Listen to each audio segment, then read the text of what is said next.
What is up, everybody? And everyone's freaking out. I'm still gonna stream on Twitch. It's just Twitch made it so you can do both. So I figured I'll do like an NA stream on YouTube every once in a while, just to, let YouTube know I exist, that kind of thing. But yeah, I'll still be streaming on Twitch. It's fine. But from time to time, I figure I'll do a YouTube stream. Like, why not? And just see what it's like. But we'll have more emotes over here soon. I got a few of them, but most of the Twitch emotes we don't have right now. But we'll get that sorted out eventually. Alrighty, let's see here.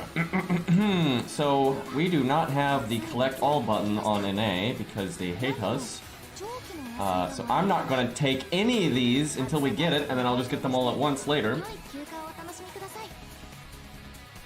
Yeah, I wanted to stream on YouTube every once in a while, so I'm glad that Twitch changed their terms of service so I can, because yeah, I figured a lot of people didn't even know I streamed, so kind of nice to mix it up every once in a while. But yeah, I normally stream on Twitch, and that's probably not going to change, but I will stream from time to time on YouTube now. I don't see why not. But hold on, I haven't played my NA account in a while, so I kind of want to just see where we're at. So I really want to get those two to 100. What we got going on over here? I have less flow stars. I don't have Babbage leveled. That's insanity. I need to fix that. We got Caster Coup. Okay, got Matahari. Don't have Mori. Gotta fix that.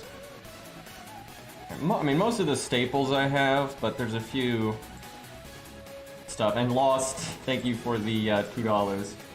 I can't send nickels. Yeah, I don't even know how YouTube handles that stuff. But thank you for the $2 anyway. Nice icon, by the way. Alright, let's see here.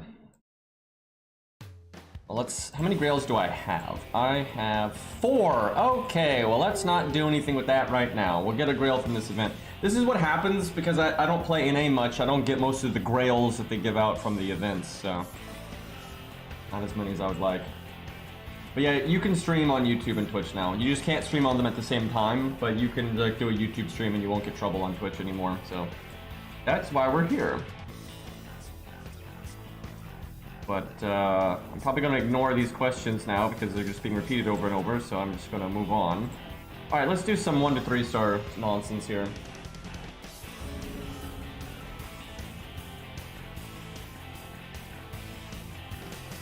Hey, Hex.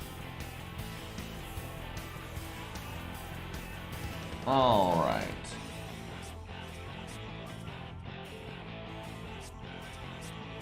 I only get 3 units. This must be the tutorial. Alright, so we'll go... Bedivere's the obvious choice, but let's go Fergus. He's not 10-10-10 over here. And then we'll go... The team cost is a problem, I think. I don't have Blood Axe. Okay, Spartacus it is. Wow, I don't have Black Bart. We'll do Blackbeard. Alright.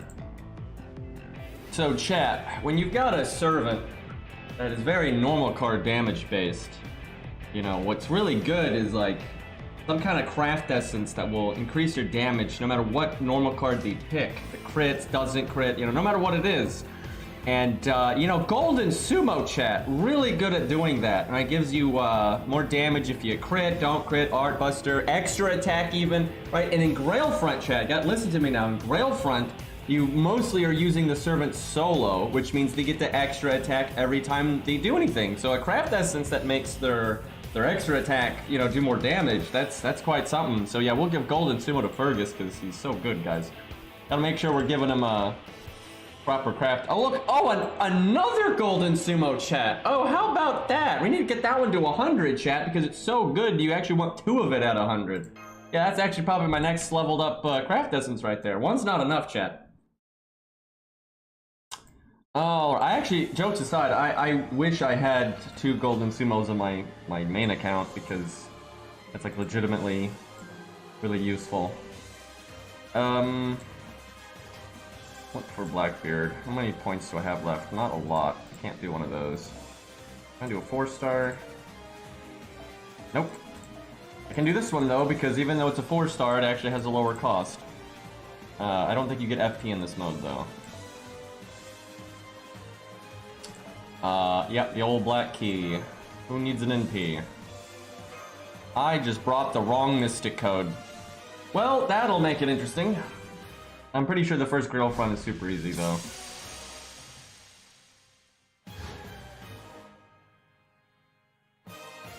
Yeah, no Sanson. We'll get some of that stuff set up, but like I still stream on Twitch, guys. Like it just from time to time we'll do a YouTube stream. Like relax. Oh, Jesus. Alrighty.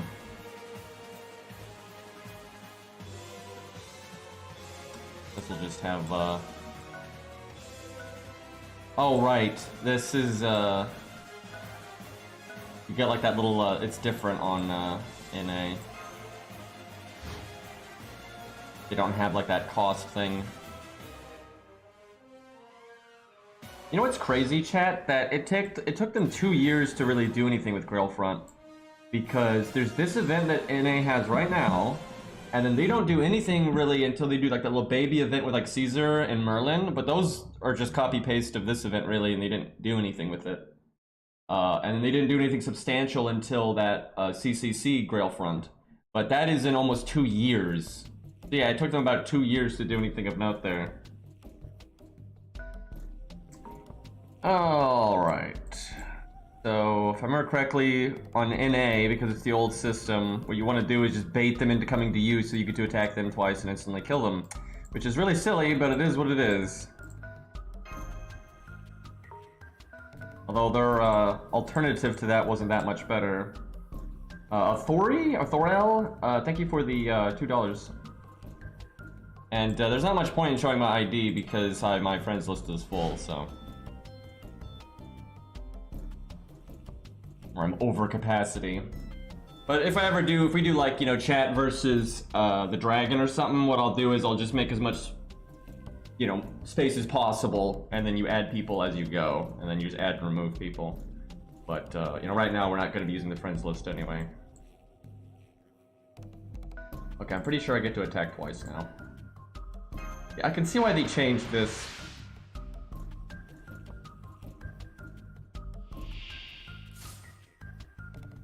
Oh, Baldy. God, I'm shaking in my boots here. Pretty sure we're just gonna one-shot him. Man, I'm still sad that they didn't buff Baldy with the anniversary. Like, Deer Mid needed it. Like, so I'm not like mad about that, but I would have been really happy if Baldy had gotten a buff. But I mean, I wanted Deer Mid to get it too. Really, that's what I wanted, was them to buff Deer Mid and Baldy. There's kind of no way around that, but yeah, it would have been nice if they could have done something for Baldy.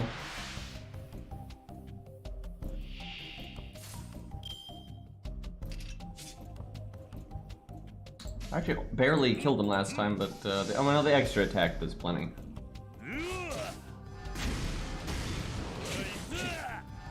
Oh yeah, we're overkilling by like 11k. Oh, that was rather easy.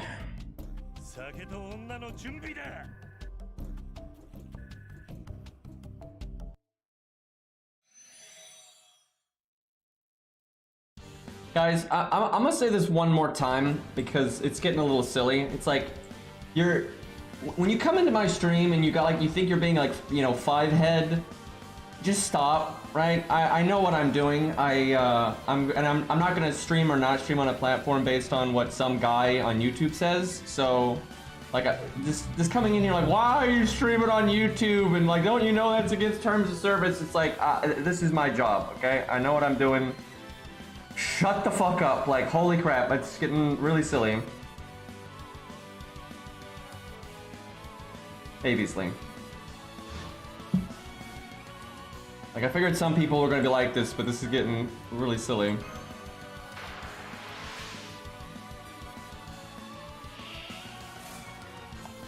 Alright, let's see what Bardicus can do. I'm gonna do the Buster up, because I don't know if he would kill without it.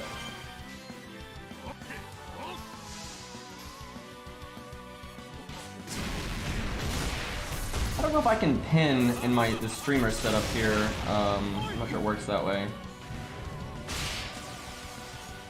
Oh, did we not kill her? Crap, we got smacked.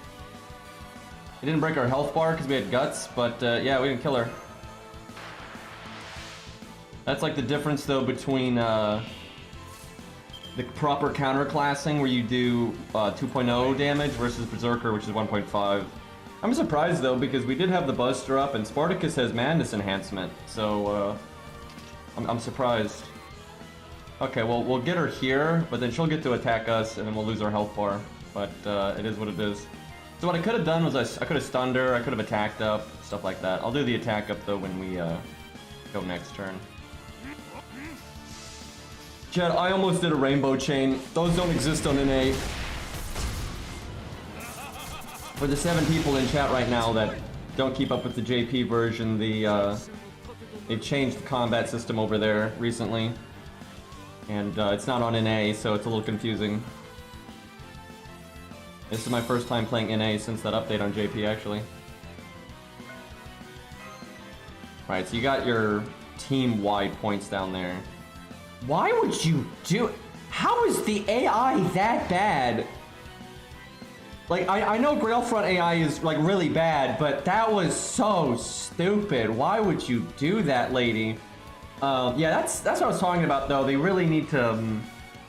make the AI better so they can make the maps better. That's one of the biggest problems with Grailfront is like the maps are like hallways, right? They need to have more interesting open maps and like, so that way if there is a choke point, it's more meaningful. Be more like, you know, Fire Emblem and games like that. But they can't have maps like that right now because the AI is so bad. So like the maps are like designed to handhold the AI. So they gotta work on that. Okay, he is probably not gonna one-turn this. I want to save the attack up. Yeah, I'll save it. I really wish I did not bring that Mystic Code, but I was not paying attention to what I was doing. Yeah, the AI is pretty bad, but hopefully as time goes on, they will improve it. We'll add the Fluffy emote as soon as possible. I guess I just attack her again. Unfortunately, I can't take her place, so we're actually going to get smacked by Uriel here. Let me think about that. So... Well, yeah, we'll just have to deal with it. Kind of messed that up. I get for not planning ahead. I could have fixed that with a different Mystic Code, but oh well. Well, I'll do that. Also, what's unfortunate is I whiffed all the defense up on my 3rd skill, but I didn't think it would really matter.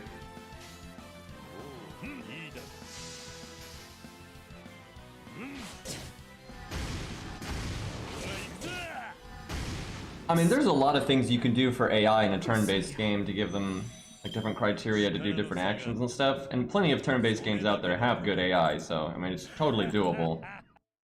I think it's more about they need to hire the right people to yeah, know how to do it.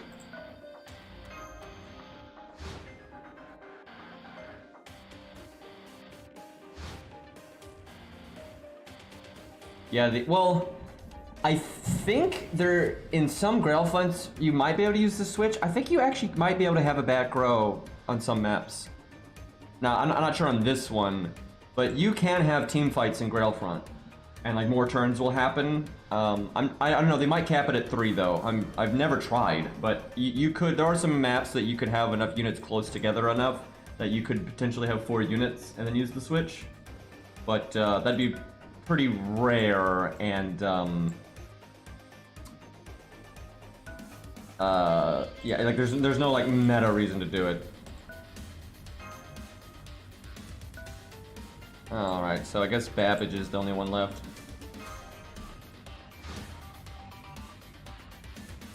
Oh, that's a strange move on her part. Oh, she didn't. Wow. Yeah, see, the changes they made in the CCC Grail front kind of prevent the AI from being this dumb. Because, like, this is like why the PvP wouldn't work with the way that it is right now. Now, again, they've changed stuff, so it's a bit more reasonable. But, like, what she just did is, like, the best thing possible for me. Because I now don't have to move to get to her, and I can just attack her twice, right? And like, even if she was a little bit closer, she could only attack me once. That would have broken my health bar. Then it'd be my turn, and I get to attack twice. And like, I'm using low stars and all that, but if you're being like meta, you're always going to be able to one-turn the other person, right? So if you get to attack them twice on your turn, they're dead. So like the whole meta would be being going back and forth on the map. I like how there's a bulge in the wall there, but you go back and forth on the map to try to just bait the other person into doing something where they can only attack you 0 to 1 time on their turn, and then you can attack them 2 times. And if you can one-shot each other each attack, then you win, right? That'd be the whole fucking game. So yeah, they're trying to prevent that with the changes they made. Okay, so I guess I'll do the attack up, but I doubt that's enough. You know what I probably should have done was just stalled until I got my guts back. But I'm kind of playing in a hurry.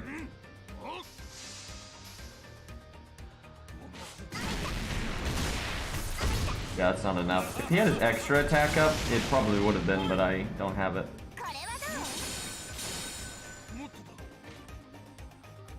But yeah, if you're using like stronger units, you will always one-shot each other. It's really easy to accomplish that. So, if I attack her now, I can break her health bar, but then she could attack me, and I don't have my guts.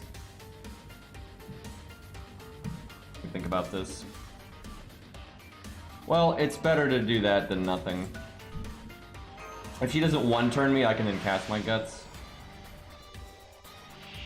But yeah, actually, we probably got Spartacus killed here.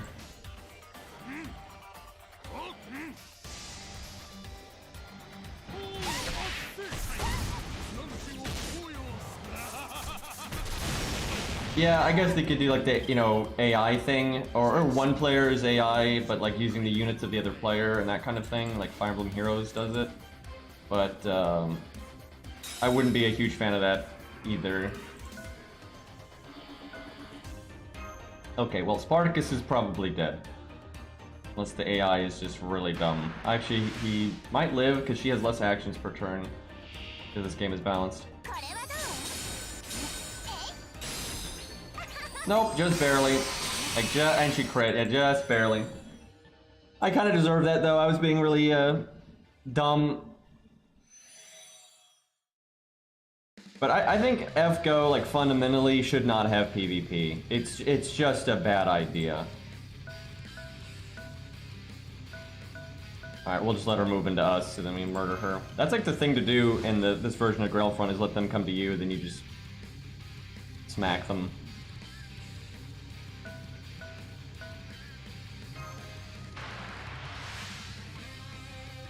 But like, it's weird to me how many people like just don't see the problems of PvP and FGO. Like, just pay attention to what happens in PvE.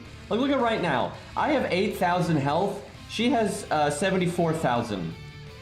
There's a reason for that, right? FGO is fundamentally an asymmetrical game, and it's really bizarre that so many people have not noticed that, right? It's like there's a huge problem with PvP and FGO because of that. This game is just so not designed around anything symmetrical. Right, like it's so broken if it's symmetrical, because then things like buff removal, piercing vulnerabilities, super scope, that kind of stuff, that's all it's going to matter, and you're just going to one-shot each other constantly.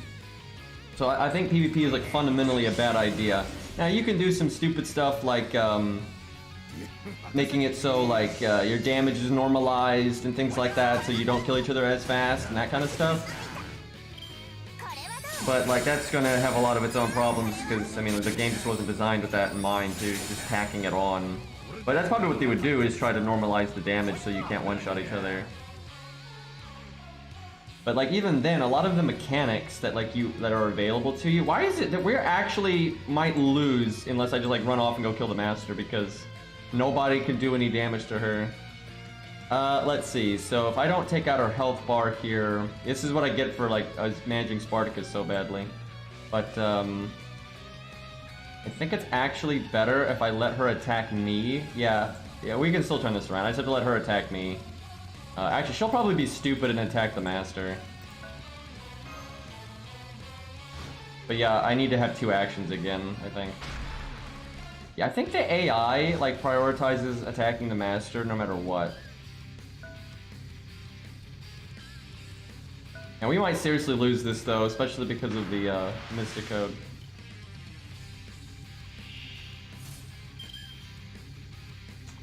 There's almost no point in casting the heal. Yeah, there is no point in casting the heal.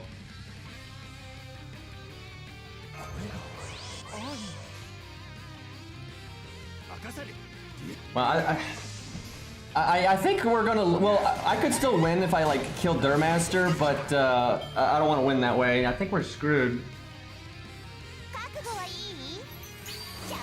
And thank you for the $2, Alter. Appreciate it. And we'll add Fluffy as soon as possible, but I don't have the emote slots for it.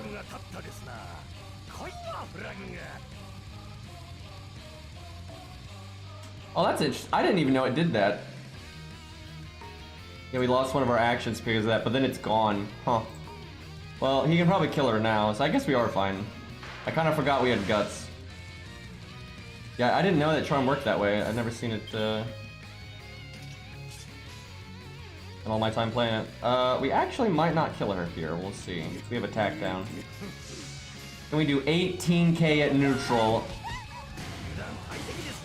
No, we cannot. You gotta be fucking kidding me, game.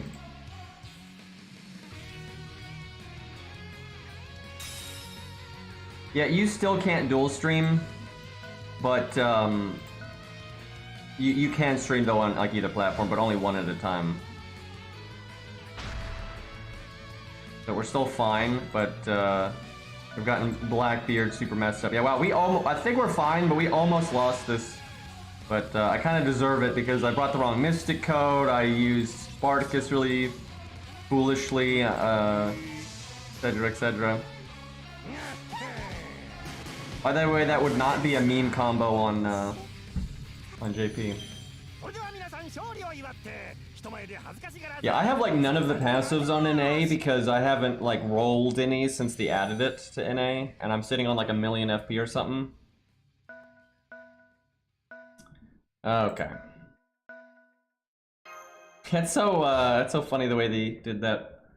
But I get that's one change that was smart, I think, because the tying your movement to the whole team like that made it so you really only focus on one unit at a time. Which that's terrible in a mode like this. You know, I'm sure Blackbeard can beat Babbage because he's counterclassing and his guts comes back now. But I kind of want to use Fergus. Yeah, it takes a long time to use 1,000,000 FP, so that's kind of why I haven't bothered.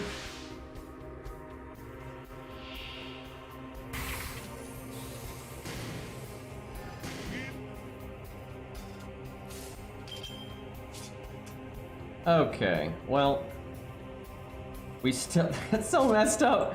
We still have this just because of the way this mode is. That's where I need a command code to remove a debuff. Just get lucky. Just get lucky. Yeah, there you go. No problem.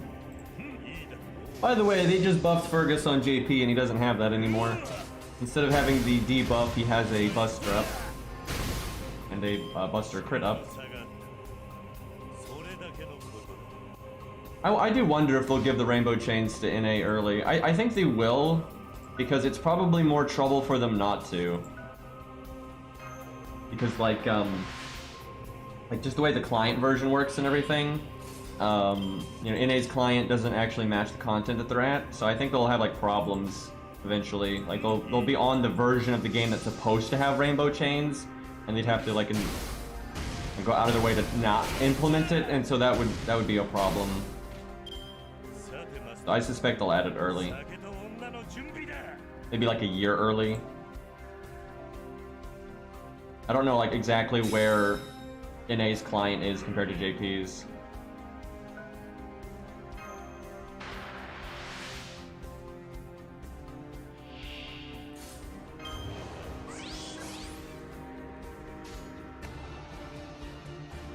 Rainbow Chains for Fluffy would be great. I don't think it would help that much, to be honest. Like, I mean, it depends on the character you're using. There's some characters that'd be really good.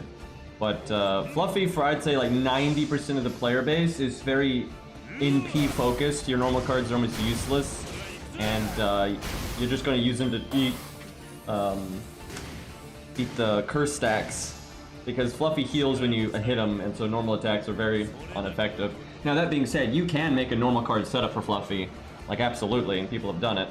But I mean, I guess it's more NP gain and all that, though. I mean, it doesn't hurt you; it only helps you.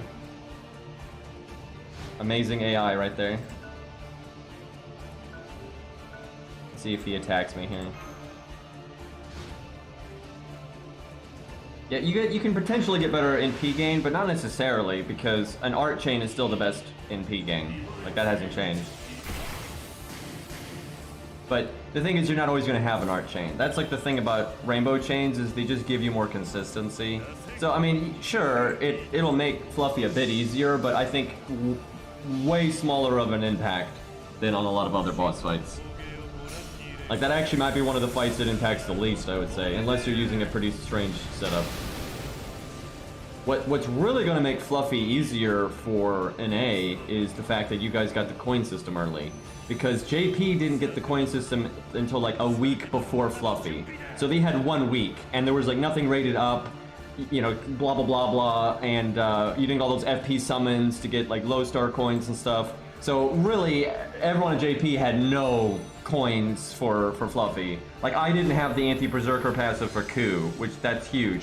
I'm pretty sure I already have the anti-berserker passive on an A, although I'm not sure, I'll have to check. Basically, it's not exactly an AQB chain. If you have a chain, yeah, I'll explain it because some people probably don't know. If you have a chain that just has any of the one of each color, so you have one art, one quick, one buster, does not matter what order they're in, but it has them, you'll get all 3 first card bonuses. And the extra attack, if there is one, because you maybe you're doing a rainbow chain for multiple units, but if it is 1 unit, the extra attack will get the 3 of a kind bonus. And that's actually something some people probably don't know. If you do quick, your extra attack actually gets a bonus. If you do art, your extra attack gets a bonus. Buster, your extra attack gets a bonus. So that bonus that you'd get from 3 of a kind, you'll get with a rainbow chain.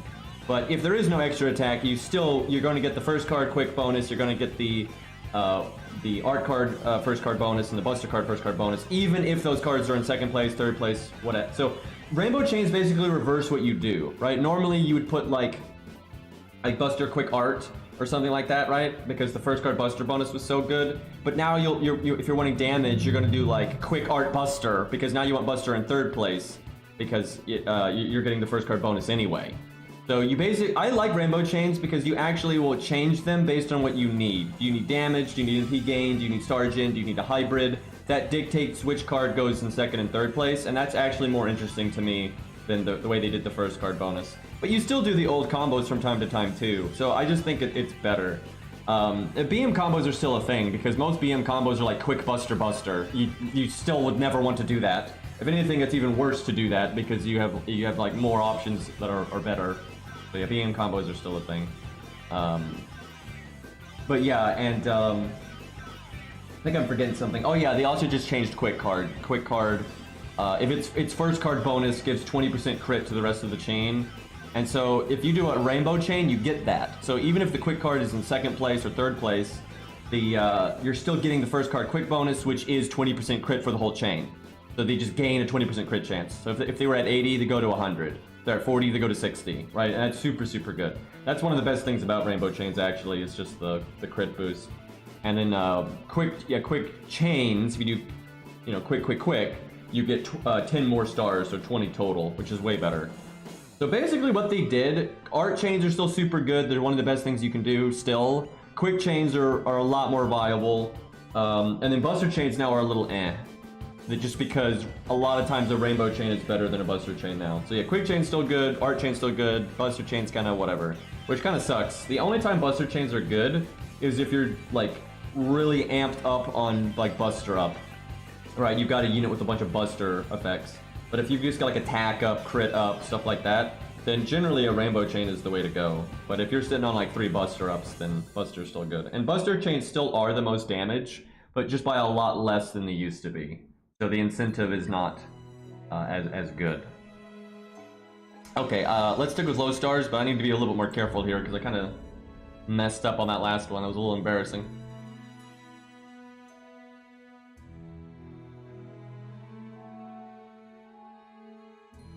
And another thing I like about rainbow chains is on a lot of units you actually mix up what you're doing, like Beastly is saying, like, and it rewards quick a lot more because what hybrid decks, right, like Ku, because Ku's got, you know, 2 quick cards but then a quick NP.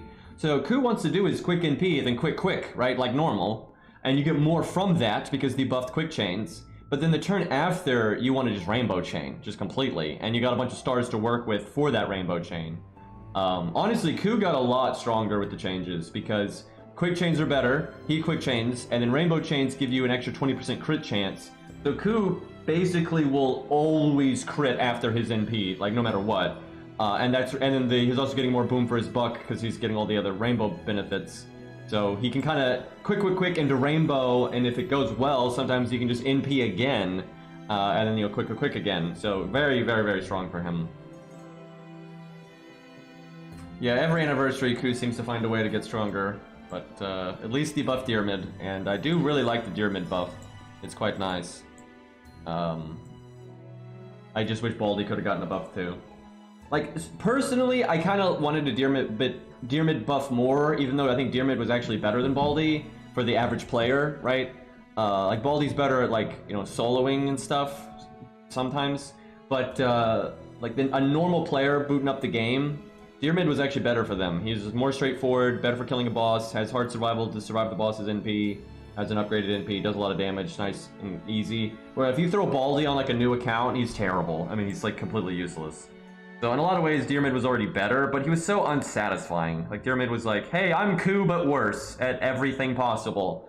And that was just very not satisfying. So I kind of want to use Billy, even though I'm trying to keep it low stars. And, you know, he's grailed, but, I mean, Billy's my boy.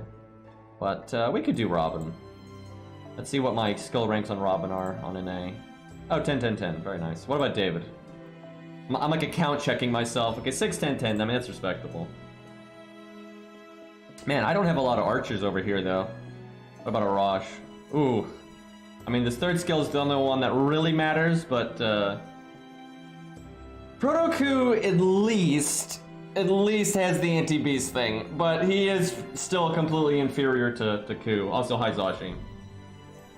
In a account review. Yeah, I'm pretty much reviewing my own account right now, but, I've done the staple stuff. I do need to get that Babbage up. That's definitely an issue. But alright, let's do Robin. Although David is probably the best, but although I guess David doesn't have his buff over here. Oh yeah, Scath got buffed. I'll do that after the Grail fronts. Okay, there is Darius. What's my Darius skill rank wise? He's 10, 10, 10 on JP. What oh no! Oh no! And I like Darius, he's awesome, but yeah, 1, 1, 1, I don't know about that one. Okay, he's 4, 10, 10. Big yikes. I guess Mash is kind of a freebie here. Man, I don't get to bring a Lancer. This is blasphemy. Unless this was all a class, I think it was extra though. Yeah, it's extra. So, Babbage would be the best here, but Castroku is fine. Alright, let's see what our skill ranks are. 10, 10, 7. I gotta get that third skill up though for Lost Belts 6. Only NP 4, but I'll probably get that fixed pretty soon. Although I haven't been logging in, so I haven't been getting any SQ. Like, I don't think I logged in like a month. Oh, David does have his buff. Has it really been that long? Has it really been 2 years since they buffed David's NP? That doesn't seem right. How old am I, chat? Like, I swear it's only been like a year for that. Have they really? That's crazy. Like, has it actually been 2 years? How old am I? God damn, hold on, let me check this. See if I can go to my bio from this menu. Yeah, actually, apparently I have it. I've done it. Huh. Yeah, he's got it. What the heck? I thought that... How has that been 2 years, man? A dinosaur, yeah, apparently. Huh. Yeah, I thought that it had only been like a year. Apparently not. Well, okay, David is probably the best in this. You know what? We'll show. I'll use David then. Why not? He's got green hair, and there's no giants here, but still, David's a killer. So yeah, we'll do that. Why not? All right, let's get some craft essences. So Mash is kind of just gonna hang out here. Spartacus at level 70 definitely struggles with those damage thresholds, so we'll give him the big boy sumo. I guess he's just back up here. I should probably pay attention to the enemy classes, but whatever. So I made a mistake, chat. I didn't keep one of those old 1-star craft essences that gave you a defense buff. They don't exist anymore, so you can't obtain them now. But that'd actually be useful here, because she can't equip anything but a 1-star, so... Oops. Wait, I almost made the same mistake again.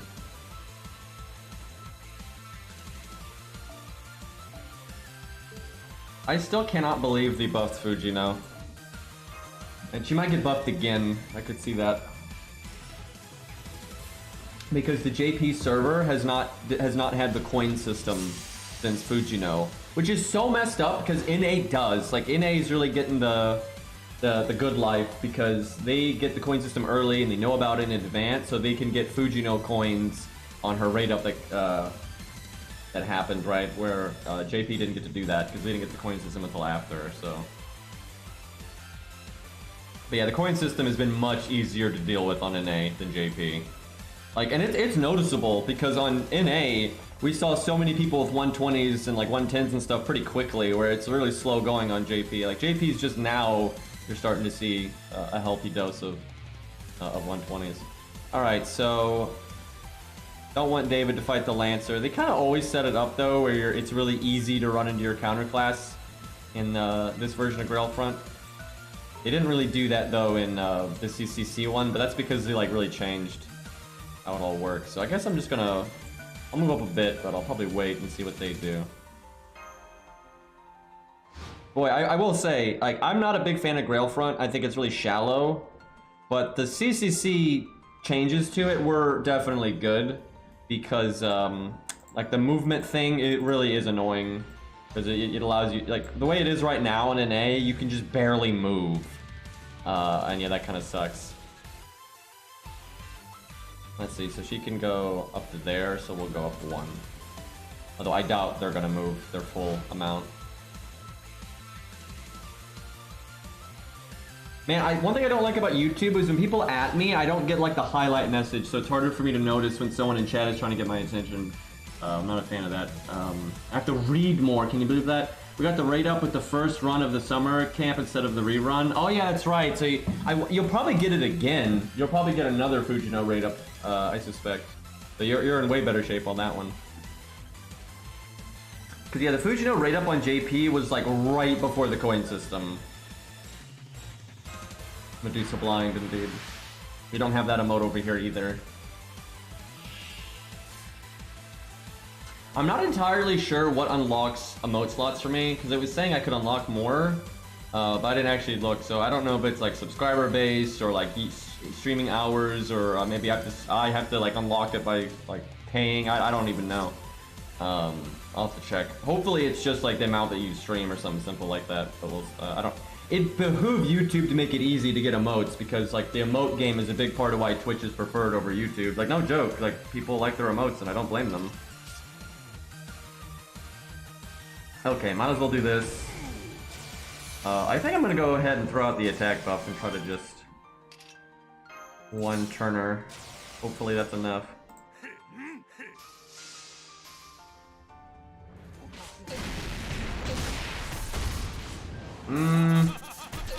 Ooh, almost. Man, that sucks. That's something I just fundamentally don't like about Grail Front, though. And they did not change this on JP. It's like, it's so... You are so rewarded for being able to one-shot the other person, and if you can't one-shot the other person, it's so bad. And like, that's so flawed, in my opinion. Because like, if I had one-shot her there, she would not even gotten to attack me, and I would still have full health and my guts. So then when it's her turn, the best she could do is take my guts.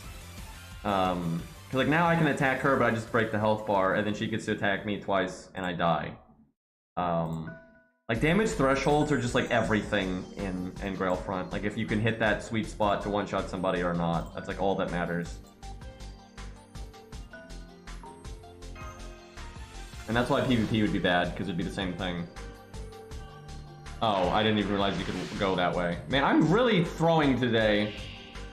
I thought that was blocked off. Okay, I'm just gonna resort. That's like, you can't let the Lancer attack your Archer like that.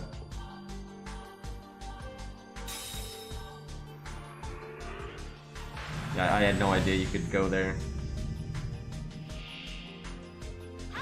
Yeah, like Grail Front is like so easy when you use a really upgraded unit because it's so easy to one-shot people. Where that's one reason it's more fun to use low stars though, because you do have to work a bit harder, but like even then it's normally not that hard to one-shot people. But like, yeah, if you have like a level 100, even at class neutral, it's so easy to one-shot everybody. And then Berserkers, that's extra true. Because like if Spartacus was just level 80, he would, or even 75, he would have one-shot her, right? So then if you've got like a Hercules or a Kualter or something, it's so easy to one-shot no matter what you attack. And then if you one-shot them, it's like there's no fight, and that just makes it really silly. But so they basically need to either, in my opinion, the best way to fix it, I mean, they need to do a lot if they want to fix this mode, but one of the best things I think they could do is make it just impossible to one-shot each other for the most part, unless you like really set up or bring it, because you can actually have team fights. You don't see it very often, but you can have multiple units at a time. So unless you're buff stacking or some nonsense, it should be very difficult to one-shot each other. Because see, here's the problem. It's very easy for us to one-shot the AI, just because, and you could fix that by giving the AI more health. The thing is, it's also pretty easy for the AI to one-shot us, although only for low stars. I will say, they actually don't generally one-shot like level 100s and stuff. But anyway, yeah, it's too easy for one-shots to happen on both ends, and they need to like change that, in my opinion. That would help. The other thing is the maps need to be more free instead of like these really tight hallways. And then one change that they did make that was good was the movement is not tied to the team like this, right? You've got like individual points for each unit. That's much better. So that was a really good change. But yeah, everything is just too one-shot happy, and like one-shotting is the only thing that matters. You know, Mash might actually be better with the attack up here. Mash, smash. Now, I could bring Anniversary Blonde, and that would let Spartacus one-shot Drake. I mean, he could actually one-shot her anyway if you just get lucky. But we'll do that. We'll see if it works out.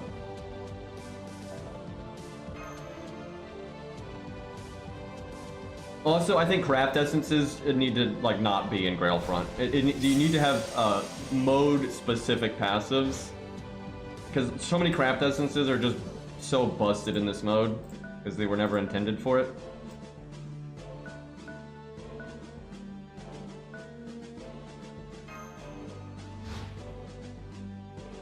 Also, like the maps need to be bigger, and there needs to be more variance between classes. So, like what they did on JP is they get one more movement, right? But there needs to be more variance than that, right? And like Assassin can double attack if you're right in front of them, where other classes can't. But that's not enough. And for like those like differences in movement to matter, the maps need to be bigger. That way you can give like Riders have +2 movement, maybe Lancers have +1 movement, right? And if you look at like Fire Emblem, some of the older Fire Emblem games, I don't know about the newer ones, but like they like if you look at Path of Radiance, Radiant Dawn, those ones. They would have a huge variety in movement, right? From like +4 to +3 to +2, right? So they were all over the place. But you need bigger maps for that to matter and to like add up. So yeah, and bigger maps are just better because it just gives you more. You can make more design, right? Like, oh, this is a choke point. You're supposed to like, you know, go through like phases in this stage and things like that. And also, I think they need to get rid of this circle crap. This UI is so ugly. I think they need to switch to more of like a square grid and be closer down to the map. You're like flying over the background. This looks awful. And like, you're not gonna, if you do have like a choke point, it's really not noticeable. Like right here, you could consider this a choke point, right? Now, again, there's not enough units and stuff for that to mean anything, but even if it did, it's just so unnoticeable and it's so not tied to like the background and like the actual design. It's just, it looks awful. So yeah, they really need to fix like the map. Really, they should just look at other turn-based games and see what they do to make stuff work and just copy that, because like most games don't do this stuff because this stuff is ugly and, you know, is not good for variety and map design and that kind of stuff. Wow, she's just walking right up. That's so foolish. Let's see.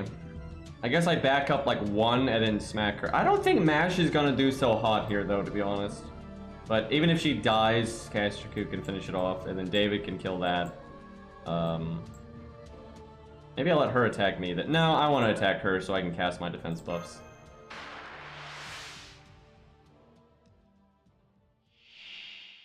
Guess I save the first skill and just do that.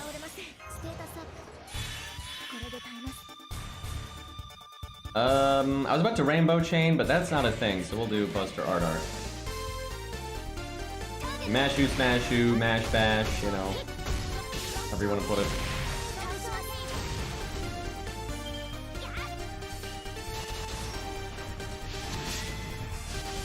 Guys, I think I got a little bit of NP gain there.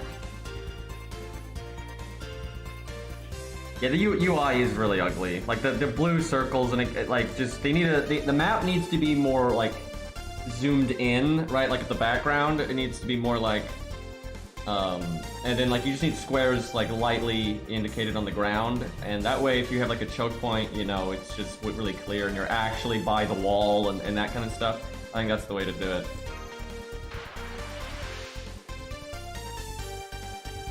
I mean, being American, I would imagine I sound American. Although I do have Korean family. I'm actually more Korean than anything else, but I was born in America, so I'm still American, so... And like my, I only had one Korean relative that didn't speak English like super well. I mean, they spoke it pretty well, but I only had one relative that had like a Korean accent. And I hardly ever saw them, so yeah, I've grown up around, you know, typical American speech, so...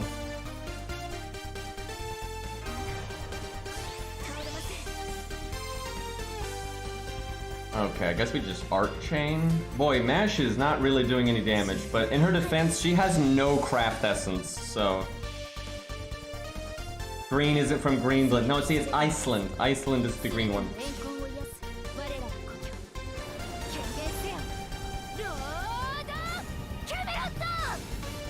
Yeah, honestly, they really should copy Fire Emblem on a lot of stuff, because Fire Emblem does do a better job. Now, it depends on which Fire Emblem game. Like, definitely not Fire Emblem Heroes. Don't copy that one.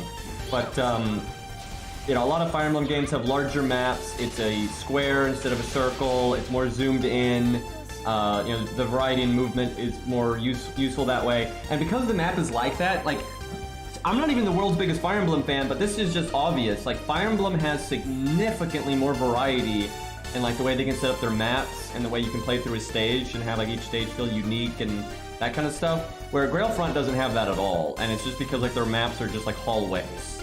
Right? That's all they can do, and it's because they're babysitting the bad AI. So yeah, they need to make the AI better because it's fundamentally the problem, and then because they have better AI, they can then make better maps and more units and that kind of stuff, and that could help a lot. And then change the damage threshold so you're not one-shotting each other all the time, and then remove craft essences and add like mode-specific passives, that kind of stuff. I mean, it would make the mode, I think, significantly better if they did some of this stuff.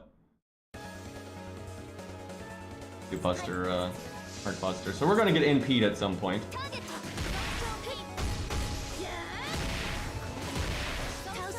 So, Mash is level 80. That's an experience.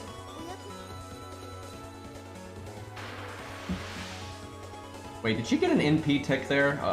Okay, no, she gets it right here. That'd have been super bad if she did.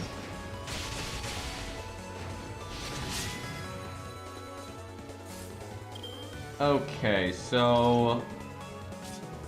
we're gonna have a bad time. I'm just gonna say that. I guess do I art? Yeah, because I probably couldn't kill her this turn anyway. The Mash is gonna have a bad time in a minute.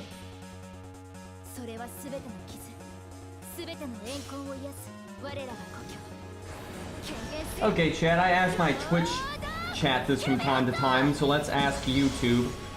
What is your favorite unit in FGO? It can be gameplay, character design, whatever it is, whatever makes it your favorite. What is your favorite character in FGO? And you know what? It could even be an NPC for like those 5 people out there where it's Maxwell's demon. Kama, Masashi, Gil, double Gil there.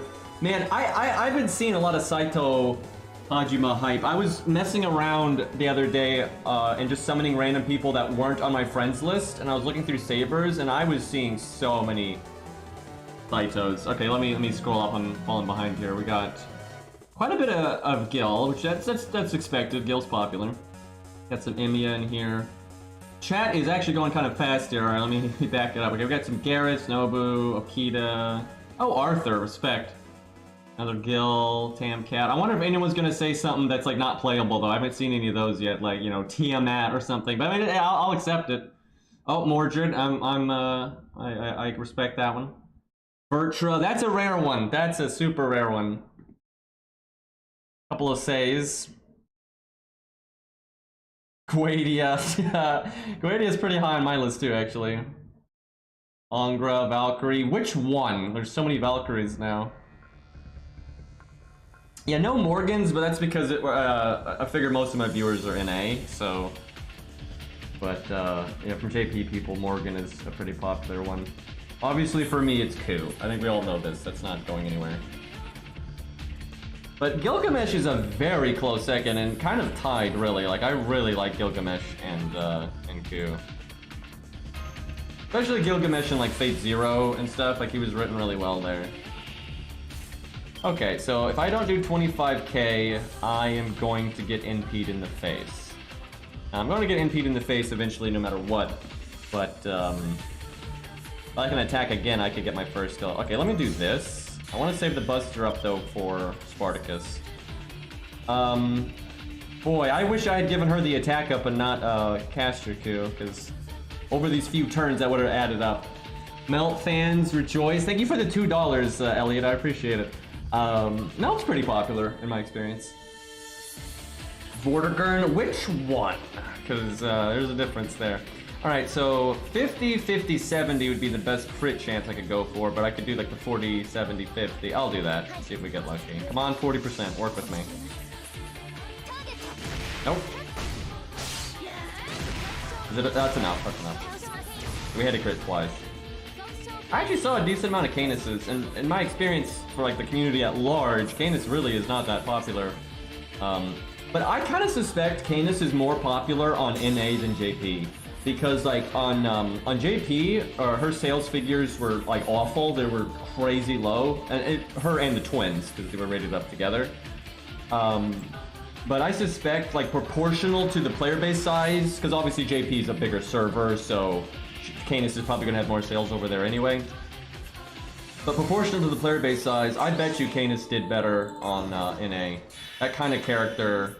Oh, there's a Voyager. That was like the only Voyager I saw. The Voyager, but yeah, generally that kind of character I think is more popular in more North American audiences. We're not so much in Japan, so I think that's part of it. All right, let's see if I can face tank the NP. We got our first skill and our NP up.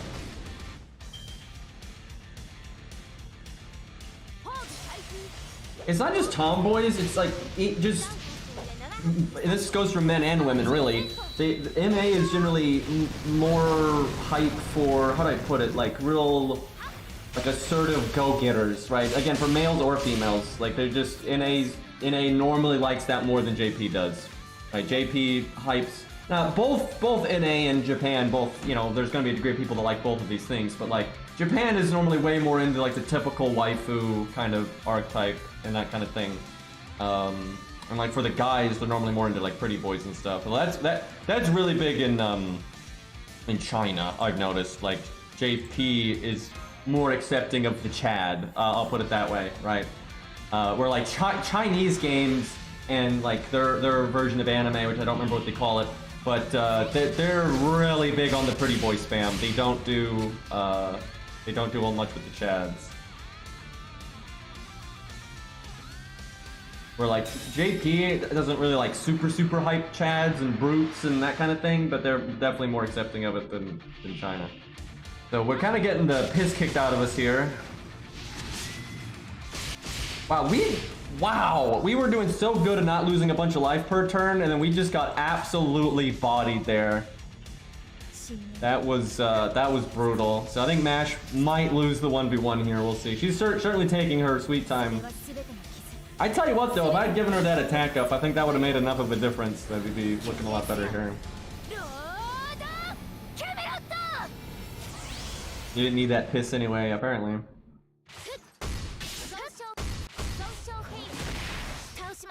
Dude, freaking Zhao was one of the top sellers in Genshin Impact.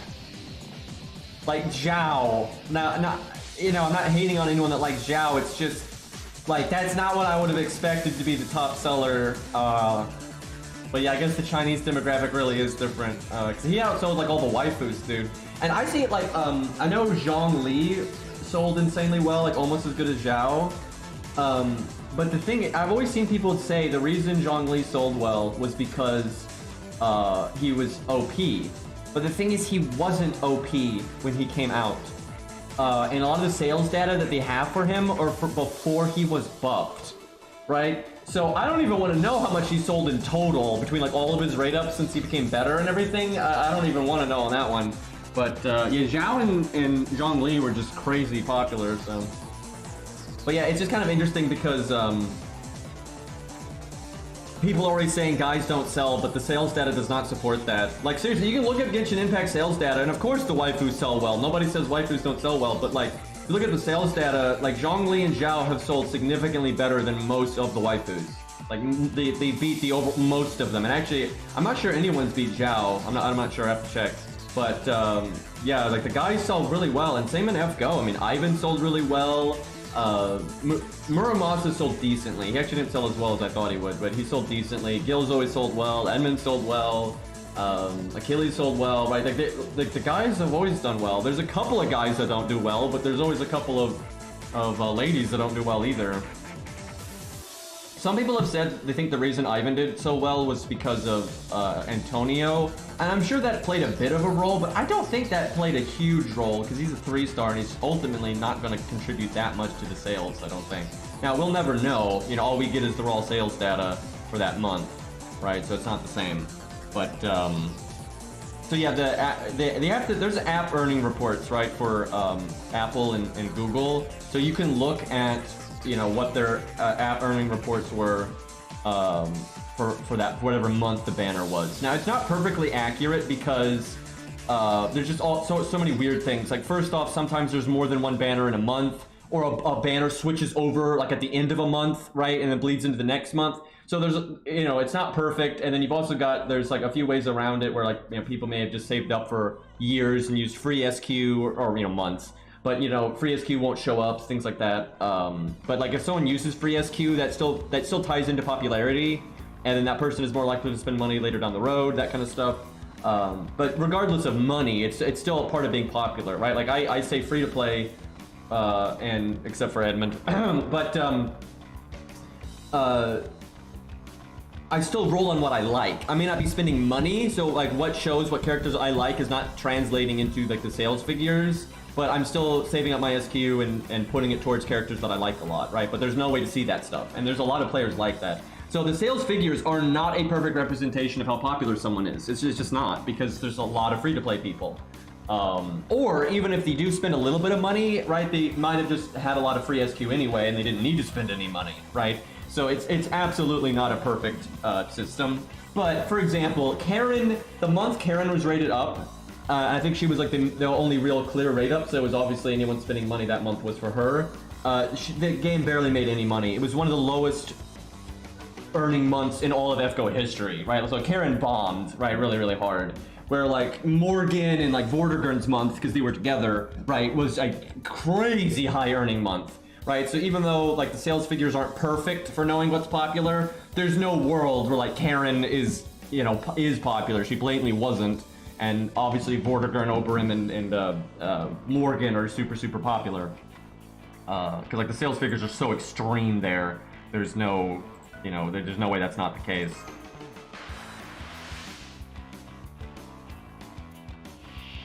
And art isn't really, art has a somewhat of an impact on how popular a character is. but that has more to do with aesthetics, and people don't always like a character because of aesthetics, right? So like the how do I put this? The cultured units are always going to be more overly represented in fan art and such than like Babbage, even if Babbage is really popular, right? And that's going to affect a lot of stuff, right? Because yes, obviously, you know, character designs and stuff do affect, you know, how popular a character is, but it's not the only thing, right? But that it affects fan art way more than like just how much someone likes a character in the first place. Because I guarantee you, there's an artist out there, and also artists a lot of times will. Can we murder these bots? This is getting out of control. I don't know if I have a mod view on my end if I can murder them. Yeah, it doesn't let me do it. Yeah, I only have one mod, and I don't think they're here right now. Okay, hold on. I got to. It's kind of messed up that I'm the admin, and I can't actually ban them on this. In like my OBS chat view. Can I do it on YouTube? I can. I almost nuked the wrong person, by the way. Okay, I'm taking care of business here. There we go. Yeah, I'm gonna have to get some mods. Yeah, here I'll make Zod a mod because he's a mod on my Twitch, so that's fine. Anyway, there we go. You're a mod, so let him have it. Anyway, so you know, artists will tailor their fan art to what's popular and their own interest, but like, yeah, they generally will cater to what's popular because that's how you make money, etc., etc. But like, so for example, I'm sure there are artists out there that like do FGO art, right? And their favorite character is Emiya. But they probably don't draw Emiya ever, right? And they're just drawing the waifus. I guarantee you there's at least some artists like that. Not every artist. I'm sure some artists would draw their favorite character if they were going to make the monies or not. But there's going to be, for example, no artist that's like doing fan art and like trying to make money off of it, like through Patreon and that kind of stuff. If their favorite character is Masashi, they're gonna still draw plenty of Masashi because they can make money while doing it, right? Obviously. So that stuff is always gonna be slightly overrepresented. So it's not a perfect barometer of how popular something is, but it is a factor. So if you wanted to like factor in how popular something is, you could look at polls, you could look at sales data, and you could look at fan art, and you put all these things together, and you can get a decent idea of like how popular different characters are. But even polls aren't perfect because generally the polls only sample a specific like kind of player and stuff. Like a lot of normies aren't going to partake in a poll or even know about it. So yeah, there's no perfect system. Do I invulnerability now? Yeah, we still have 3 turns of this, so I might as well. That dot is going to get us killed sooner rather than later. Also, I should really be using command codes. Doesn't NA have the, don't you guys have the phones? No, but don't you guys have the free command code respecs now? Because that makes life so much easier. Well, the reason it's complicated is because like Type Moon and Lasagna they don't release very scientific data. They do stuff like who was the most grailed this year, not who was most grailed period, right, and stuff like that. And so like if a character was grailed a lot the year prior, that obviously is going to make them grailed less the next year. Now they may still be on the top list, but not as much as they would be, right? So they're always shady about that, and they don't release straight data on like.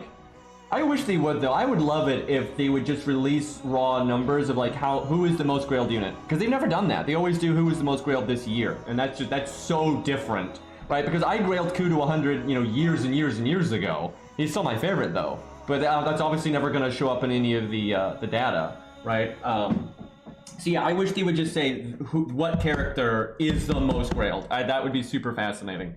But I don't think they're ever going to do that, unfortunately. Okay, so yeah, Mash is really having a bad time right now.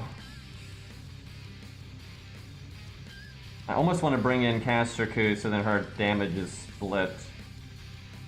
Because I need to start using... Yeah, okay, you know what? I'm going to do that, and then that way I can back up one more. And the next turn, I need to start attacking with Spartacus. I'm sure DW, well, the DW doesn't exist anymore for FGO, but Lasagna and Type Moon, I'm sure they do keep track of that kind of data, but they don't share it. These share like what was done in that 1 year because, you know, that they're, I don't know, it's like a type thing. I'm really regretting the Mysticoid choice that I brought. We're not using Spartacus really, and like having the heal command code would have just been so much better. Okay, well, Mash is going to die. Bit of throwing going on right now. Now, they didn't release the top Grail 2 years ago. It was still based on the year. They have never done, this is the absolute most Grailed unit of all time. They've never done that. I don't even think they're thinking about doing that because they're more like wanting to celebrate like what happened that year, so that's why they theme it that way.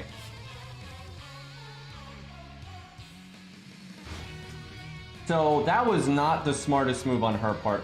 Actually though, maybe it was because I think it's gonna make Caster Coup join in if I attack with Spartacus, which is like the worst thing ever. See what I'm saying though, why like stat thresholds make such a difference? Because like our stat thresholds are so low that we should have killed her forever ago, right? But we just haven't, so I can't move. Let's see. Yeah, I need him out here because I want to double attack, but I can't move anywhere that's possible.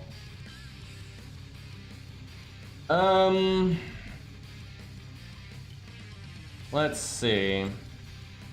I mean, I could kill her this turn most likely, but not in a way that's. So what I might have to do is actually move the master. That sucks, but I don't think I have a choice. Yeah, I think I have to. I'll still get hit, but I basically just have to slow down what the AI is doing. Actually, I could block. The thing is, that'll still put in Caster Coup. She might attack Caster Coup now, though. Boy, this is just a mess, and it's because it's just taken so many turns to kill New Kid.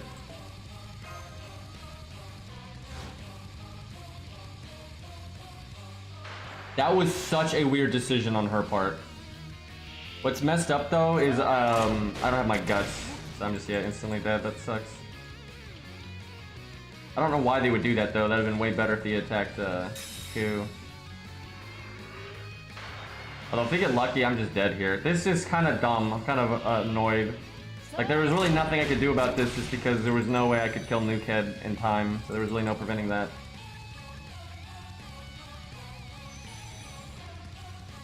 Also, I like how she crit.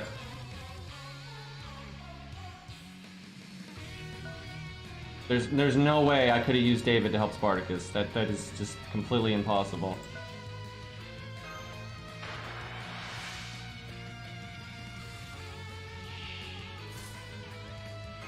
Okay, so if it wasn't for this dot, Mash would actually still have like a respectable amount of health right now. But we are definitely going to die to that. I don't think there's a lot of reason to go for another NP. I think we just mash bash. They're not. They never said they're not doing reruns. People keep saying that though, but they never said that. What they said is they're going to do less reruns.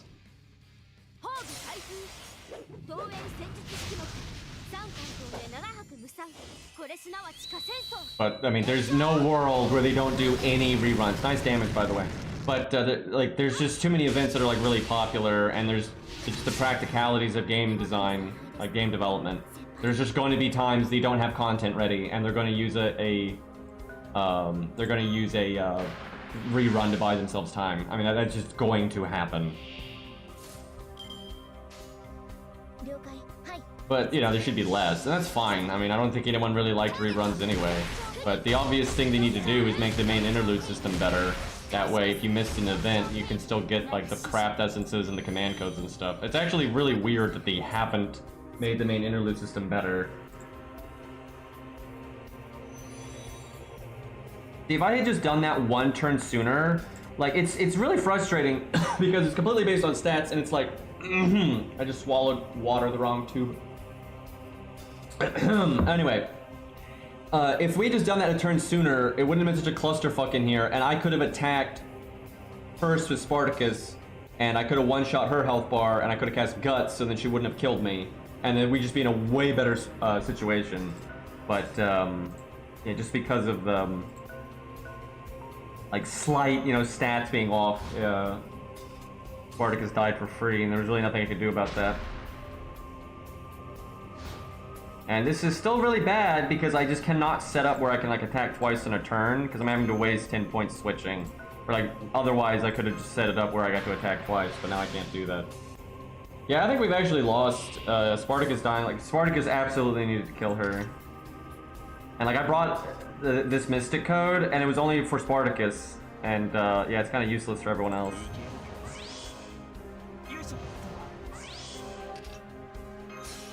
Guess we'll just do this now. But I should have just cast that forever ago because it's been so many turns. But man, I forgot how annoying this game mode was when you just like slightly don't have enough damage because then you just get one shot constantly.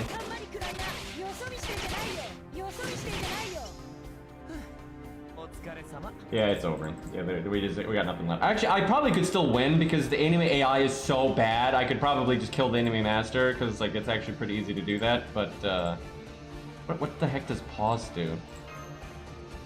Okay, what we need to do is either have the Spartacus fight happen first or bring a different Mystic Code because Spartacus was just not getting to do anything.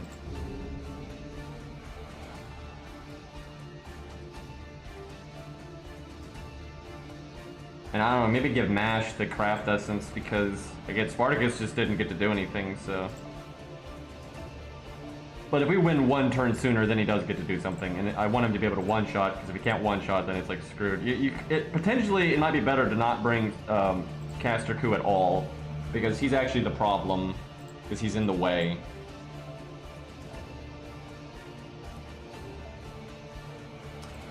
I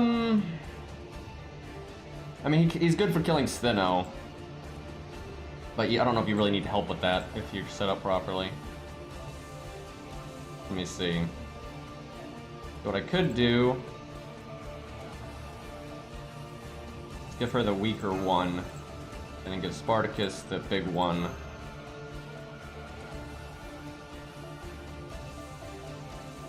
That seems better. And then, even though I want Spartacus to have the crits, I might go with this, because I think the heal will add up way more.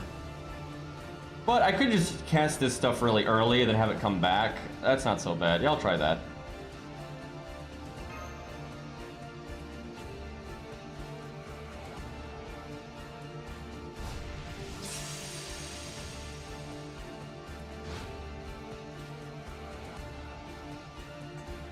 Okay.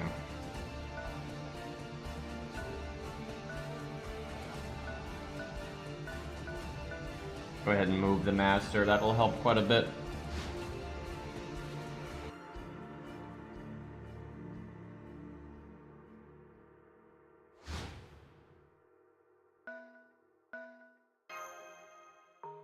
Let's see. There we go. Because I don't want Caster Coup getting involved when Drake attacks. Our placements are way better now. Now that's weird. I guess it's because the master moved that she did that. That's really bad. Let's see.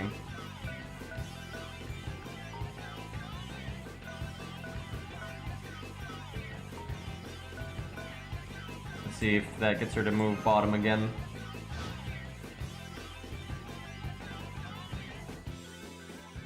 Huh, nope.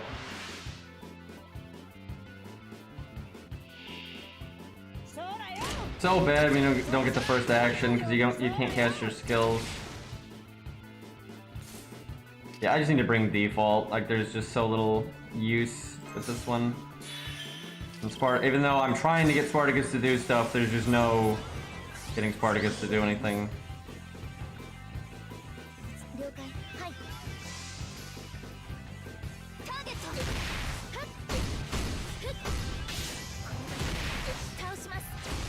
So I think I just need to like slightly change the team so Drake stays bottom. If Drake stays bottom, this will be fine.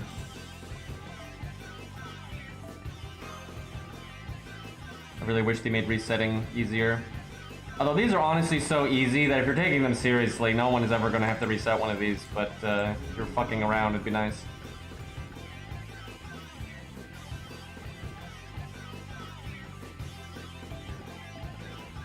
Yeah, these are actually so much easier to solo if you just bring something with a high stat line. Like, if you even, you don't even get hurt, just like Beowulf. He'll just one-shot everybody, so then you just move around on the map to make sure you always get to attack first, and you win. And it's super easy. But it's so easy to cheese it that way, and everyone cheeses it that way that I prefer not to. So it's just kind of silly. But yeah, this mode is just very abusable because of the like the way that just the attacking first thing. If you can, especially if you can go twice in a row, and then if you can one shot, it's just so broken.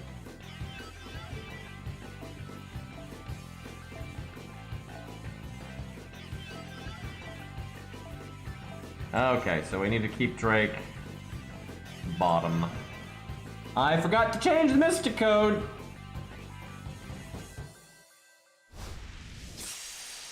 You know, I don't know what my favorite challenge quest would be. There's so many that it's hard to... Like, you know, there's some standout ones that I remember being really fun. Like, Summer 3 challenge quest was good. All the Tesla Fest challenge quests were good. You know, there's a lot of Nero Fest and Gil Fest ones that are fun. Like the Romulus one, that's a lot of fun. The MHXA one, that where she's like eating the mobs and all that, that one's fun. The Shimbata from Guda Guda was really fun. But there's so many. I'd have to like go back and look at all my videos and really think about it, because there's like too many to... Like whatever comes at the top of my head is unlikely to actually be my favorite, right? Because I'm probably gonna forget something. Yeah, I think the master going up there is what's causing Drake to do what she did.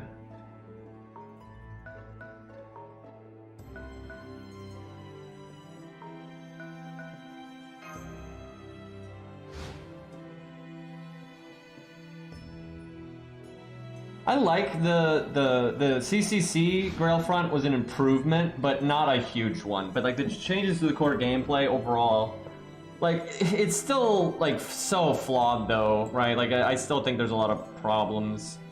Yeah, I guess I need to be, like, over here. I really want to incentivize. That's probably too close, though, but we'll see. But anyway,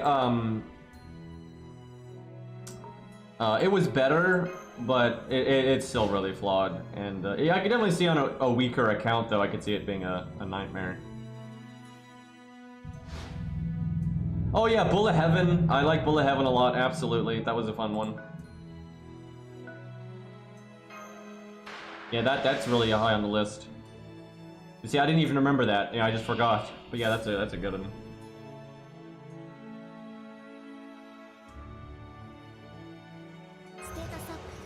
Okay, at least we get to go first now, so I don't take like a billion damage. I'll go for the crits on the next turn, because I'll have a few stars. I think I actually want to do a quick card because of that. One art card should be enough. Yep, plenty. See, that way, if I do the Star Bomb next turn, I'll be really likely to crit.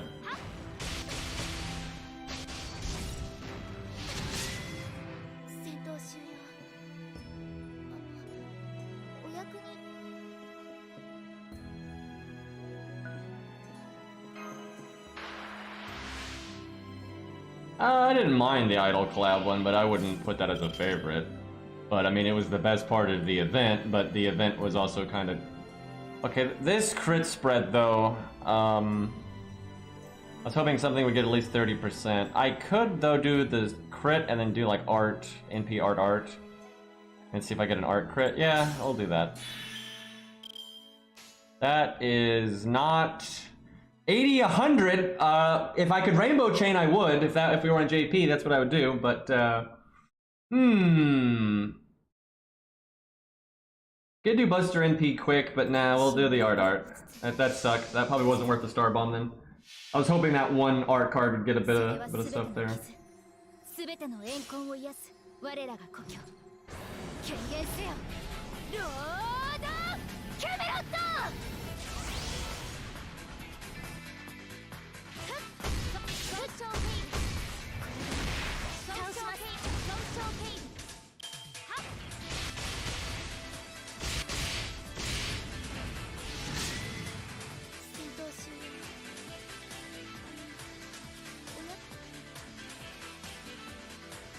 My video descriptions are normally like just the stupidest crap on the planet, which is kind of the point, but I think that's why people like it. Why is she going top again? God damn it. I'm not sure what is dictating that. It's definitely the Master's placement, but I would have thought where he was, she'd stick bottom. I think if I do invulnerability, I think you keep it for the next time you get attacked. I'm pretty sure that's right. And if it's not, I'm going to regret that quite a bit.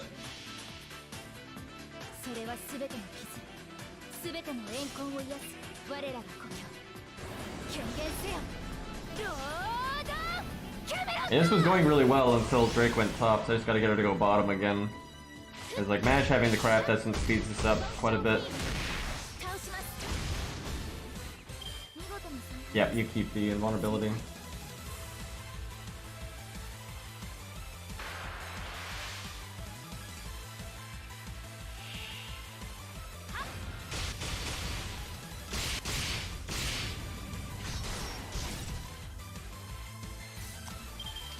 Maybe I should have saved that though, because that's right, we're gonna get NP. That was kind of a whoops there.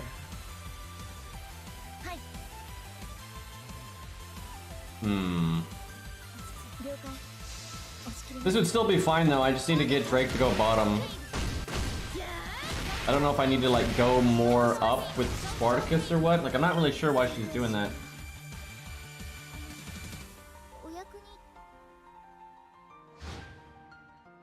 Okay, well we can break the 1 health bar, but honestly I think we need to reset. Like we just cannot have Draco top.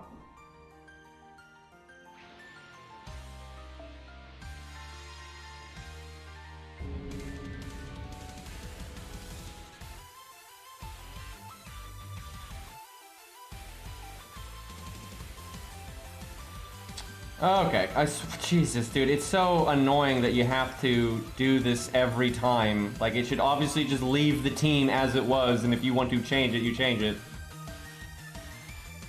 But unfortunately, something FGO has just been bad about since its launch, and they just refuse to improve it, is UI. Like, FGO's UI is just horrible, and I mean, it's always been horrible. Like, I would actually say for all the like major mobile games on the market, I think it has the worst UI out of all of them, and it's kind of pathetic to be honest. Actually, we do that the other way around. Like with them making so much money, I don't think there's any excuse for how bad their UI is. And I'm doing this backwards. Like, the command code UI is a crime against humanity.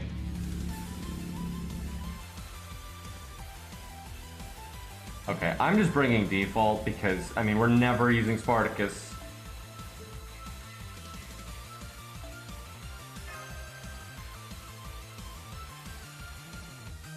I love all these people trying to backseat me. Like I don't know how to beat this or something. This is, if I'm gonna have an entitled complaint, in my time making YouTube videos and streaming, this is the thing that bugs me, I think, the most. It's like how many people like try to backseat me and they don't even understand what I'm doing. Like, it's incredibly frustrating because like, I could beat this stage in like 3 seconds if I actually would just wanted to beat it, right? But I normally want to beat things in a certain way. Right, like, and the people don't get that, and they come in here trying to give me advice like I need it, like I haven't proved to myself, like I'm a noob or something. It's crazy to me. It's like yeah, I don't know how to use low stars or something. Like, are you kidding me, right? But I have to deal with that so often. I get so many YouTube comments. I get so many people coming into my streams that come in here trying to give me advice. Like, it's crazy. Right, and even if I was a noob, which I'm not, but even if I was a noob, I wouldn't want the advice anyway because I like to learn things for myself. But like, people I just don't think can like fathom that like some people want to not just, you know, use low stars or whatever, but they want to like play the game in a certain way, or they don't want to trivialize the content, or they want to use you know, Billy over Robin just because they like Billy more, right? And so they, even though like Robin might be better for something, they'll use Billy anyway. Like, it's weird because I think the average player gets that. I think the average like FGO player understands that, but there's just a very large vocal minority of people that they fundamentally do not understand that, right? And then anytime they watch somebody doing something, they think they need help. And like that they don't know, oh, you should be using, you know, Robin here instead of Billy, or you should be using, you know, Uriel here and stuff. Even though I'm never gonna use Uriel under any context, right? But like they just don't get it, right? It's crazy, and it gets really annoying. It's like grating because I get exposed to it over and over and over and over, and it's just like, you know, it's a never-ending battle, right? And at that point, you have to just, like, get over it, right? Because if it's not gonna change, it's not gonna change, so there's no point in expecting it to change. But it's still aggravating, right? It's still, you know, not fun to deal with.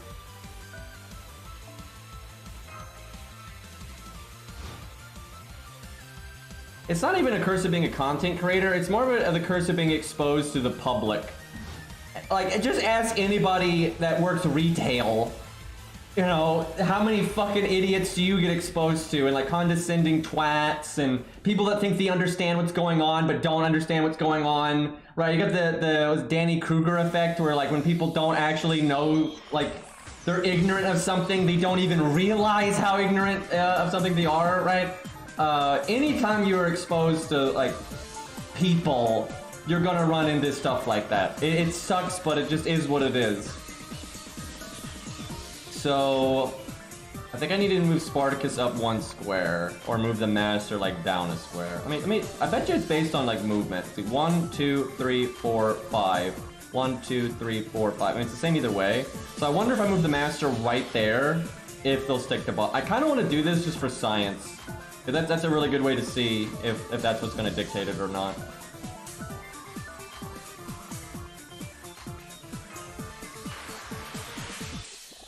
I've never worked retail, but I did work when I was a teenager. I worked in a pizza shop, and I didn't really have to interact with the customers. I was mostly a cook and that kind of thing.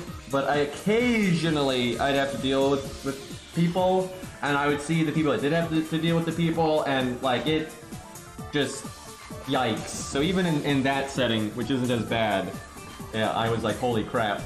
If I had to like constantly deal with people as like a job, I couldn't do it. Like I would do literally anything else. I actually really enjoyed working at that pizza place though, mainly because I didn't have to deal with the people. But you know, it was fun making pizzas from the ground up. You know, we made our own dough and all that stuff, and yeah, it was really fun. And it was actually a really, really busy location, so I was never bored. Okay, so, guess we do this again. The opening that I did was fine. I really should just bring default Mysticode, though. I think that would, like, fix a lot of problems here.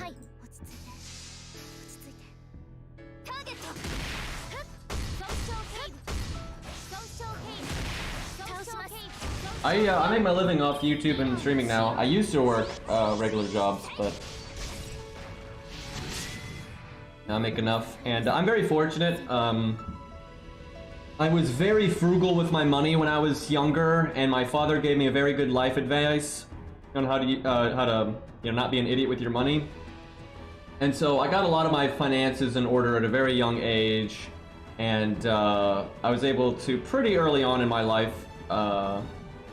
I got a small house paid off, just completely paid off.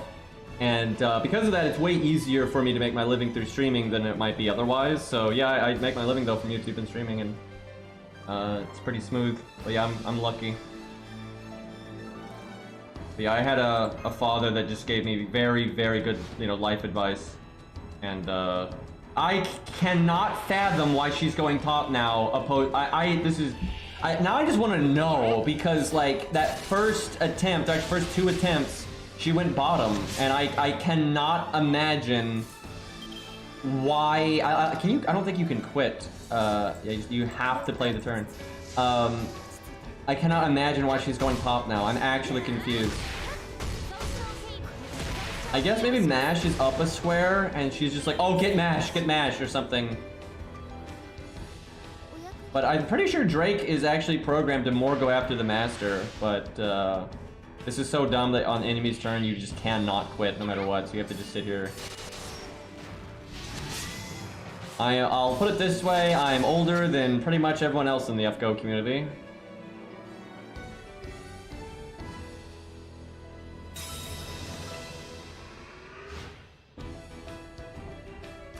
Okay, this is getting obnoxious. Like, I just want Drake to go bottom, because I want to see if these changes I've made are enough for Mash to win the 1v1, because I think it is. But we can't do the 1v1 anymore, because Mash keeps doing this. So, anyone that's been in the chat from the beginning, remember when I was saying it gets annoying when, you know, people say the same shit over and over again, and like you get exposed to the same stuff over and over again? Really good example of that is just how many times people are like, why are you on YouTube right now, right? It's like, it's not that hard to figure out, and it's been asked so many times now, I'm not answering that. Like, that's literally all I'm seeing in chat, really. And it's like, guys, if it was actually gonna, like, endanger my channel, or I was banned or something, I would say something, but that's not the case. And I think that's the problem. Everyone's like, oh, did Green get banned on Twitch or something? I think that's what people are, like, fishing for. Like, it's just, this is getting old.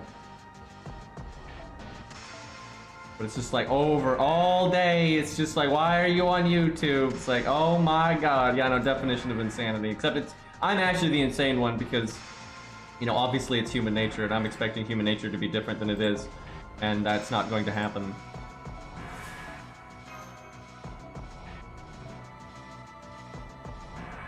But no, I'm not gonna just permanently switch to YouTube. Like, I've said that a million times, right? Like, I'm just, you know, I can stream on YouTube now, so I will sometimes. I can do both. It's not the end of the fucking world.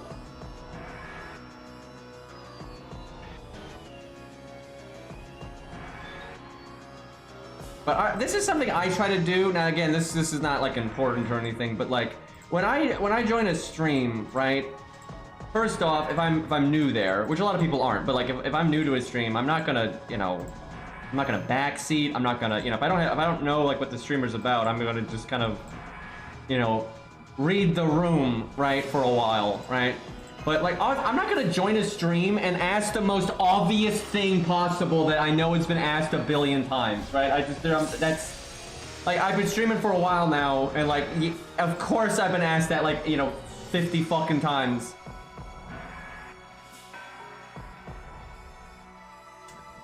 Okay, you know, I'm almost about to put Spartacus top, but I really don't. I want to know what is dictating the AI to go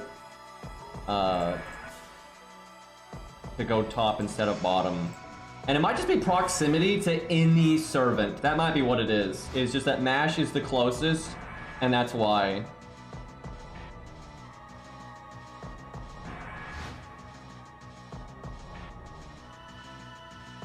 Let's see. What? Oh my god. Not, I'm just being an entitled brat right now. But, like, another one that I remember that I see pretty often that I don't get, and this is just like a mindset thing that I just don't understand. But, like, someone will ask you something and it's not actually what they want to ask you. Like, someone will say, why are you using Robin Hood in stage 1? I've actually been asked that exact thing multiple times. And but you can also switch it out for other servants. But they're like, why are you using Robin Hood in stage 1? The answer to that is so outrageously obvious. That's not even what you're actually wanting to ask. What you're actually wanting to ask is, why do you like Robin stage 1 the most, right? And that's a way better question. That's a way better question. But people will almost always frame it like, because they, like, presume that you should like the Final Ascension the most, or whatever, right? Like, they just so think that's how it's supposed to be, that they're like, why are you using stage 1, right? It's just silly. It's like the answer is so fucking obvious, there is no point in asking that question. You know, the actual question is, why do you like that one the most? Okay. So, how can I keep Drake bottom, but then not get, like, attacked a million times? That's, like, the problem. I need to go first on both of these. But yeah, for like if you watch a streamer or you see someone's support list or whatever, and they have no one in Final Ascension, it's kind of obvious they don't like the Final Ascension art for those characters, right? Or they just don't like it as much, or that is the obvious answer, right? Like there's no reason to ask. Again, you could ask them, how come you don't like the Final Ascension for this character, or how come you do like the stage 2 that you have them in? That's fine. That's a completely sane, reasonable question, but almost no one asks that. So I want to attack so I can get my action first, but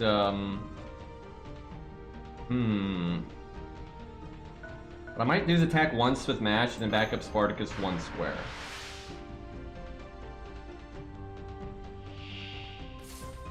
But like, you know, I have Ku in stage 1, right? If I joined a stream, and I don't really like Ku stage 3, right? Because it's like his stage 1, but it's just like weird colors just because, right? It's kind of a lazy stage 3. But if I joined a stream and a guy's using Ku stage 3, I'm not gonna be like, wow, why are you using Ku stage 3? I'm like, yeah, because he likes it, obviously, right? Now, I might be like, hey, just curious, why do you like the stage 3 the most, right? And then then he can explain, like, maybe he likes the colors, maybe he likes it, you know, this, that, or the other, or it's just maybe set to random. Maybe he's got his ascension set to random, right? Like that's fine. But yeah, it's. I don't like those kind of like loaded questions, right? Where you're like actually asking another question, or like, you know, you're almost implying that like the default, like because they like Robin stage 1 or whatever, there's something weird about that. Like that kind of thing just bothers me. Anyway, I mean, this is a good opener.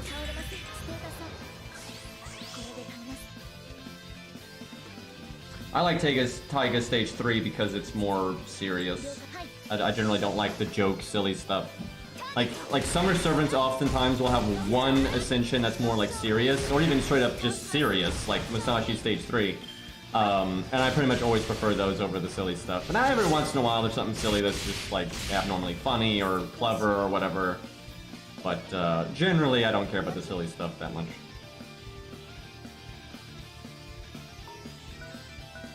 Can I still attack once? I cannot. So I guess I could back up, waste one of her actions, but it really won't matter. If she wants to attack twice, she can.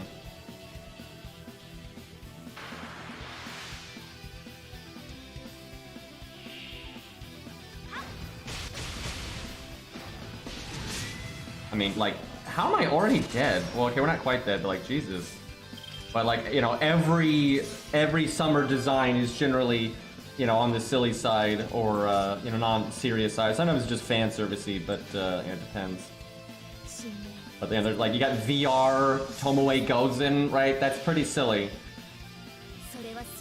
You got like Ilya with the water hose as a weapon. You got freaking Archer Artoria using a water gun as an action. You can fight Guadia with a water gun, right? I'm pretty sure this qualifies as silly. But Tomoe's got the, you know, she's got the other stage. The thing is, this is what's messed up with Tomoe. They gave her the more serious stage 3 and 2, but then she still has the VR headset. But like only stage 1 is like more silly.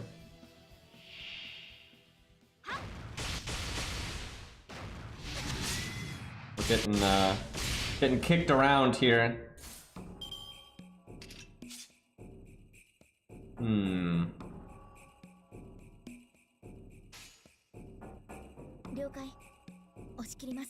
Just do art, that's fine. Oh, one that I like in FGO. I guess Musashi, just because gun swords are awesome. Like, it's so funny watching Musashi do melee attacks and you hear gun sound effects going off. Like, I find that very funny, and you know, it's still cool too because, you know, gun, you know, shots are cool, so, you know, why not? But I'm trying to think, are there any other silly designs that I like? I'm sure there's something. And sometimes I don't necessarily like dislike the silly stuff, it's just I'm not gonna use it. So if I don't kill her here, I need to cast Invulnerability. And if I want to save the attack up for Spartacus, but if I give it to her, she will kill here. And that's good. This is tough. 22k, terrible crit shot. I'll do it.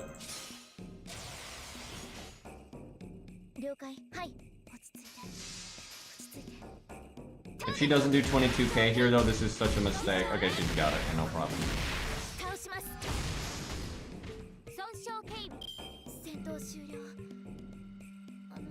The thing is, Jufu's doll isn't exactly silly because, like, she actually summons those, like, canonically and, like...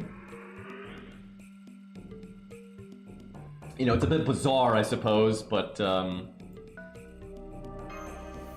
she didn't get an NP tick. That's actually bad. I actually really wanted her to get an NP tick. Well, I guess what I do then is I do the defensive and I do the NP. And I shouldn't take any damage. Although Mash is gonna get fucked up by the dot. I should just give Mash a dot clear command code. It takes 2 seconds and that would make us take so much less damage, like 5,000 less damage.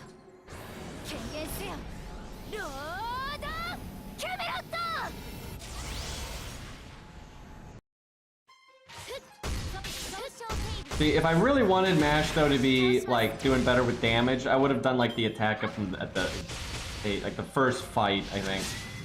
And then it'd be back sooner that way. Oh yeah, Edmund stage 2. Nobody uses that. Like, nobody uses that. I'm not sure I've ever seen someone like on their support list where they've got Edmund stage 2. I mean, I probably have and I just forgot, but yeah, that is generally not a thing.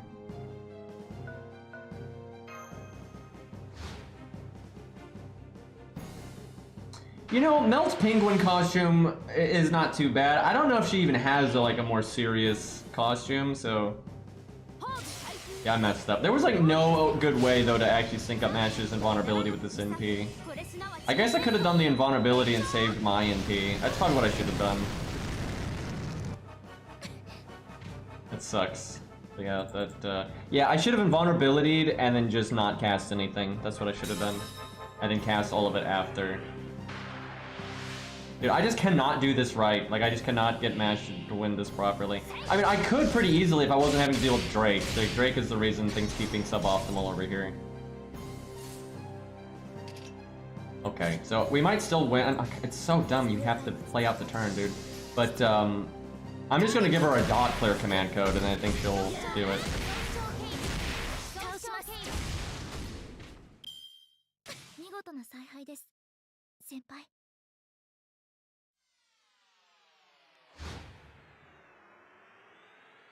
Cairo uses Edmund stage 2. Does he? I mean, I don't think he has Edmund on his main account. And if I swear, if he does that, he's just trying to trigger people.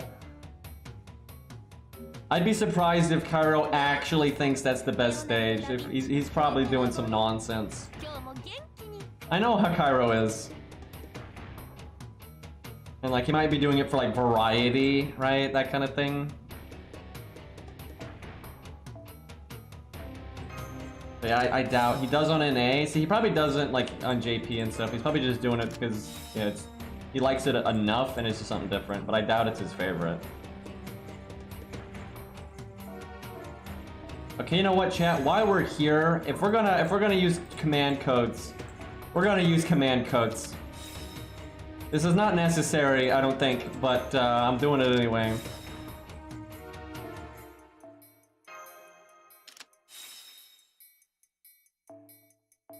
Statistically speaking, necromancy is terrible.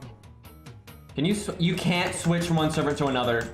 You have to unequip it. That's so dumb, dude. Oh my god, this FGO's UI is just absolutely atrocious. Like, it's so bad. Like, it is just so bad on so many levels. And like, even when they patch it, it's still terrible. Like, you have to do all these confirmation messages. You have to, you know, watch the animation play out. Yeah, it's just like, and you should be able to do it from the team screen. Like, you should obviously be able to do this from the team screen. It is so silly that you cannot do that. I'm kind of lazy, but okay, fine. Well, who even has them? It's probably Ku, yeah. But yeah, on JP, you still have to do all this. You still have to go through the confirmation messages. You still have to watch the little animation play out. The only difference is this: if it's equipped on one character, you can switch it directly from one character to the other. That's like the one thing they changed. Oh, hey, Plushie. Sorry I didn't see you. I'm having a hard time keeping with chat, but hi, what's up? Okay, let's see here. How strong can we make Mash here? Hey, look, more bots. I think Zal got that, though. Yeah, there we go. Yeeted and deleted. Alright, what are we gonna do here? Let's go, I guess flat damage because she's never critting. And then we'll do the 20% servant damage. I like how we're focusing on Mash DPS instead of Spartacus, but you know, at this point, like, I want Mash to absolutely win the 1v1 and like, even in the worst case scenario.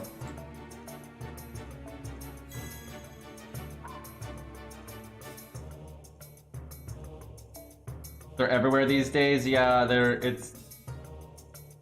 it's kind of messed up. Funnily enough, my if I post a video, my main channel generally doesn't get them. But if I post a VOD on my alt channel, it'll always get like 2 or 3 of them. Like every time, even it just within like a minute of it being uploaded, they're just boom. Wait, what am I doing? Oh yeah, Gilgamesh.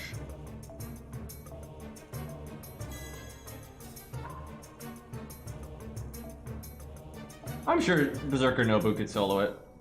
You just have to be a little careful. But like Berserkers, especially when they're like higher level and they hit those damage thresholds, it's generally pretty easy for them to solo this stuff. Spartacus is grailed on this account. He's not grailed like super high, but he's grailed on this account. Let's see. So I've missed a lot of command codes on NA. Doesn't really matter what I put on quick. I'm not going to use it very often. Okay, you know, while we're here, let's give Spartacus some stuff too, just because we know he's like almost has enough damage, but doesn't. This is kind of like overkill right now, but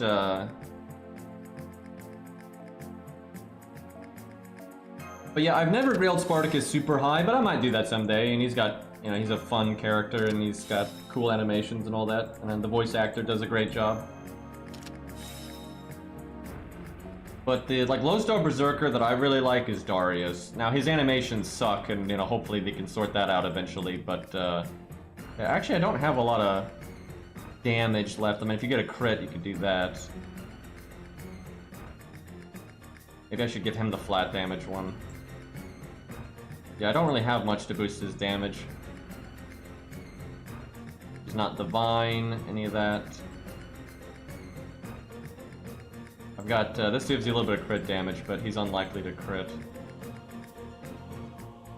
Well, the way we're doing it, Mash is more important, I think, so it'll be fine. I can give him the damage cut, but boy, is that not gonna matter. I guess I'll just do that and see if he gets lucky. You never know. You know, I have never really watched Bleach. I'm not sure I've ever even watched an entire episode at once. Like, I've seen bits of it, but I've never really been into shonen.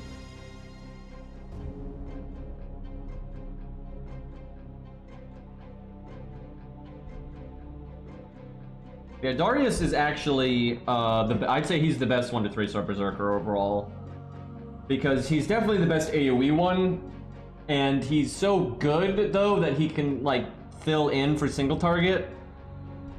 And because of that, I'd say overall he's the best. Now, in a certain individual circumstance, he's not necessarily the best, right? Like, sometimes Lubu is better, or Mori is better. But overall, the most mileage you're gonna get is Darius. Now, for farming, though, it's still Spartacus, just because of the battery. So for, yeah, just straight up farming, Spartacus, Spartacus, Spartacus, Spartacus.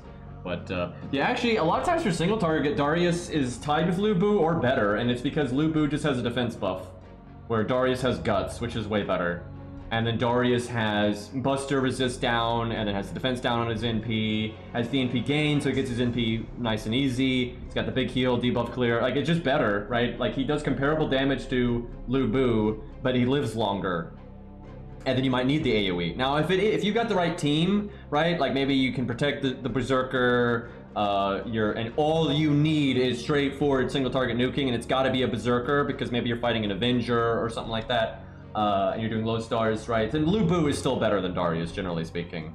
But even then, not always, because sometimes the boss like doesn't have enough health that you don't need like the crits from Lu Bu's Star Absorb and that kind of thing, and you just need like Berserker damage in general, and like just typical normal card damage will be enough, or AoE NP damage is enough. Then Darius is way better because he has enough damage and he's got better survivability and he gets NP gain faster. So, and then Mori is such a bizarre unit. Like Mori's pretty hard to quantify because he's so specific. Right, in the right circumstance, Mori can be like surprisingly good for a 3-star, but he's very wonky, and if you just like slap him on any old team, he'll just die. Because you can't even give him like an invulnerability buff from Mash if you do his first skill, because he'll have the buff success chance down. So yeah, he's just very wonky. Like, in the right context, he's amazing, right? His peak damage is a lot higher than Darius and Lu Bu's, but he takes more, like, footwork to make that happen. And then sometimes what you have to sacrifice to enable Mori is just going to hurt you so much in other areas that it's not worth it, right? And you shouldn't do it. Like, Lu Bu is so much simpler to work with. Lu Bu's peak damage is lower, right? Like, absolutely. But sometimes it's good enough, so... And then Caligula is actually a thing too, because Caligula's peak damage is absolutely outrageous, but there's massive RNG in it, right? And that's a problem. And he's harder to protect, and there's just a lot of RNG with Caligula. But when Caligula gets good RNG, he's kind of like the Baldi of Berserkers, honestly, because when things line up properly, the value you can get out of Caligula is nuts. But then when things don't line up properly, like you don't get the crits, you don't get the card, the deck shuffle's bad, you don't get the buster cards when you need them, or you don't land the attack buff from his Imperial Privilege and stuff, then it's just awful, right? Then he has a lot of problems, but he can be really, really good, and if you use stronger support, so you're using like higher rarity stuff, then sometimes you can just muscle, the value and stuff.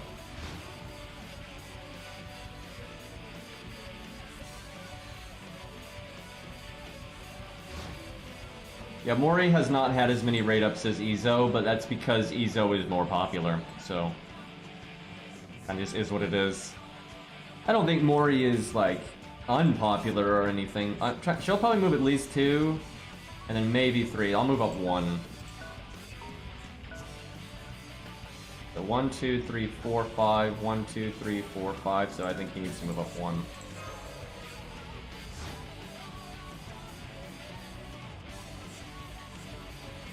I mean, I don't think you can pin stuff in the stream chat. Okay, let's see if this stuff makes the difference. The dot clear definitely will help. There's no denying that.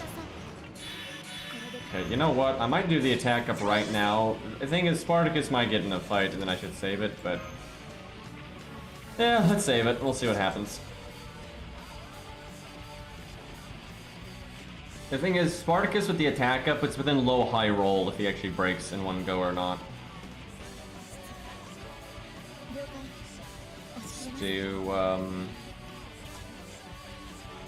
I could do Buster Art last. That's probably enough NP gain. I mean, maybe even Art in the middle is enough. You know what? Let's see if that's enough. Because we get attacked, and that'll give us NP gain.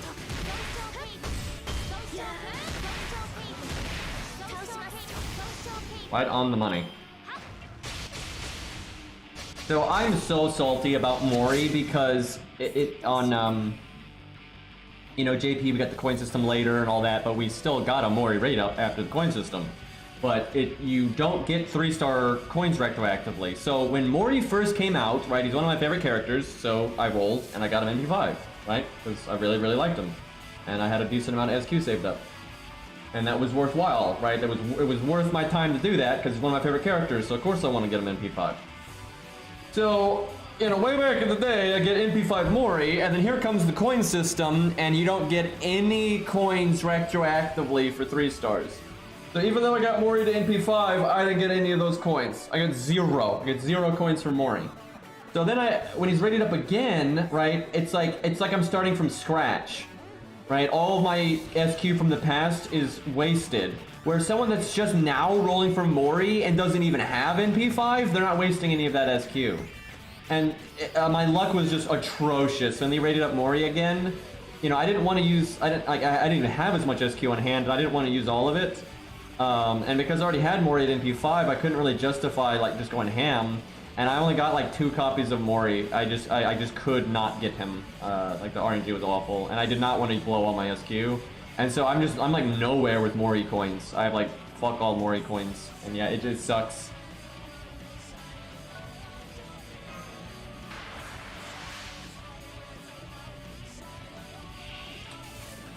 But didn't they say in that anniversary interview that they were gonna try to do, something to make the coin easier to get coins? I know they said they were gonna do more with the coin system. I can't remember if they said anything about making it easier to get coins. But I might need to check that interview again. But yeah, I know they said that they were gonna do more with the coin system, but that could actually make it worse, right? If they give you more things to buy with coins, then it's even worse.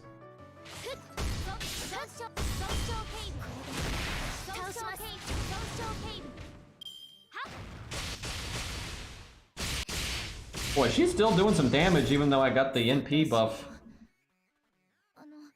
Flamefoot. Yeah, I could see them adding a 4th passive. I would not put that past them.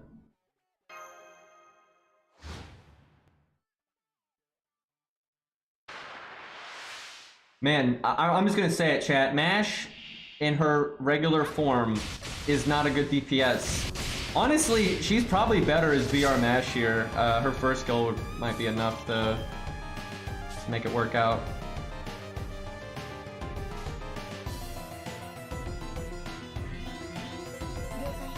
Might be the first skill just because it has a crit chance. See if we can get lucky here. I mean, there's so much stuff that they could add. If anything, I'd say people were disappointed with how, bare bones the passives were, because I think the obvious thing to do is make a 4th passive that is unit specific, and it's not like a oh fuck, I didn't think she went again. Whoops. Should have done my invulnerability there, I think.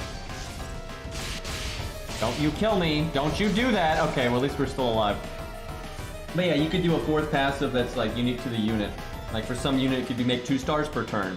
Another unit, it could be if you activate your gut skill, you get an attack up, right? Because if the unit has guts, you could make it, your NP now gets armor ignore on it, right? You make it a buff like that, right? You can do all kinds of stuff. It's easy to do more with it, but I wouldn't really want them to do more with it if you didn't make the coins easier to get. Also, it's a power creep issue too, right? If you're gonna make the player side stronger, you need to be kind of smart about that. I wonder if I can do 19k here. More stars versus, you know what, this turn matters more, so we'll take the 10% crit. 20-20-20. Not ideal, but, oh, we got it. Underestimating Mash's damage a little bit. So they did say in that interview that they worded it a little strangely, so it's kind of vague. They were asked about Bond CEs. The interviewer asked them if they were gonna do buff Bond CEs, maybe to have better stats, because they have 100-100, which is useless, or something like that. He was basically saying, are you gonna make Bond CEs not crap, right? And they answered with, we can't say anything specific right now, but you're going to want them. That's what they said.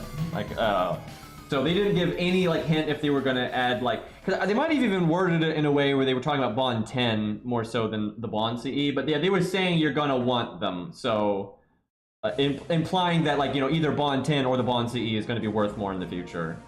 So yeah, we'll see. But yeah, Bond CEs I think Bond CEs as a passive is fine. You'd have to change it though.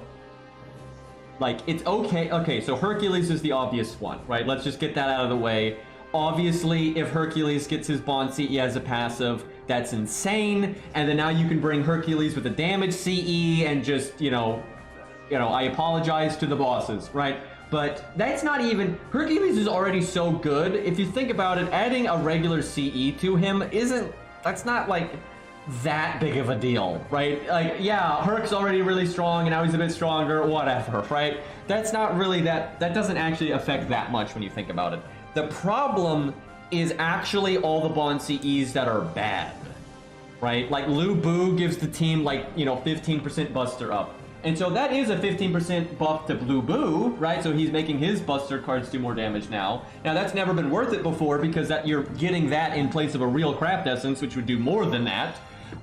So if you got that as a passive, it's nice, but it's not that nice. Like, yeah, okay, Lu Bu does 15% more with his Buster cards, and so do his teammates, but that's barely gonna matter, right? So it's a little buff, right? It's a little buff. Where when you have units like Orion's would be massive, because Orion's is basically 20-30. So now Orion is just making more stars every turn, right? That's insane, right? Obviously Hercules is insane. And then you got like Kuolther with the free guts, although I don't think it stacks, so it's not as good as it sounds. Summer Kiara has full HP guts for Bond CE. Yeah, that'd be pretty good. Yeah, there are some that are really, really strong. So what I was getting to is they would need to adjust them. The problem is FGO has this design philosophy. I can see this crystal clear. They never want to nerf anything, even if that thing is like so minor it doesn't matter. So for example, let's take Summer Kiara for example. If you nerfed that guts to be like a regular guts, but then like other effects on the CE, so it's still good. But then you get it as a passive instead of having to take up your CE slot. But then you have to be Bond 10, so you got to work for it, right? That's a net gain. Right, that's a net gain. Kiara is now stronger. Even though they nerfed it, because it's coming in as a passive, that is a net gain. But they generally, I've noticed with FGO, they won't do that, right? They won't nerf something and then buff it in another area because like, well, what if somebody liked it that way, right? That's just like a thing with FGO, is even if something would be a net gain, they will not nerf something else to buff something else, right? So they've kind of like trapped themselves. Now, maybe that design philosophy is going to change, and maybe they will, like, nerf some, buff some, twink things to allow it. Yeah, if it can be that's a good way of wording it. If it's technically, air quotes, technically a nerf in any way, they won't do it. Yeah, absolutely. I've seen that, like, design philosophy with them over and over and over again. And it's kind of a problem. But yeah, I think it would be cool. I would like it if they would buff Bond CEs like that, because it rewards you for being Bond 10. Right? And kind of how Angra got a buff quest when he got Bond 10. And I guess you could do that. You could just be like, everybody gets to do a buff quest at Bond 10, so if it's like a character you really like, you get a little reward for it. But it is tough because some units obviously don't need buffs very much, where other units need buffs desperately. But the units that need buffs desperately, you shouldn't have to get Bond 10 to fix them. Right? If you look at like how messed up Jekyll and Hyde is, you shouldn't have to get Bond 10. Because I was saying the other day, a good fix for Jekyll and Hyde, in my opinion, is to buff his NP again, which they've done. They double buffed Vlad's NP. So buff Jekyll's NP again. So when he casts it, he reduces his cooldowns to 0, right? So if he casts his skills in Jekyll form, they all come back, and now he has them in Hyde form, and add an attack up to his NP, so he gets a permanent attack up that way. Because that's the thing, Hyde has 2 Buster cards, and all he gets is a permanent Buster up. That's not good enough, right? That's not even close to good enough. So give him a permanent attack up, give him a permanent Buster up, have his cooldowns come back. That way you can cast him in Jekyll form, and then recast him in Hyde form, right? That's not going to make him like the world's best unit by any means, but that would be a really good start for fixing him. But if you made that only for Bond 10, that's dumb, right? Because the unit should be good enough inherently, and then Bond 10 bonus should be like a icing on the cake. That's like, you should be like, oh, this is your favorite character, so you can like do even more with them. But yeah, it's a tricky spot because you've got, for the low stars, right? You've got units like David and Ku, 100 Face, right? These units don't need to be buffed at all. They're fine, right? They're extremely good. But if you're going to give everybody some kind of passive or Bond CE bonus or Bond 10 bonus or whatever, you want to do something for them. But yeah, not maybe as much as you might do for, I don't know, the Phantom of the Opera, right? But yeah, I'd be afraid that they would use like a Bond 10 buff as like an excuse to not actually buff them, right? And that would not be good, in my opinion. But yeah, they're clearly gonna do something. I mean, they said, you know, in future you're gonna want the Bond CEs or Bond 10, so I figure they are planning something. Maybe they're gonna revamp them and like add some effects to some of the more generic Bond CEs. Maybe they're gonna make the stats on them like 500, 500 instead of 100, 100 or something like that. That wouldn't really fix it though. Like, for example, if Q's Bond CE, let's be generous. Let's say it has 700, 700, right? I would still never use it. There's no way. I mean, it's way too inconsistent. You have to proc the crit buff, which is rare, and then after getting the crit buff, you have to then actually crit, and then you have to have like enough crit buffs proc to outweigh like Golden Sumo or something, right? Even with the NP damage up on it, it's not even close to being on par with like a regular CE. So you'd have to make it like, I think in order to make Q's Bond CE worth using, it would probably have to give you 2000 attack. And even then, I'm not sure I would do it.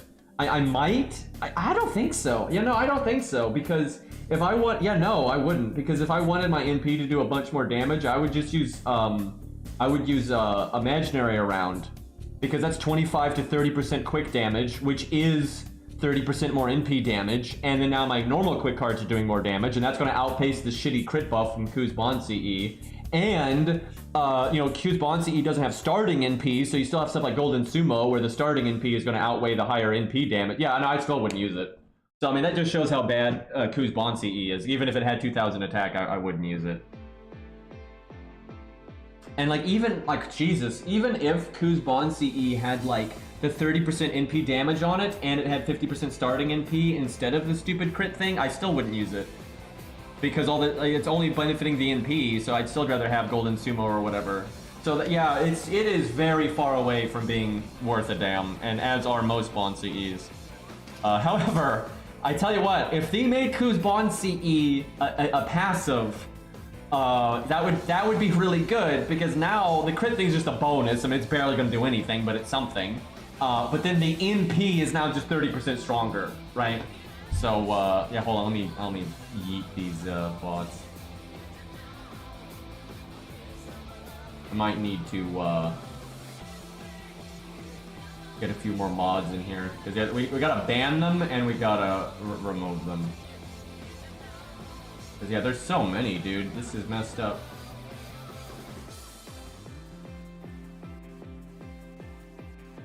Okay, well, they got yeeted, but yeah, there's so many. Yeah, you can ban bots. You can ban bots. You can ban anybody. I could ban you right now. I'm not going to, but yeah, you can ban anybody. Now, there's no way to like universally, you know, ban all bots preemptively. You can't do that. So I forgot if I'm gonna get attacked again after this turn or not. See, I think I'm attacking. I think I can attack one more time. So I could cast my first skill and NP then, I think. I hope I'm right about that. I kind of lost track of what I was doing. But yeah, so there are some Bond CEs out there that would be, you know, outrageous. So I don't know what they're gonna do. I'm looking forward to it though, because it's intriguing.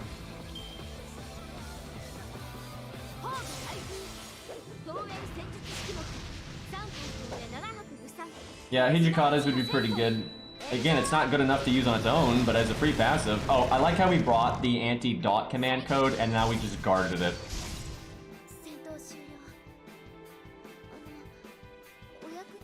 Let's see, though. What would be the most broken one? So Achilles would be really, really good, because he gives everyone invulnerability, and you could put him in the back row, and he shows up, then he'll give him invulnerability. Like, that's big. Like, that's really big. Obviously that Kiara one, like Summer Kiara one, that'd be really good. Hercules is obviously, that might be the best one. Orion's is really good, and Calamity Jane's. Well, yeah, obviously Herc. We talked about Herc earlier, you know, that's just a given. But Calamity Jane's is pretty big, because she actually will show up with a Star Bomb. George's is good, but I think Achilles' variant of it is better. Like, absolutely. Shiki's. Oh yeah, Shiki's is insta-death up for the team. Yeah, that's not so great. Let's see. There is Orion's, because Orion's is a free 2030. It's just a passive 2030, right? Yeah, I think Genko has it too. There's a couple people that have that. That's really good. Like that's like sounds underwhelming, but seriously, 2030 is one of the better CEs out there, and if you get it for free, like hell yeah. There's a really good chance though with the VC Braun and George that it'll just no effect. They won't stack, they'll just no effect. So it'd actually be very difficult to do that. Yeah, David gives insta-death on every hit. That one's really bad. It comes with NP damage up too, but so it's not like awful, but it's nothing special.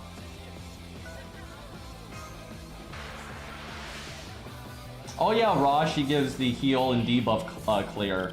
And it's really difficult to use right now, because it's actually an incredibly good Bond CE. It's just, Arash needs starting NP, obviously, so it's very difficult for him to use that, especially in a budget circumstance.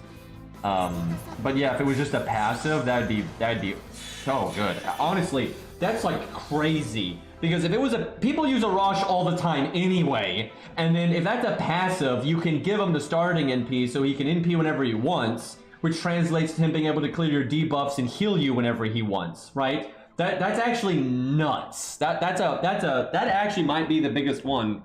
Like that's for challenge quests anyway. That is crazy. Like that's absolutely crazy. I mean Herx is really big. It's just Herx gonna use his Bond CE anyway, so the actual value shift isn't like that big of a deal. Okay. I guess I NP here and hope for the best. Do I have my third skill? I do. Alright, let's see if we take 0 damage here. I think we will.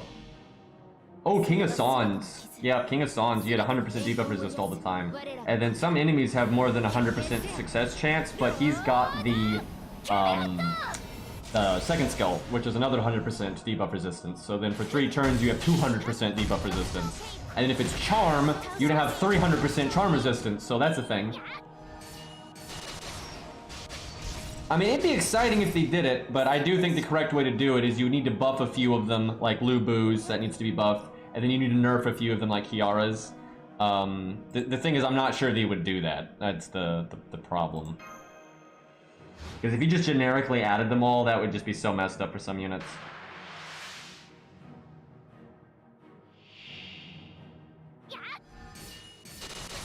Don't you kill me. She might kill me. Oh, just barely, dude. If you didn't kill me, I could have NP'd again. Oh, the horror, dude. Yeah, it's because she crit. If she didn't crit, it wouldn't have been enough. Or if she cast the skill or any of that. God, dude, that hurts my soul. Now she's critting again. Why are you like this, new kid? Wait, does King Hassan also have inherent magic resist? I don't even remember. I know he's got the charm resist. Let me check that. Let me take a peek here. Let's see. FGO. King Hassan.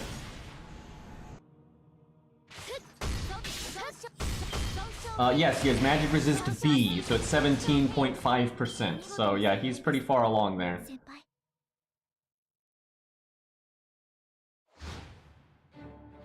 Man, that means so Mev in NeroFest had a 500% chance to charm, and that could charm King Hassan because he just had 100% resistance to charm. But if you like really metagame this, so I think you could do it. I think he could guard it. So you could precast his second skill on the wave before Mev, right? So that's 100%. You have the Bond CE, that's 200%. You got his passive, that's 300%. You got his magic resist, that's 317%. So then you would just need, I mean, you still need a lot, but you got like Medea Lily is an option. You've got, there's got to be a multi-turn resist buff. I'm trying to think, who's got some big boy multi-turn resist buffs? I mean, I know Medea Lily is a really big one. And someone mentioned one the other day, but I forget. Oh, you got Han's Bond CE. And you could do the Switch Mystic Code. That's the thing. For the turn before you go to Mev, you could do the Switch Mystic Code. So you could like do Medea Lily, because it's 3 turns, and you could switch out for Hans or something. What is Nightingale Santa's? I know she has buff removal resist, but you need let me see what she's got. That would be so awesome though if you could get him to 500% debuff resistance. That'd be fantastic. So she has she just has debuff removal. Oh yeah, buff removal resistance. She doesn't have magic resistance or anything. And that wouldn't help. That wouldn't do anything. So Medea Lily is the best I can think of, but I'm sure there's someone else. And then obviously Hans Bond CE. Oh, Asclepius! There's one. Yeah, Asclepius has now the thing is, that's not the problem with Asclepius is he just gives you debuff immunity. And then you're just the charm's not gonna hit anyway. The point is you're wanting to muscle it, right? Because everyone was annoyed that King Hassan couldn't guard the charm with his passive, right? So you're trying to fix that. But yeah, Asclepius you would just do the NP and then LOL, I'm immune. But yeah, I guess you could do the skill and then it's 50%. So you could do like Asclepius, Medea Lily, then switch out for Hans Bond CE, do the second skill, go into the wave. That's probably enough. How much is Lily's? That is probably enough. It may not be enough to be 100% guard, but I think you could get it in the realm where you had a good chance of guarding it. Because 500% is really hard to do. Yeah, Ash just is immune, so he doesn't have to deal with it. Okay, we're at the point where I kind of need to attack first with Spartacus. Do I have the Mystic Coat? I have no idea if I have the Mystic Coat. If I don't, this is going to be a problem, but I think I gotta go here, then let Nukehead attack me. Yeah, anger, greater than charm. Yeah, I do like how his is not, it's like not up for debate, right? He's immune, it's not resistance. But they kind of learned from Gramps. That's, I think, why they did it that way. I think I'm going to evade here, because even if we break, I think you keep it, and then there's a chance that we won't break. So...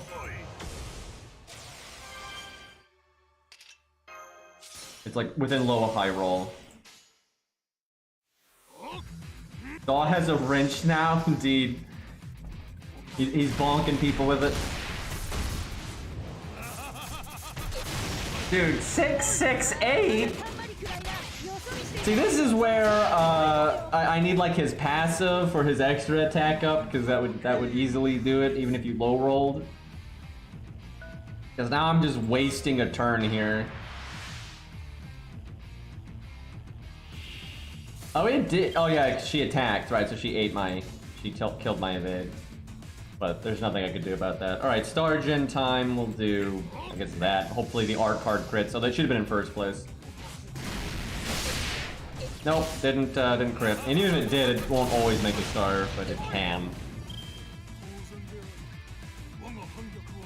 What is Lee's Bond CE for both? I want to look this up now, because that's a unit people don't pay much attention to, and I like Lee a lot. Alright, I'll look up Lee Lancer. Lee Lancer's Bond CE is...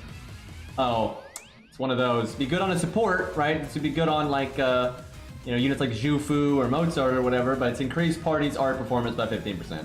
So you'd be buffing his, you know, art cards and his NP, you know, passively by 15% if you did this theoretical Bond CE thing, but that's not that great.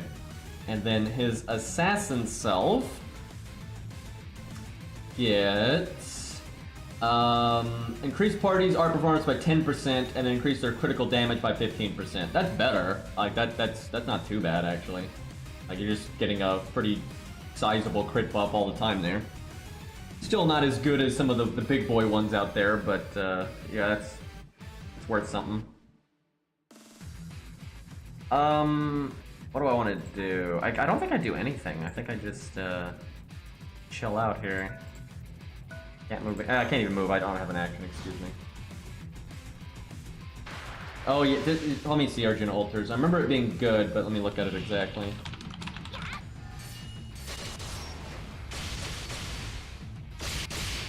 Alright, his is... yep, 3-hit invincibility. And no time limit. No time limit, it's just 3-hit invincibility. So just, yeah, free Paineth CD. And then, you know, I wonder if I could have gotten away with it here, chat. I should have tested my limits and see if I could have gotten away with it here. But anyway, and then, yeah, 30% NP damage. So that'd be amazing as a passive. I mean, that is amazing as a passive. Because he has guts, so now he has a survival... you know, skill and then guts. That's just so good.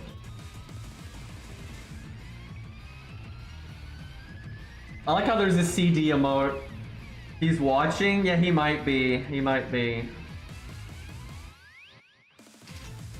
But I should have tested the waters just to see if I could get away with it. Okay, we're about to have a bad time. I think I can heal anyway, though. I think I get my turn to get the invulnerability. Wait, do I? I think I do. Yeah, because she attacked me. Wait, no, she could attack again. Oh shit! You know, I just messed up. I just threw away the heal. I have to try to kill her then. We're so close, dude. I want Mash to win this 1v1 so bad.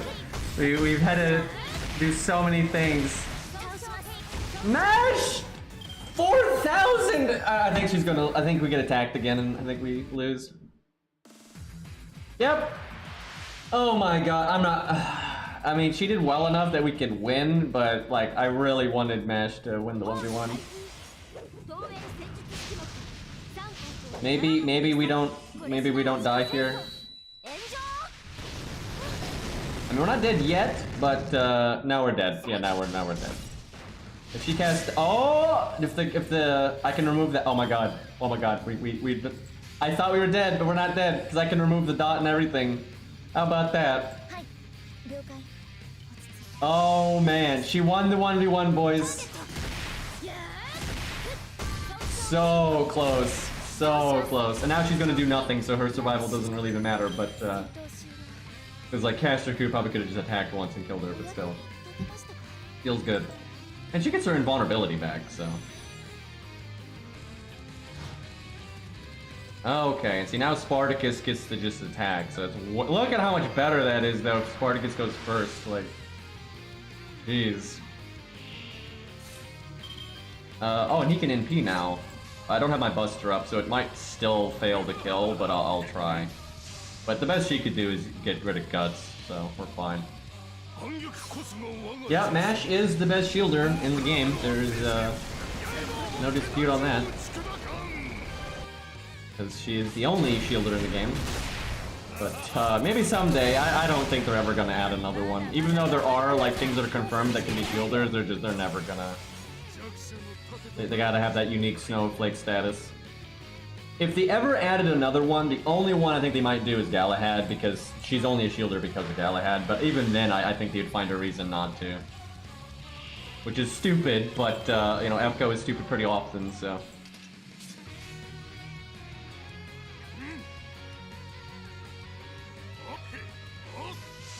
That's the old school NP gang combo when you don't need damage at all. Which is not a thing really anymore on NA. Or JP, excuse me. Now, there's still a reason to do that combo, but you would do that combo because you wanted Star Gen. But yeah, with the way things have changed, that's a Star Gen combo now, if you don't have access to another quicker Buster card. And that wasn't even a BM combo, I just did that for NP game. Okay, well, what's left should be very simple. The real fight was just Mash versus Nukev. Everything else here is pretty simple. What's sad is I did all that work, and it's not. I don't like need to go use Mash for anything, so like, it wouldn't have really mattered if she died. But my pride.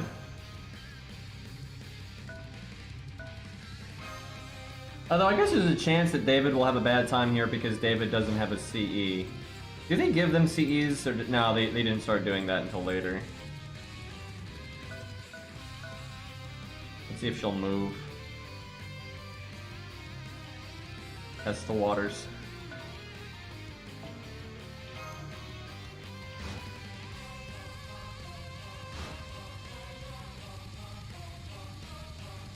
Okay, one more. He might just stand there, we'll see. You know what? No, I'll wait right there. I think 3 squares is the best, because then they move up and they're in range, but they can't hit you. Okay, she's gonna go. That's fine. I can take a hit. You know, Zaw, I almost read what you said, but nope. Someone almost got me the other day. I've been letting my guard down, I think.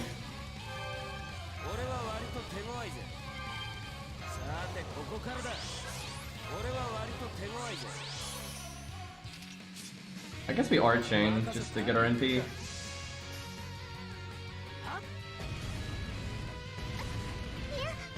Oh wait, Casterku is actually the one I think with no CE. Yeah, David has the like 4% attack one, which you know, is not amazing, but it's something. If you level it up to its max level, it's actually okay as like a, you know, a budget. You know, hold me over. How did I do that little damage? Jeez. I mean, I know having no craft essence really does add up, but like, holy crap.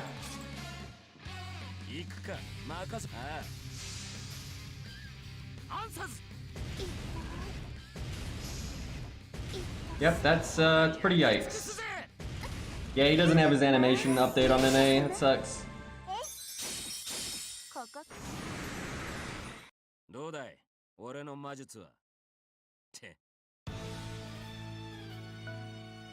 Okay, well, I guess I NP. At least we get the defense down.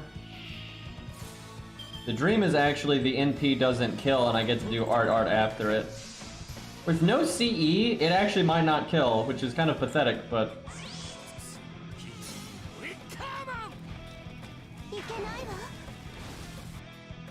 So I always recommend get David's second skill to 10. Like, even if the other skills are 1, like you do 1, 10, 1, right? Like, his second skill is absolutely worth getting to 10. The other two skills, though, especially if you're using them as like a backup support, is not that big of a deal. I don't think she's gonna move anytime soon. One way we might lose this is if we get insta-killed.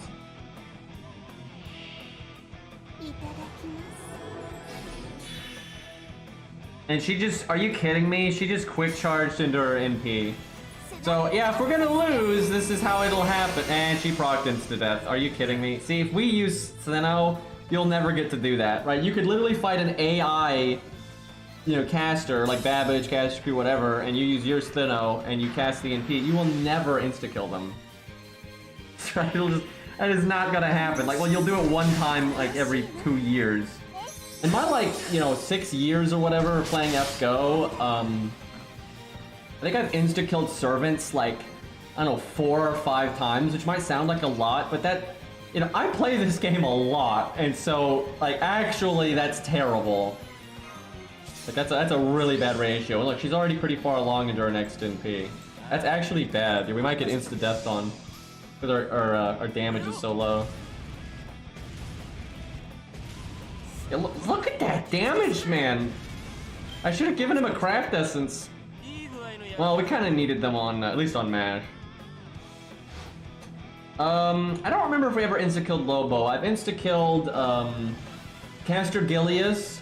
I've insta-killed Ben K. There's been a couple other ones I don't quite remember who it was. You've got Dragon, and the Dragon, as far as I can tell, in that interlude has the same death resistance as a Servant. Because we fought that dragon more than like any boss in the game, and we've only ever insta-killed it once, ever. And we even did a team setup all about insta-death like 3 times in a row, and we never killed them. Yeah, because at first I thought that maybe the dragon didn't have like proper boss resistance, but like we've tested it enough now that, I mean, he absolutely does. So that was messed up. But I've seen another streamer insta-kill Brunhilde once. That was an experience. Alright, that might... Okay, you know what? I'm just gonna do the attack buff.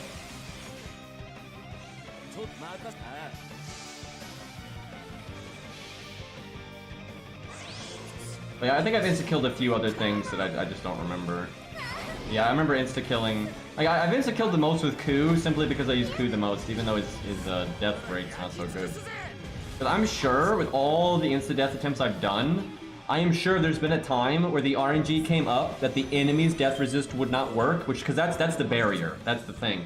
But then the like 40 or 50% chance for Ku's insta-death not to proc in the first place happened, and I just never knew. Right, I've played enough that has probably happened.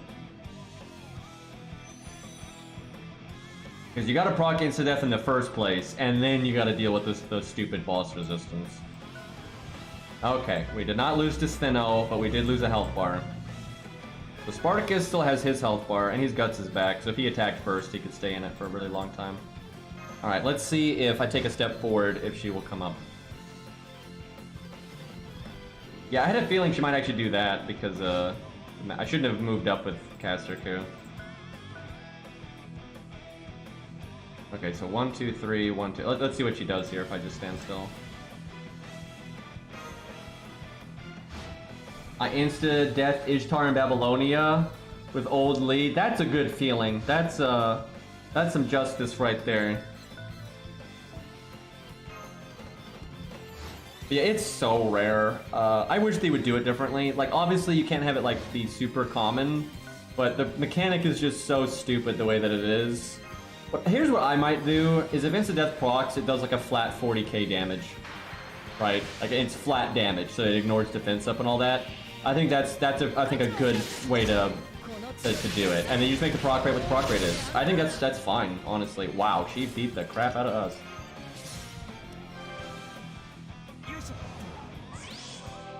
I guess I'm gonna do the defense up now.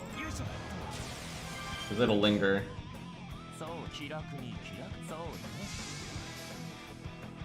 I've seen someone insta-death Bullet Heaven. I remember somebody did it like over and over and over again until they got it.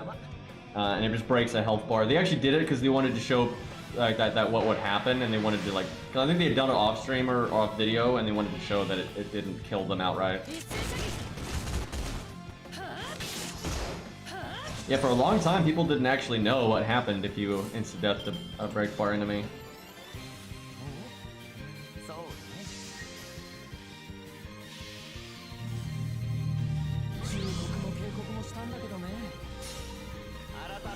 Yeah, they didn't introduce the treasure thing until later, I don't think. They improved Grail front a decent amount, but I mean, it's still not great. I don't think Grail front is that good, ultimately. It's just very shallow. Because, like, I'm having to babysit the game a lot in order to make this challenging. Right? Even with low stars, you can just trivialize this extremely easily. However, if you kind of go out of your way just a little bit not to cheese it, and you do use low stars and are not grailed and stuff, it can be pretty hard. But the thing is, it's not even hard for good reasons, I would say, like the most part.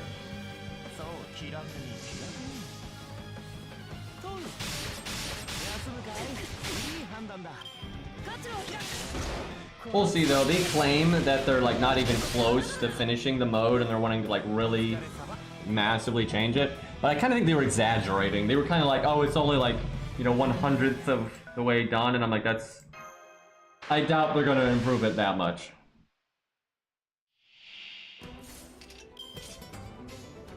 Some bosses, they just straight up give insta-death immunity as like a passive.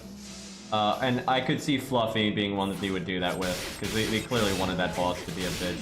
Okay, we're gonna get fucked up here. That's really bad, because now she gets her NP. That was actually the worst timing like possible. Actually, I shouldn't even have attacked there because of that. Although if I back up, she might not do anything, especially if she'd have moved up with Caster a few turns ago, but we'll see. Nope, she not having it. Wow, we actually lost because of that. Just cause I've noticed though, when you have low damage outputs, that happens all of the time. Where like they finally get through your regular health bar is like right on the turn that they get their NP, and it's because like things are so much slower when your attack stat is lowered. So. Oh, we're actually not dead yet, but she'll every time. I've almost never seen a Grail front where a low star gets NP'd and then doesn't die to the normal cards after. That's really frustrating though. Like that's just super bad luck. I mean, we'll win, but that we could have, if I just not attacked, we would have prevented that.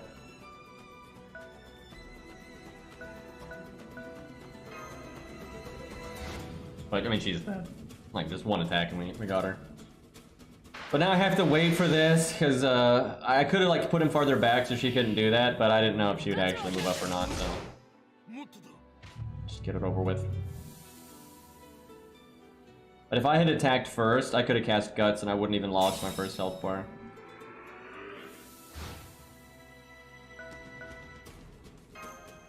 Okay, that took forever though, like my gosh. I mean, I kind of did it in a way that I knew would take forever, but still.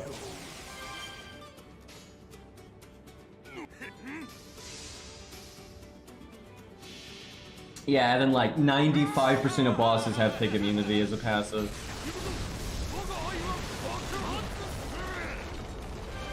Dude, they hate Cersei. I don't even know why they did that, because she's not even as good as Scath. And Scath gets to stun way more than she gets to pig, so like the logic there just doesn't add up. I wonder if it's because she's a 4-star, but I don't think so. I mean, there's plenty of things that punch above their weight class.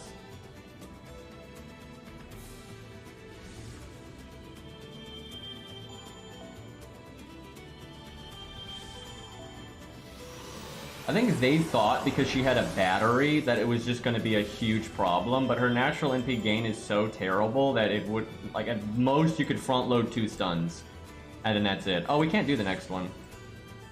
I didn't realize there were so few of these. Okay, I haven't done all the farming stuff, but let me go do Scath's buff quest. That's a fairly relevant thing to do. Also, I have a lot of buff quests I haven't done on NA because I haven't been playing NA. Oh boy, I hope Plushy Mistress isn't still here, because that's a bad look right there.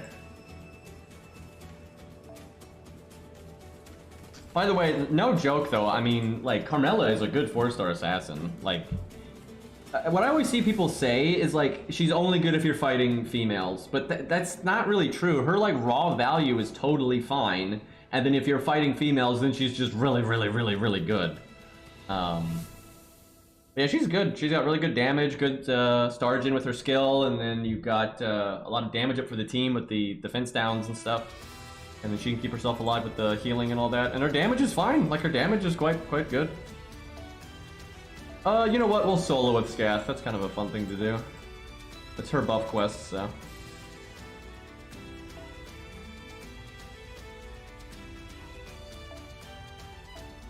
I haven't used Scath in a while.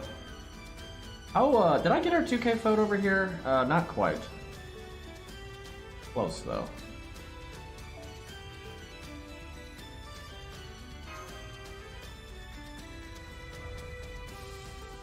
Yeah, her NP gain is good. Like, there is some steep competition, though, because, like, Shiki and 100 Face, you know, those are pretty easily obtained units, especially 100 Face, and they're very, very, very good. But, you know, I think Carmella's a really good 4-star. And then if you are fighting a female, then it's just awesome. I mean, you get the bunny suit for free. Like, it's like just part of the event. You don't have to do anything to get it. Just play the event. I wouldn't spend money though if that's the criteria of it, but they never do paid skins. I think they should do paid skins though. I think they should still give out free ones from time to time, but I think they absolutely should do paid skins. And the reason is because we would actually get skins. I mean, we get like 2 skins a year, maybe. And then they're normally not very high effort. So if they would actually, you know, be like, hey, $10 for the skin, we would get way more skins. And they would be of higher quality. Like all those awesome like costumes that people always ask for from craft essences or promotional art that we never get, we'd probably actually get those, right? If they would actually, you know, make money off of them. The reason we don't get any skins is because they can't justify like the cost to make them. So they just don't. Yeah, I would rather just be swimming in skins, and then if I really want one, I spend 10, 15 bucks for it. I'd be totally okay with that. Because I don't ever spend any money on this game anyway, and that's not because I don't want to, it's because I'm not going to gamble. But I want to support the game, right? Like, I made my channel off of this game, so, you know, if anything, I owe the game quite a bit, but, you know, I'm certainly not going to gamble, and they just don't give me another option. So, her stun doesn't help you so much when you're doing multi-enemy stuff like this. I guess I just evade them. I could probably kill 2 of them, though.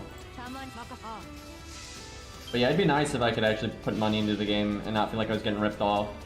But yeah, as is, I just don't spend any money on it. But, if they did skins, you know, I'd buy skins. Like, if like, Spartacus got that, like, cop skin from that promotional APOC thing, I'd probably buy that, right? You know, got like Mordred, got the cool suit, and Chiron, right? I'd buy some of those. There's like so many, and like you get Summer Bedivere, right, with the sunglasses, man. I'd buy that.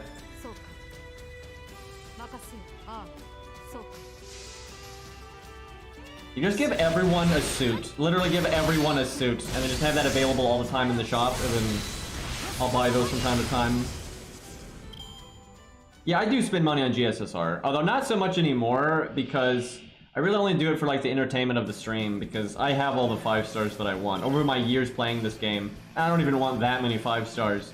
You know, I just save up a bunch of SQ, and they get rated up, I roll on them. And they get rated up again down the line, I roll on them again. And eventually I just got all the 5 stars that I want. You know, for the most part, there's a few exceptions, but the few 5 stars left that I want that I don't have, I'm not likely to get from GSSR anyway, so... Yeah, early on, GSSR is really worthwhile, but where I'm at now, I don't really need it anymore. Okay, we don't even need the NP. Just smack this the old-fashioned way here.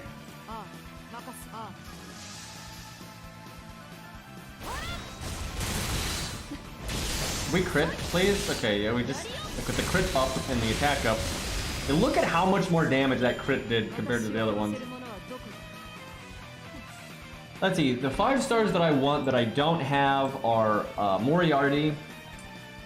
And, okay, I have Vertra, but I want Vertra to be NP2, right? If I really like a character and they're a 5 star, I want them to be at least NP2. And my Vertra is only NP1. So yeah, I want one more copy of Vertra, and then I want Moriarty. Is there anything else? There's probably, there's a few that I would like, but it's not enough to like care that much. Like, if I got MHX, that would be cool, because, like, the UHZ costume's awesome, and her gameplay is very fun. But, she, you know, it's not that big of a deal if I never got her, right? There's plenty of 5 stars. It's like, oh, hey, that'd be cool. But I'm not gonna, like, use a bunch of SQ trying to get them or anything. But yeah, mostly Moriarty. That's, like, the big one that I want and don't have.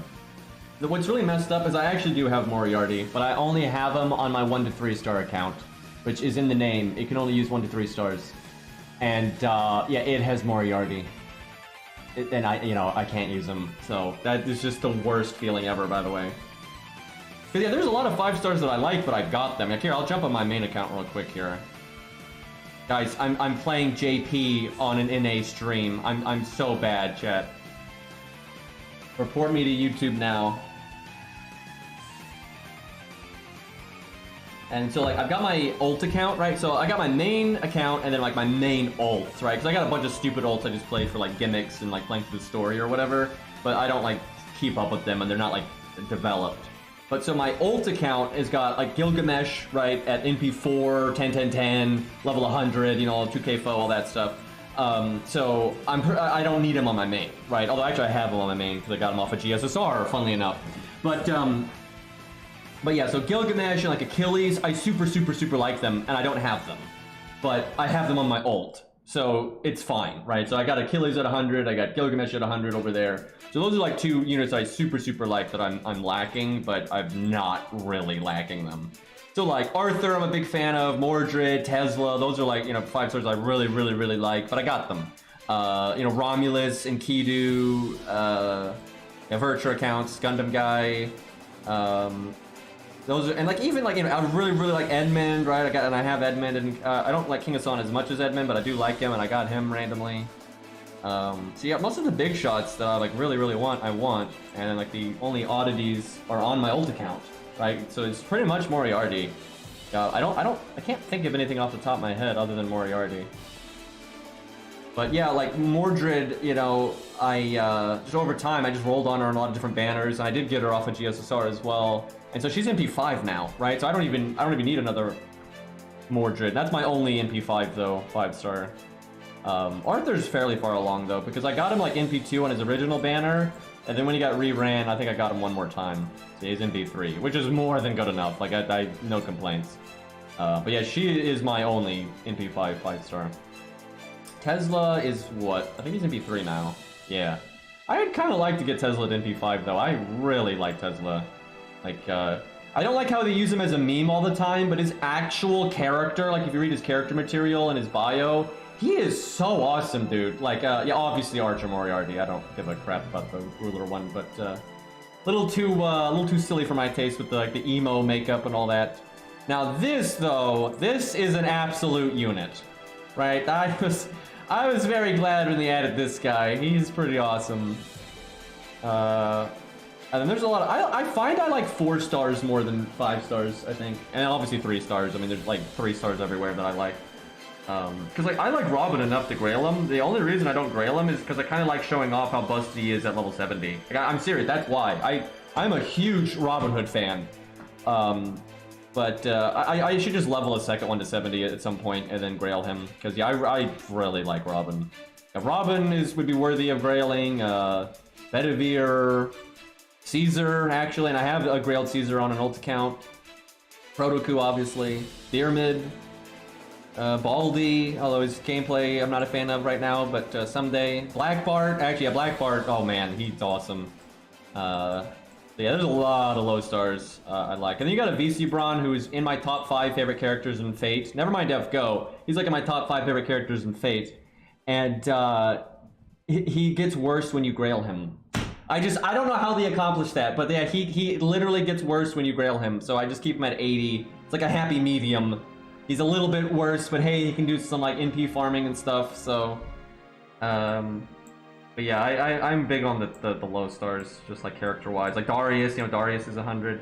I'm actually thinking about 2K foing him next, because Tesla's almost done. So yeah, it's either him or Mordred. Mordred I actually have like partially 2K foed, so I might just finish her and then do Darius. But yeah, it's between them, I'm not really sure. And then he might be my next 100 actually. I'm gonna get Caligula to 90, because my Caligula's 85. I'm gonna get him to 90. And then obviously I have to save a Grail for 2 coins, because I don't have enough coins. But if I ever get enough coins, I'll take him to 120, because that's annoying, so that's a Grail I have to save. But yeah, I think it's, I want to get Lancelot to 100. His animations are awesome, his gameplay's awesome. And, you know, there's actually more to his character than the community's bad NTR jokes, so... How is he worse with more Grails? It's because he's the best when he dies. I'm not even kidding. Like, his 3rd skill is so impactful, and the problem is when he's Grailed, it adds so much RNG in when he'll actually die. It just makes it super inconsistent, right? It's so much easier to like consistently get him killed. Like if you're fighting a tough boss, right? You can be like, okay, on average with the boss's damage output, he's gonna die within these turns. So if I activate his skill now, he will die before the duration is gone, right? Because it doesn't last forever. But if he's level 100 and like 2K foed, he's just too tanky, right? So it doesn't really work out. And even if you give him like a taunt CE, which there's no real free to play taunt CEs, but if there was, it's still too much health. It's just not consistent, right? So yeah, he gets worse with Grails. It sucks. Now, if you want to use him for farming because of his big boy battery and his damage and all that, then that's fine. But if you're wanting to use him for like low star challenge quests and stuff, he gets worse when you Grail him, because you don't need the damage, right? Well, I have a taunt CE, but I can't really use it in my videos. So for like my YouTube crew that has never seen me stream before, I'll talk about this real quick. So I've had like the best taunt CE in the game for a very long time, but I never use it in my videos because no one could mimic a setup that if they don't have it specifically, they couldn't mimic it. So I don't want to put it in my videos and then make my content unrelatable. But yeah, this thing, you put this on a VC Braun and he just becomes like a god tier unit. But again, with this, he's worse at 100. Because you need him to die within the 3 turns, right? And if he's level 70, he will probably die within the 3 turns. But if he's level 100, there's a really good chance that he won't die. But yeah, everyone always brings up Outrage, because anyone can get Outrage, but Outrage doesn't work. A 1-turn taunt is insanely inconsistent. And then like your unit that's supposed to die is still there, the taunt's gone, and now the unit you're supposed to protect is now vulnerable. Because sometimes the unit that you're trying to protect is like Spartacus or Mori, and they can get one shot. So you can't have any gap in your support. So the reason why like a 3-turn taunt is so big is because you can guarantee that the taunt unit dies before the taunt is gone, or right as the taunt is gone, and then a new unit that can protect the soft DPS, right, is now, so it can come in and then either buff them or give them invulnerability or taunt themselves or whatever it is. So the multi-turn taunt is key. It fundamentally doesn't work with the 1-turn taunt. But yeah, I've always had that, but I can't use it on a VC Braun because it's like it's rarer than 5-star units, right? So if I used it, it would kind of defeat the purpose. So I don't use it. But if they ever add like maybe a 2-star or I'm sorry, 3-star 2-turn taunt and it's an FP summon, then I would use that, right? And then that would actually be a big help.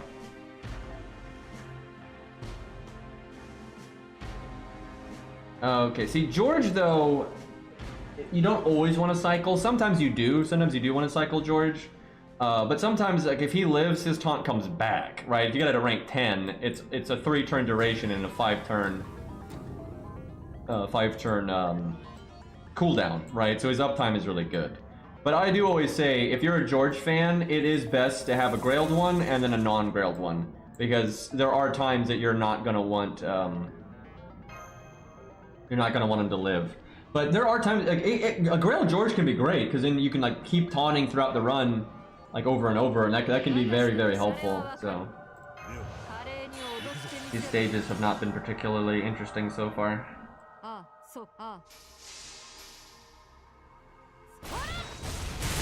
3 turns actually is way better than 2 turns, though, because, like, a 2-turn taunt can work, but it introduces a massive amount of RNG.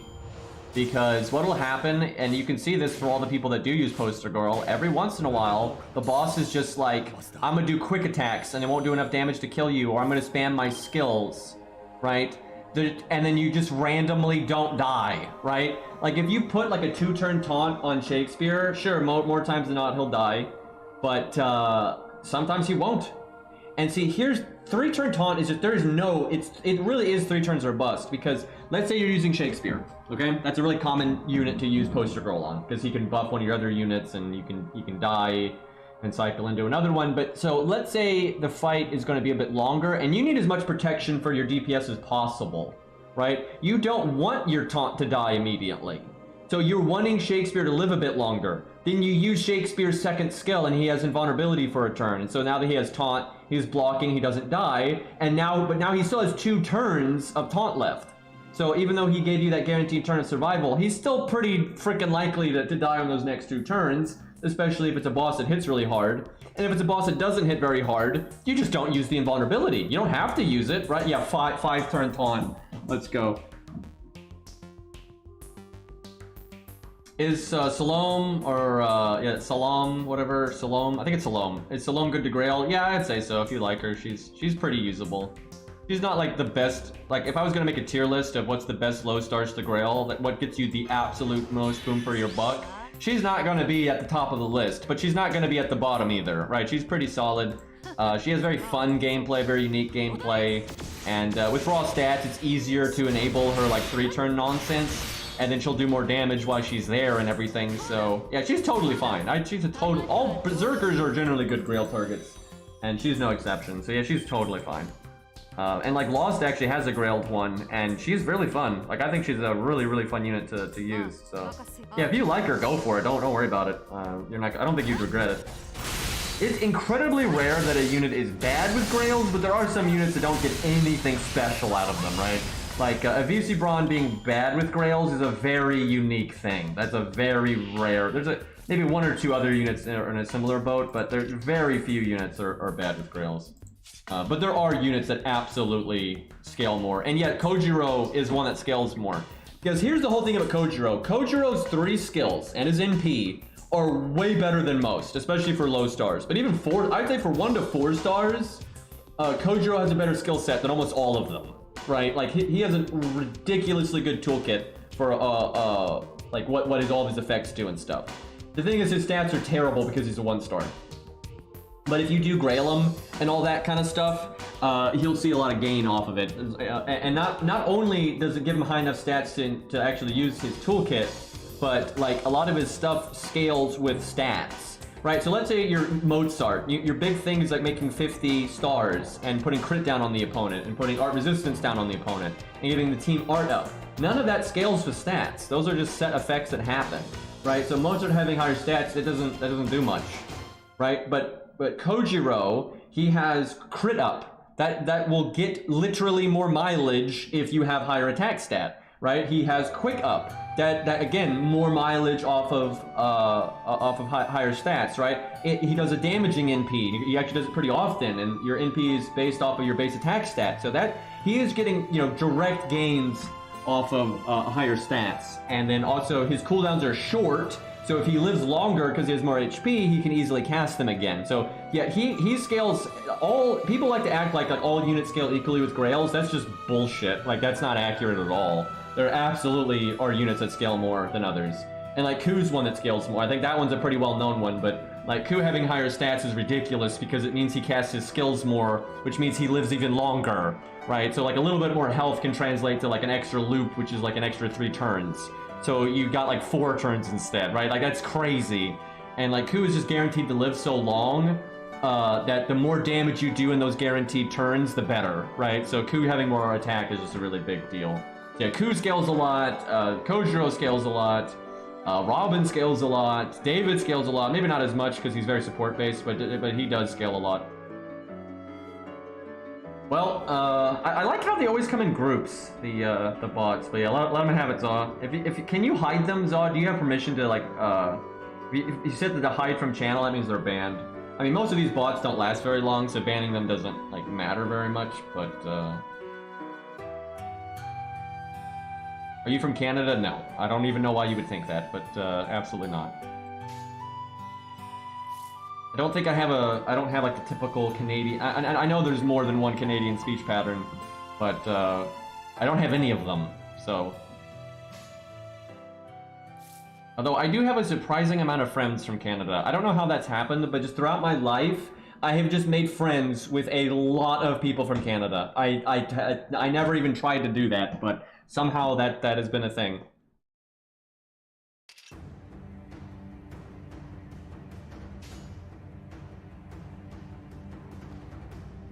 But yeah, I don't have any of the typical speech patterns of Canadians.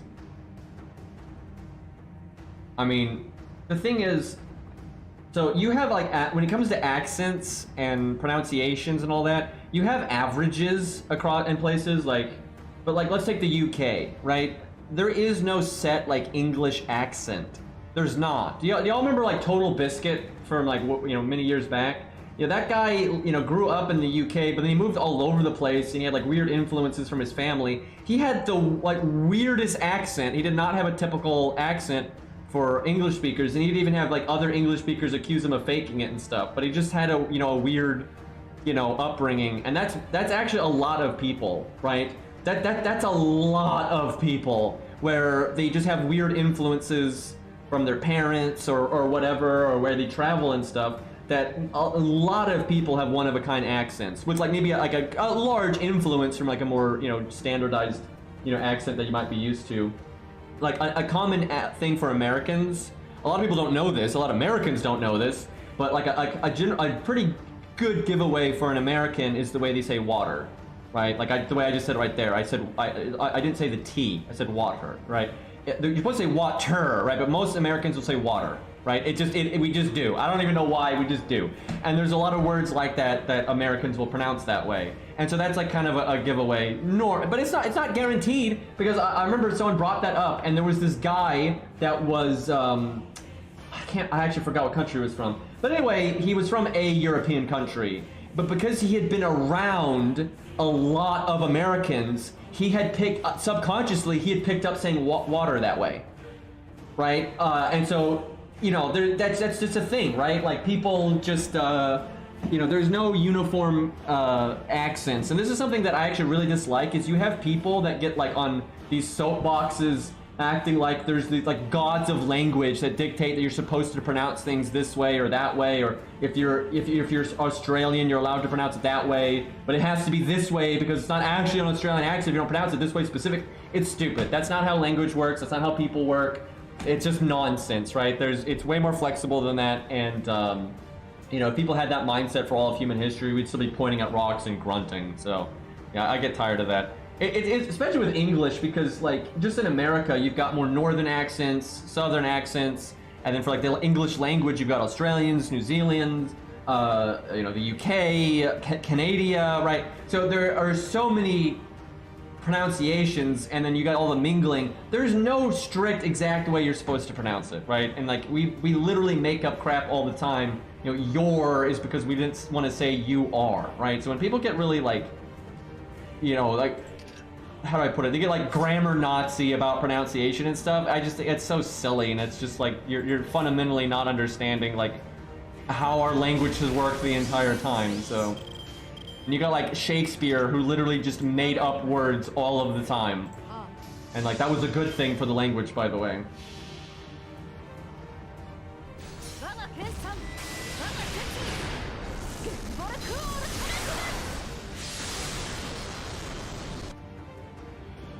I like how people keep asking me where I'm from when I answered that many times, and I was also like how I even said it's a giveaway that I'm American because I say water instead of water, and people are still asking me. It's like it's not that hard. I'm pretty sure it's listed on my YouTube channel that I'm in the States.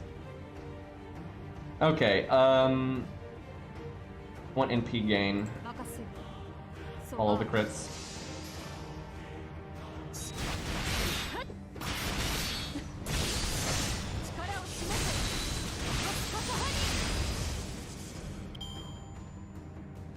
You're not from Greenland? Again, it's Iceland is the green one, so that'd be the good one to be from for me.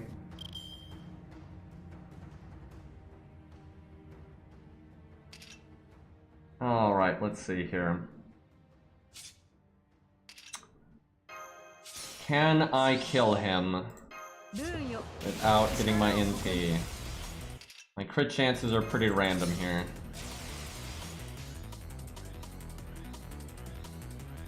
I think I do that. I think if we crit twice, he's dead, but if I only crit once, it's doing a lot more than I was thinking. It's gonna be close, but not quite. Never mind. Actually, I think I might have her extra attack up. I did not think we had that.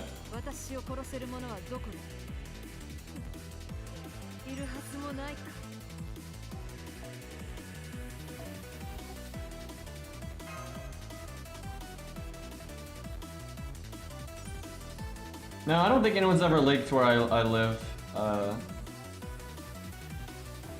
And if they did, like, there's gonna be so much false information around it that you wouldn't even know if it was true or not, so. I don't really care if people know exactly where I'm from, but there's no reason to broadcast it. It's like, there's enough. And it's actually really creepy to me when people get like, they're trying so hard to figure out where I live, and I'm like, what the fuck is wrong with you, right? It's like, if I wanted people to know, I would just say it. Right? Like, it's, you know, I don't, imagine not wanting to dox yourself, especially on the internet, like, Jesus. I see that person in chat. I see that, and I see what you're doing.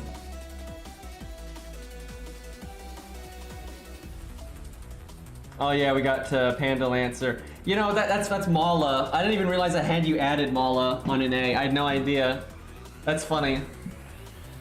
All right, you know what? We'll give Scath a break. We'll bust out the panda. I feel bad about nuking Mala all the time on Arknights.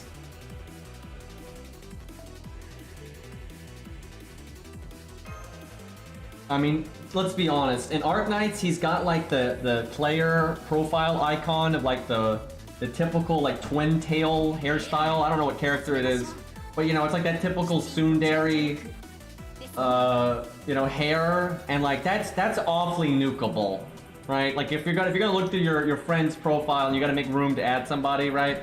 That's a very nukeable face. I'm just saying. I survived from the last NA stream. Oh, I see. Okay, let's see here. Pretty bad opening hand here, but NP game. Whoops.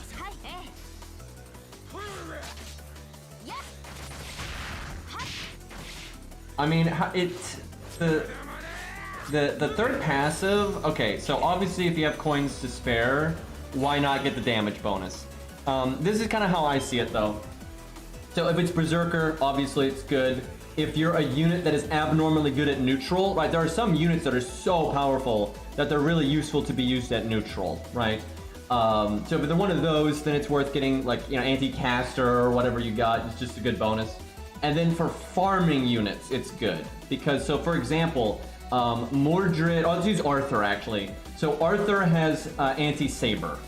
So Arthur's really good at farming Lancers. He's really good at farming super large. He's very good at farming Berserkers. And then with his third passive, he's pretty good for Sabers, right? So like I have Arthur and I have his third passive, and he can generally work very smoothly for 3 turning all the stuff I just listed. Super large, Lancer, Berserker, Saber. That's a huge chunk of the cast, right? So for a unit like Arthur, I think it's totally good to get your third passive when it's a random class. So like a lot of AoE units, farming units, you might as well. But a lot of times it is lower priority, so if you're like tight on coins, right, it's not necessarily the first thing to jump to.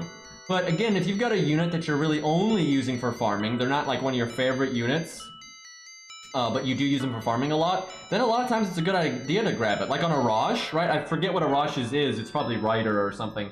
But like on a Rosh, because you farm with him so much, if you get whatever his passive is, that just lets him clear more waves in more farming stages for you, right? And if like a Rosh isn't one of your favorite characters ever, you're not really going to need to save the coins for too much other stuff. Now sure, you're probably going to want the battery passive first, obviously, but you know, the anti-class thing can be good. But if you're like a single target unit, you're really not like so busted that you're going to be using them at neutral, then it's really low priority, right? Like if you got a unit like Proto-Coup has anti-caster, and Proto-Coup is single target, and he's good, but he's no regular coup, right? That's not that useful, right? Like sure, if you have excess coins, you can go for it, but yeah, that's pretty low priority. How did we get this far in and I didn't even kill that boar? That's it's kind of a yikes. Okay, we might have a bad time here. I guess I'll do the art chain because I just want the 3 of a kind bonus to kill the boar and refund. But yeah, anti-Berserker is generally the best one. But oh, here's a good example. Siegfried. So because Siegfried has such a massive amount of anti-dragon, and it's not just his NP, it's his 3rd skill, and it lasts 3 turns and stuff. He would be happy with pretty much any class if it had dragons in it, right? And he got Saber, and there's a lot of Saber dragons, so for Siegfried it's fantastic.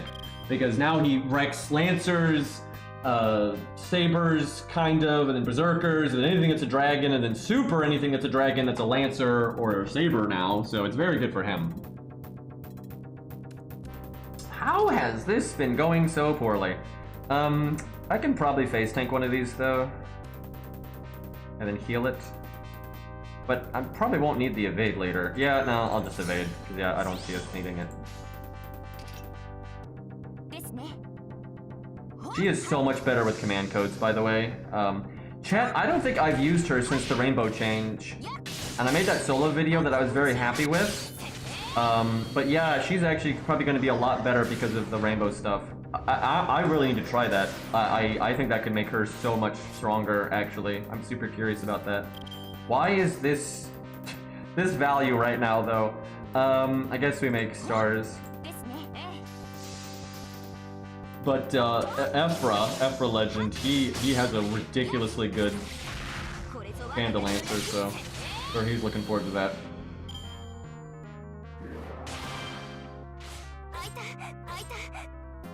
Only they could crit me more often. I think I want to NP here just to get the buffs going.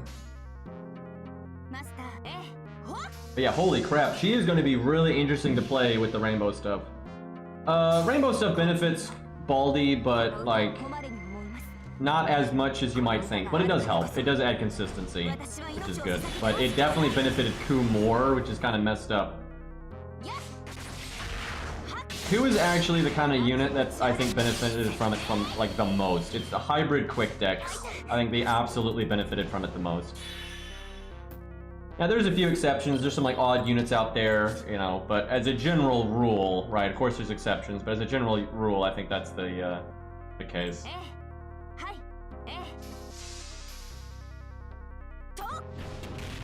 Yeah, hybrid decks in general, I think really like it, but I think the ones with quick are the most, because like, Canis got a decent amount out of it, but not as much as Ku, because Ku gets to do quick chain into Rainbow, and then the quick chain got buffed, so it's absolutely crazy. But, I mean, most units like it. There's only a handful of units that don't really see a benefit from it. Like, I haven't tried Jack, but I suspect Jack doesn't care about it very much. And like Hercules, I don't think would use it too much. And like a lot of the berserkers.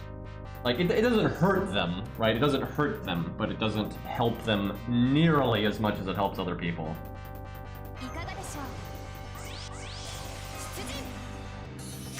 I wish we had a better star spread here.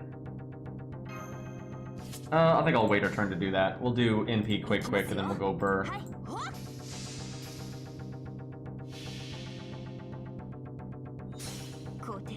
Oh yeah, Cat Alter, Atalante, Berserker. She's really good with that because she can quick chain, but then she likes doing Buster Crit stuff too. Yeah, that's very good for her. I've barely gotten to use Q though, like in video since the change, but I'm trying to get him to 120 first because I got some really big stuff planned that's going to be ridiculous, but I don't want to do it until he's 120. Okay, let's see. Don't really need the attack up, to be honest. If I don't crit though, then I'll probably want it, but nah, it's fine. We'll do that. See, like that would, if we had rainbows, she would just get 20% crit on all those, and she'd get more MP gain and more star gen. See, the thing about Herc is Herc gets a billion buster buffs. So he doesn't want it because your buster up doesn't affect the quick and the art cards. So it's not just about, you know, Herc C red press red. It's because Herc is swimming in buster up buffs with with his buff. So yeah, there's just there's not a lot of incentive. He might rainbow chain at the start before he has a bunch of the buster up stuff. But after that, you're really just gonna see red press red. Yeah, but if you have Buster up, that really de-incentivizes you to Rainbow Chain. And especially Herc, because he has so much Buster up.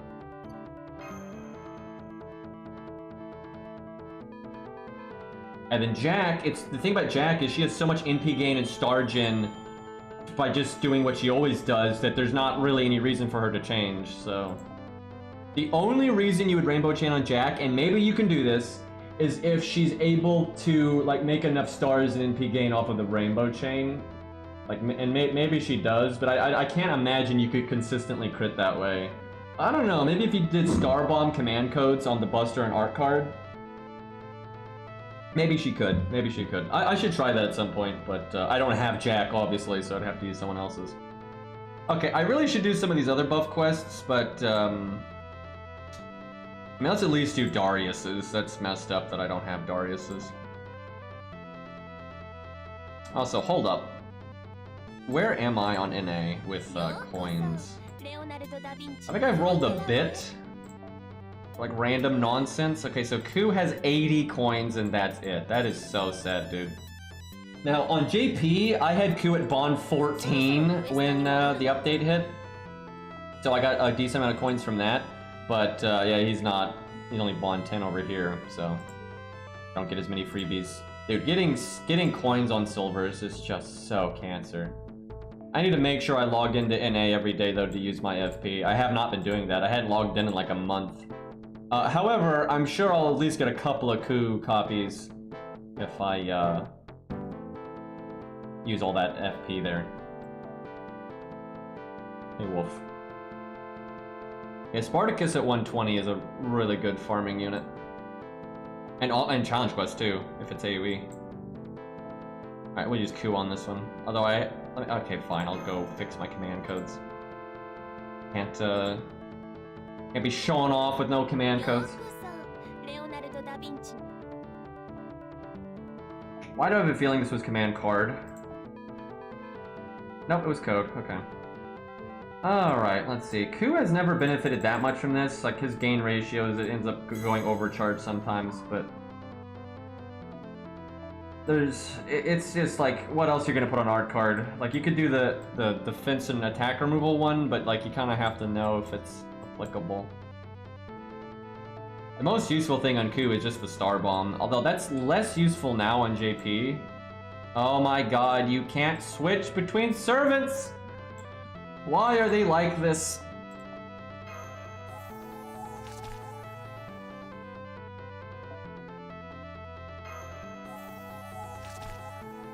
How do I submit my Arknights units? Yeah, say we can just give you a free pass. Then I'll stream Arknights tonight, and we can just give you a.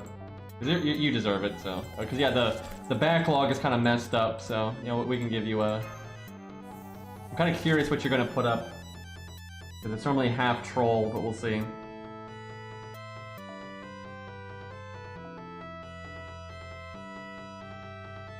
Yeah, I'll probably stream a little bit more here, and then I'll probably take a break for dinner, and then I'll probably stream Arknights on Twitch. I think that's fair. But yeah, I'll try to do YouTube from time to time, especially NA. I like doing NA on YouTube. I think that makes sense.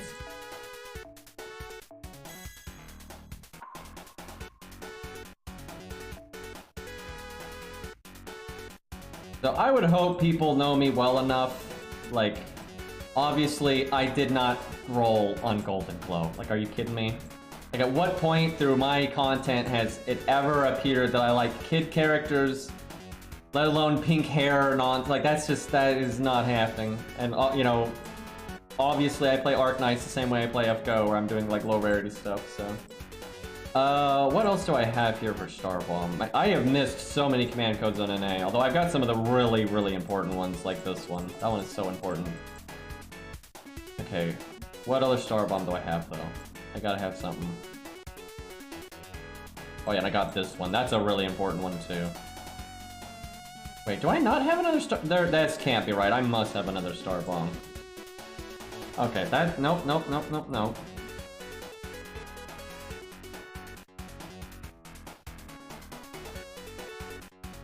Do I seriously not have another Star Bomb command code? Well, I can do Star Jin, but that's not that good. But, dude, that always happens to me, like, for FGO, or Arknights, someone will just come in my stream and like, hey, how did your rolls go?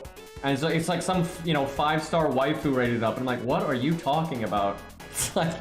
like that's like so against my brand at this point that like why would, even if you didn't know me, then why would you like assume anyway? So that's very strange. Wait, did I think I may have forgotten. Oh, whatever. I think I may have forgotten a Buster card, but like if I don't know a streamer very well, like I don't watch them very much or something, and I'm not gonna like I wouldn't go to like I wouldn't go to Plushie's if Plushie was streaming. I wouldn't join his stream. Like, how did your rolls go? Like I wouldn't even assume that he was, you know, rolling, unless it was, you know, maybe Carmella, right? I might assume that, but even then I probably wouldn't. I'd probably be like, hey, do you like this Carmella like the other ones? But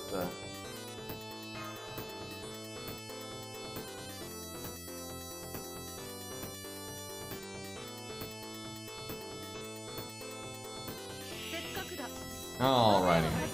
But yeah, that's I think why that happens though is and I don't mean like the Golden Globe thing, like that guy was just asking if I rolled on her. I mean people that join a stream and assume you are rolling, right? I think the reason for that is because most content creators for FGO and Arknights and stuff are whales. Like almost all of them are, because that's like the easiest way to get viewers. It's sad, but it is what it is, right? Generally if you're not a whale, you're probably not going to get out of 5 viewer hell. And if you don't have viewers, you don't gain viewers.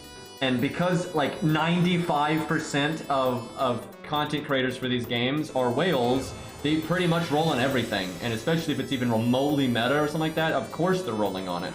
And so people kind of just assume if you're a content creator, you're a whale, and if you're a whale, you're rolling on everything. And so they kind of just assume that you've rolled. So I think that's where it comes from. Because yeah, you don't really have content creators for Arknights or FGO that are not whales. It's just not a thing. And like generally pretty big whales too. But yeah, everyone just assumes you whale. Yeah, which is weird because most of the player base is actually free to play. But it is very hard though to get. So it's hard to get into streaming, period. Let alone in an oversaturated market. And FGO is absolutely oversaturated. And what most people do that want to be prominent and they want to be like, you know, some kind of figure in the community is they kind of just. They just wail a lot, and they kind of muscle their way into people's attention, right? Because if you got like all the fanciest, newest things at MP5 and 10 ASAP, and you're rolling a lot, people like rolling streams and that kind of stuff. I just tried to rainbow chain, and then I remembered that's not a thing. But yeah, you can kind of muscle your way into like a viewership, right? And so that's just what most people do. I mean, some people don't like whale content, but that's the minority, right? Because like I'm a pretty small streamer for FGO, like really, like I get blown out of the water by like, I mean, literally everyone else. So it is people that stream their roles and stuff absolutely are more popular. And like I don't like streaming roles, but that's me, right? And I can't. Well, I mean, I guess I can pick on it to an extent because I think encouraging gambling and stuff is bad, but. You know, it's not for me to dictate what people should be watching on Twitch, right? They can, if they like watching that stuff, they like watching that stuff. That's not, you know, it's not for me to dictate what people should enjoy. But I think a lot of people that don't enjoy well content, they're not gonna watch FGO or Arknights. Maybe more with Arknights, though. Arknights does have like really good gameplay, like consistently, where FGO only has it occasionally. Although the thing is, when FGO has good bosses, it has really good bosses. It just doesn't have it often. But anyway, I think the mindset of people that don't like watching roll streams, they just don't watch FGO at all, right? They go watch League of Legends, they go watch Elden Ring, they go whatever, right? They just watch something else. So what's left for like the FGO community, especially for content creators, is, you know, the whale stuff. Whoops. I'm pretty sure. He has his buff now, right? Yes, okay. Let's see the damage. I do not have my anti-berserker skill yet, unfortunately, so it's not the maximum we could be doing, but could still be plenty. Also, hi, Cairo.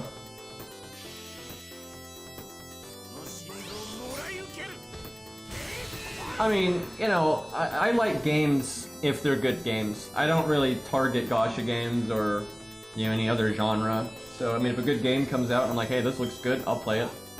And I will say, because a lot of my viewers like gacha games...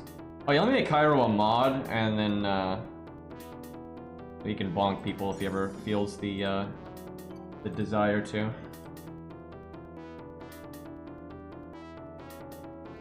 There's Cairo. Its chat keeps moving, which it is so easy to click the wrong person and, like, make the wrong person a mod or delete their message or whatever, the way it does it.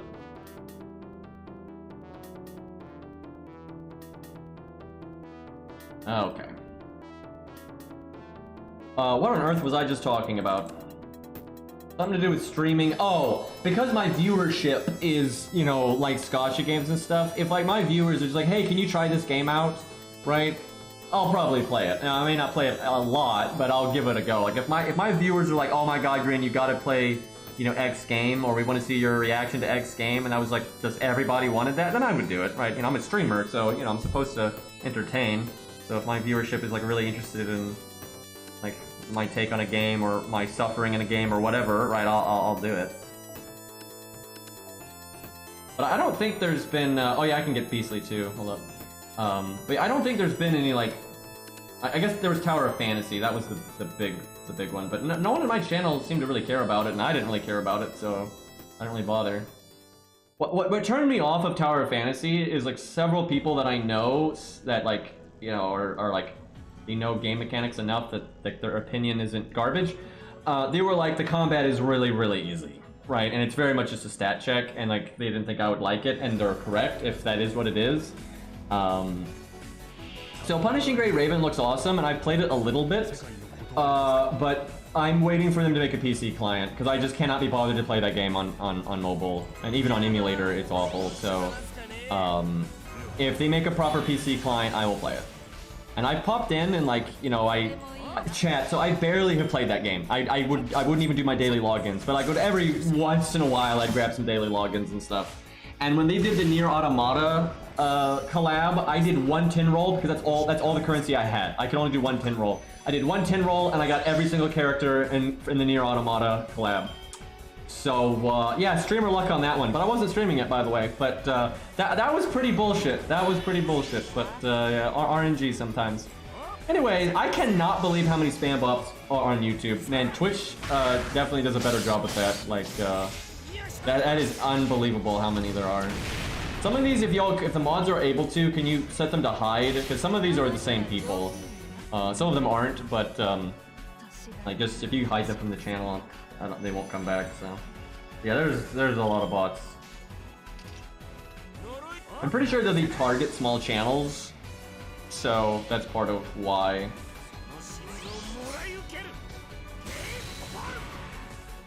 Like they kind of seek out the, because like they'll get drowned out in big streamers, and they have a lot of mods, so they kind of go after the small ones.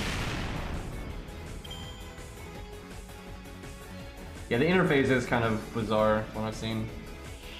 But anyway, so it was actually leaked though that they seem to be working on a PC client for Punishing Gray Raven. So I think it's going to happen because they've got a new game that they're making, and that game's coming out on PC, and they're probably going to, like, as they do that, put Punishing Gray Raven out on PC at some point. But I don't know, maybe if that new game is better, then I'll just play that one. But yeah, we'll see. Epic 7 has an awesome art style, has lots of characters that I really like. It has some cool ideas, but the gear system runs literally everything in the entire game. And because of that, they can't put out challenging PvE content because it's got to either be aimed to people that farm 24/7 and have ludicrous gear, and then that content is impossible for normies, or you make it so it's playable by normies, and then it's too easy for anyone that's remotely hardcore. So that game is so flawed. Like that, I want to like Epic 7 because it has like really cool character designs and stuff, and there are some interesting unit synergies and whatnot. But that game is just so broken. Like the gear system is just so bad for that game. Like it on a fundamental level, it just like makes so many problems. It just like trickle effects, and it's really messed up.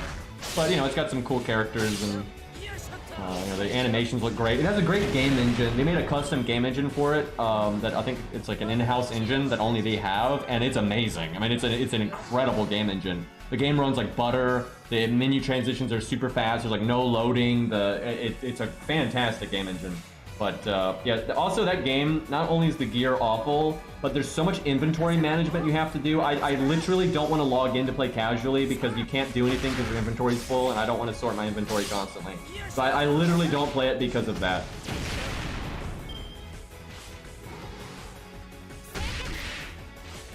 Taking some hits here.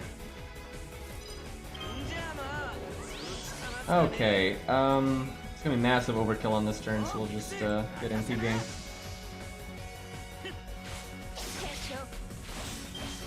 And even the PvP is bad because it's completely gear-based and pay-to-win based, and it's all paper cannon-y one-shot stuff. It's basically what would happen if FGO had PvP. It's just so easy to one-shot each other. It's just becomes such a ridiculous a gameplay loop.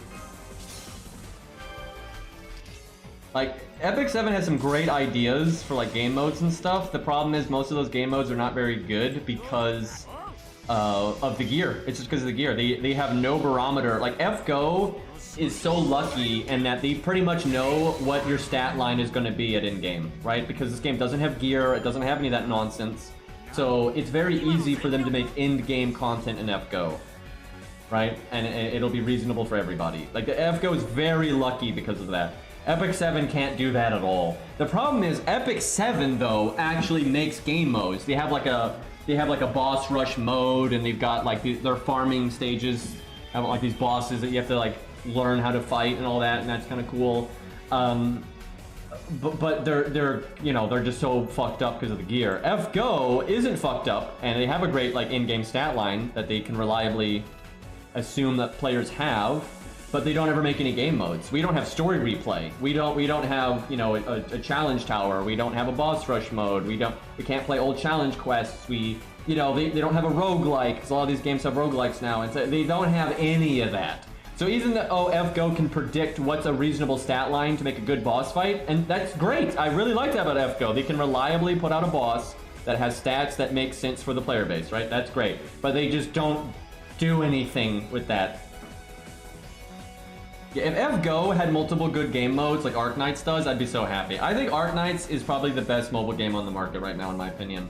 Now, in terms of like the way it's designed and stuff, you may not like the gameplay and stuff, right? Because it's kind of like a tower defense game, but not really. I don't know how to describe that game. But anyway, you may not like the gameplay, and that's fine. But I do think Arknights overall is the best mobile game because it has a good UI. They consistently update it. They consistently add new game modes that are good and not cheap and not like, you know, shallow. They make good, you know, flushed out content for that game. So yeah, I respect it the most on the market. However, I do not like the average character design very much. It's mostly just waifus and like pretty boys, and that's pretty much it, right? They don't have a lot of units that are really up my alley for terms of the design.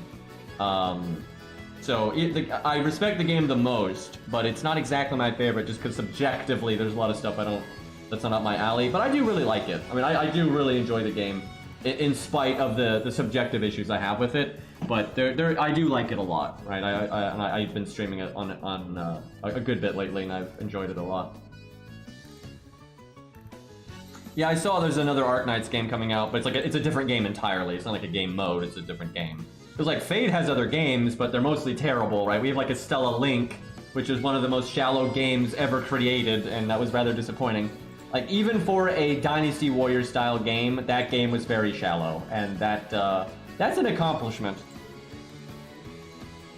And like, so Grailfront is like the game mode they're trying to make for this, and it's not very good. I mean, Grailfront is just super, super shallow, and like compared to like the game modes I see in other games like Epic 7, Arknights, etc. It doesn't, like, here's the thing, I like the core gameplay of FGO, right? Like when I'm fighting a challenge quest or a boss, it's fun. I like it.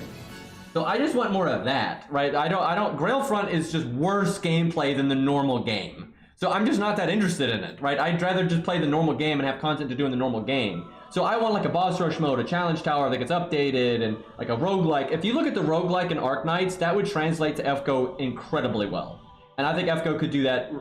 That'd be awesome, right? The problem with FGO is anytime they do stuff for like events and whatnot, it's just very phoned in and it's very shallow, and it's just a temporary like fun that you can have for like 5 minutes, and then it's like, yeah, this is old. Right, they don't really sit down and make something. So I hope they do better though, because they've got new management and all that, and they even said in that interview that they're trying to like make a better workflow because they've had a really bad workflow for a long time. So I'm hopeful that FGO will eventually get some of these issues sorted out, and we'll get better stuff. Let me get these apples and whatnot done. Should do a little. I won't do a lot of farming because farming is boring, but. We'll do a bit. So this event is like the best farming event ever. Like it's just this is a ridiculously good farming event. All right, let's do like a classical budget thing here. Put her in the back. Okay, so Araj Spartacus. Although there are Lancers here, so maybe not, but we'll see. What else would be good here? Do I have Gray on this account? I feel like I do, but she's probably not like leveled at all. Like I probably leveled her for like the missions, and then I didn't level her skills and stuff. Well, maybe not. I don't know if I do have her. Let's see. If she's leveled, she's gonna be 80. Wow, I don't think I have Gray over here. That's kind of sad. Yeah, that I have way more apples on JP. Oh no, I do have Gray, but she's not leveled. Okay, so. But yeah, I don't log in. I don't log into JP enough to like get the apples. I don't even touch most events on NA, so I just don't get the apples.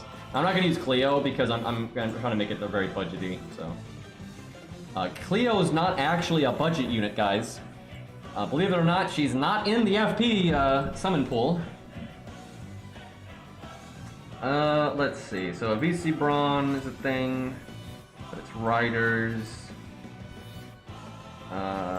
There's Medusa, that's neutral. Alex. So there's Fuma, but I don't think this account is actually like done all Fuma's strengthening quests and stuff. So this account kind of has a blind spot there. You can try to clear it with like Spartacus, but he's way better for like wave 1 or 2. Yeah, we don't actually have. I mean, obviously, if I was farming for real, I would just use Cleopatra. I mean, she's 10 and 10 and all that. But for doing something budgety, we do kind of have a blind spot here. Well, it's only a level 40 node, so I'll just brute force it. I think with Medusa, and that'll be fine. Let's see. I can bring a buffer if I want. Oh, we do have a VC Brawn too. That's nice. I don't have his MP buff, so I kind of presume he doesn't have it yet. Or it's bond based, because apparently I haven't been bringing a VC Brawn to stages, so I kind of need to fix that. What is good for a buffer here?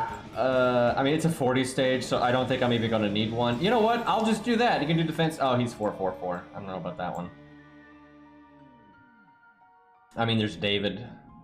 There's, yeah, there's no quick support, for Medusa. That's the problem. I guess Alex is fine.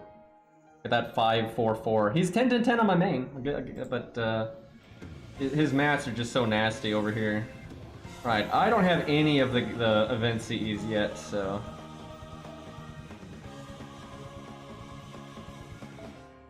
You can do, and K-Scope's fine. Do I have their passives? I'm so, like, my NA account feels so alien to me. Like, I just don't, like, play it, so I don't know what I need to bring. What I could do is, Shakespeare, if I, needed the battery.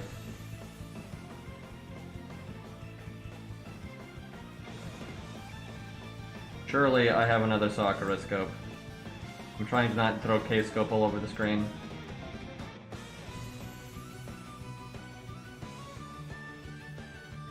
Do I not have a... Oh, no, I got a bunch of them. Okay, there you go. Alright, he don't need... I'd put an event CE on him if I had it. There we go, get that FP. That's the good stuff.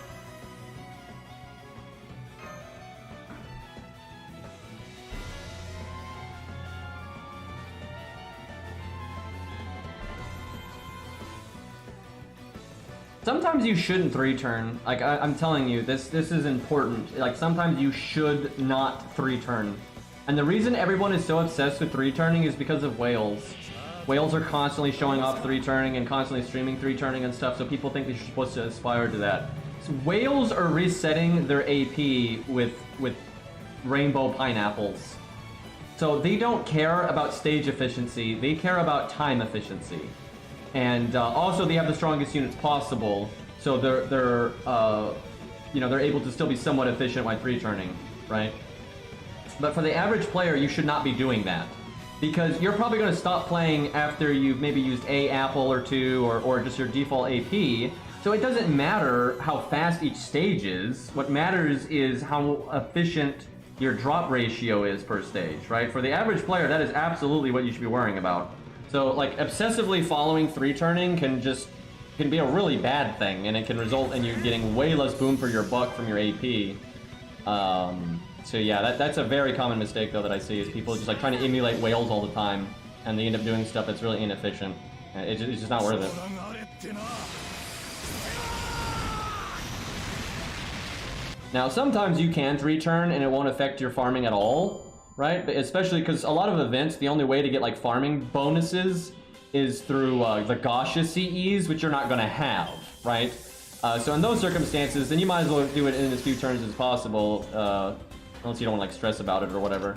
But so there are a lot of events it's fine, but there are a bunch of events. It's fairly 50-50, I guess, where there's an event where you know, you're supposed to be bringing a craft essence you can get from the shop or the lottery, and that will make your farming, you know, better, and that in the long run is way more important than 3-turning.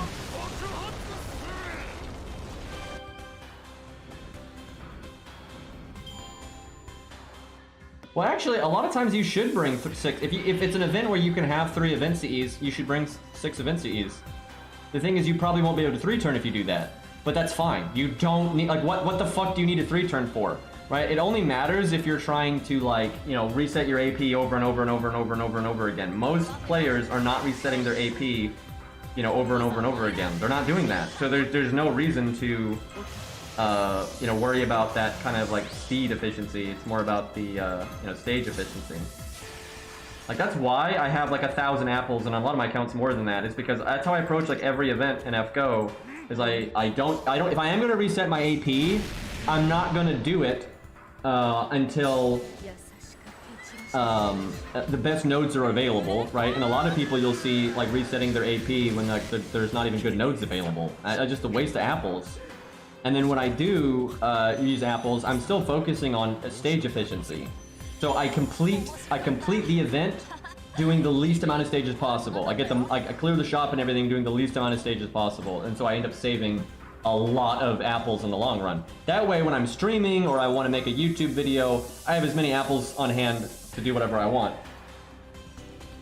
Alright, because a lot of times when I'm streaming, I'll use chat's units against the dragon, right? But every time you fight the dragon, it's 20 AP, right? And I don't get anything for doing it, right? So I'm just throwing AP into the trash, but it's for entertainment, right? So I need apples for the entertainment. So, and there's no need to be, you know, wasting stuff. Okay, that one I don't really, you use more AP getting the apple than doing the stage. There's no reason to do that one. Okay, we got this one. So probably not gonna go super easy on this one just because this is the stage that actually matters for farming, so. Okay, hold on now, let's see if we can get some...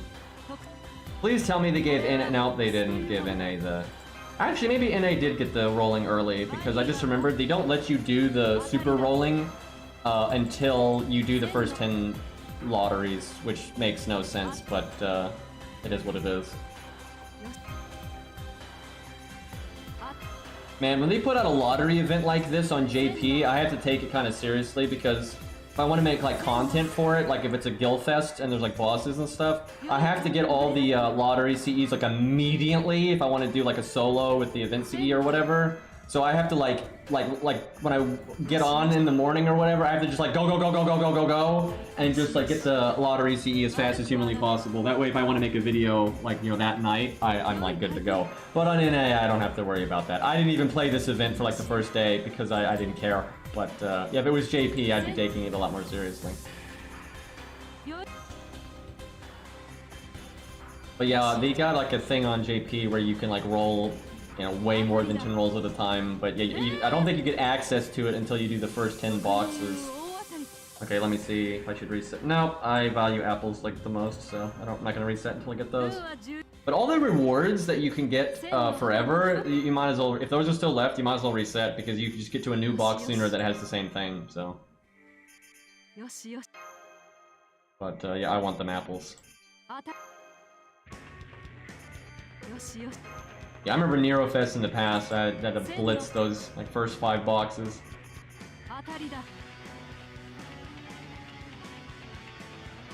Just one more silver apple. Actually, it looks like we're gonna pretty much clear the box before I get it. Happens.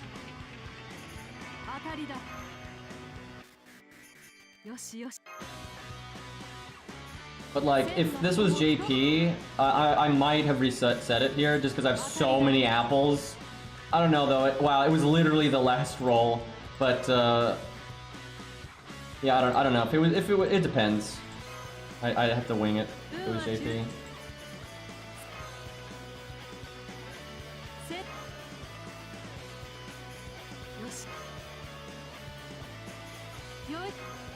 The thing is, you don't really get the apples back though, because after the 10, the apples aren't in the lottery, so you still want to make sure you get the apples per reset. Now, again, if you have an account that has so many apples, then you can have wiggle room, then it's not a big deal, but if your goal is to only open like 15 boxes, then you actually can gain apples from this event. If you use your AP efficiently every day, and you do efficient farming setups every day, you could open 15, 20 boxes, if not more, and actually gain apples. Because a lot of people don't care enough to like open 100 boxes or 50 boxes or whatever, and I'm not going to on an A. Like on JP, I try to open a decent amount, but actually, I don't ever open that many though, because I have so many accounts. I more aim at like trying to get each account like 15 boxes, and like maybe my main account I'll go for 20 or 30. So in total, I open a stupid amount of boxes, but because I play a bunch of different accounts, I don't get that many per account generally. Unless I'm like desperate, and I'm like, oh my god, this account needs so many caster gems. Right, then I might change it. Wait, do you not get the CE from? I guess you get the. Yeah, this one doesn't have a CE in the lottery like most of them do. It's because this one doesn't have challenge quests. Like it's like the only time they didn't do that. Right, so you just need the currency then. Really, I should probably summon someone for the currency to get the lottery CEs, but I don't really care, so I'll just go with this. Okay, let's see. So on my JP account, I have my own, you know, waiver, scatty, etc., etc. So I never even use the support, but on this account we might want to, just to be extra efficient, but we'll see. I don't actually know what this stage is, but I doubt it's going to be that bad for me. I do remember the final node. I remember it's like a big boy berserker, then it's like one of those big ghoul guys, and then it's like Canis and Scath. I remember that. And so it's like 1-1-2. But that one's actually not that hard to farm, like honestly.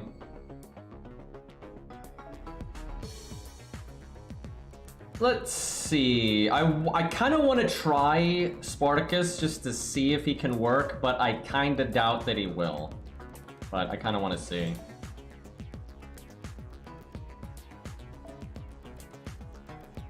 There is, if it could, well, he's got 50% event bonus, Jesus. I don't know, maybe he will work then. Chat, stop spoiling it. Dear God. Like, no one cares that you've played the stage before.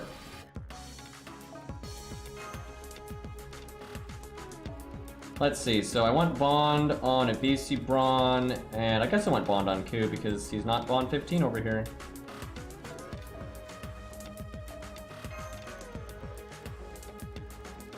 I'm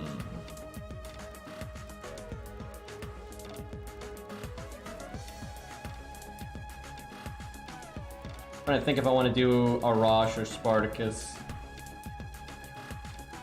Because if I do it this way, I'd have to use Switch, which is kind of annoying.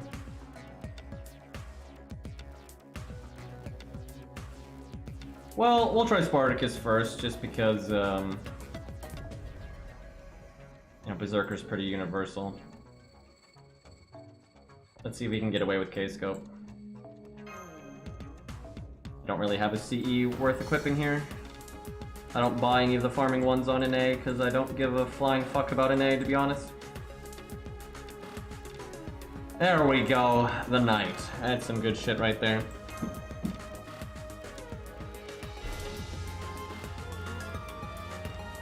They totally removed that. Hi, Captain. They totally removed the Knight from the Gasha on JP. Actually makes me sad because it's actually useful to put a defense down on your own unit sometimes.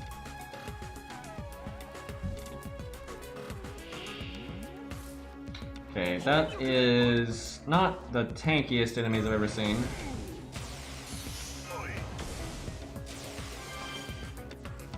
We'll see if Spartacus can do it with the event bonus. He definitely couldn't if it wasn't event bonus.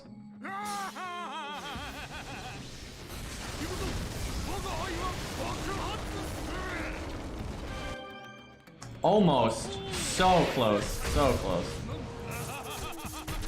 If I could like min-max the CE or something, then it would probably work. Oh, that's fairly nasty then. Bet your Protoku could one-shot that actually, even though it's a rider.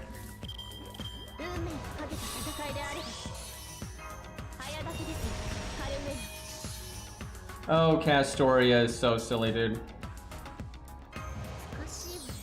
So I don't think I actually need to cast any of this nonsense, but I'm gonna do it anyway. Nice double miss. Really showing Caesar what's up. And really impressing.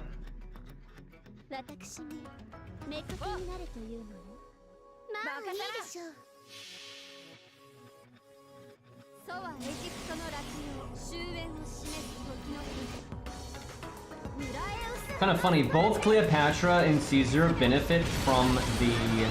Oh, she didn't kill it. Feels bad. Better off with a single target there anyway. But both Caesar and Cleopatra benefit from the buff success chance command code. Caesar benefits from it more, I guess, because it makes him guaranteed. Where Cleo just takes her to 80%. Oh, I see what they did there. Dodging Lancer. Pretty sure Mordred's got that.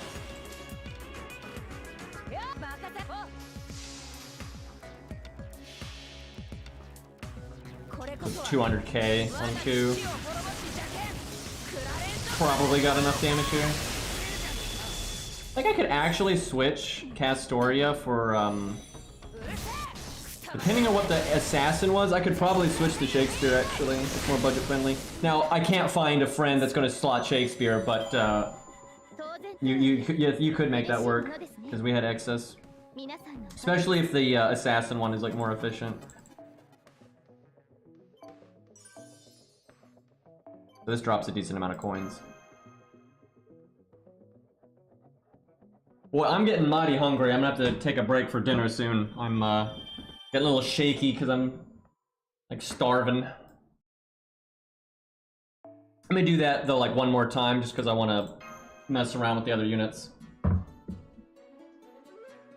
Hey, look, we got Shakespeare. All right, well, that no.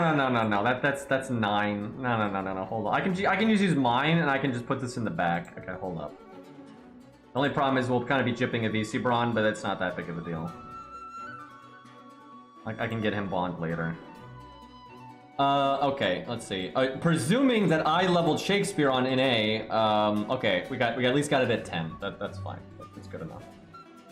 There's also Chen Gong, so let's think about this. So, well, it really comes down to this unit, like what we'd want to use for this unit. I mean, really, I could probably do that, to be honest, but, that's getting awfully not budget, but, let's see.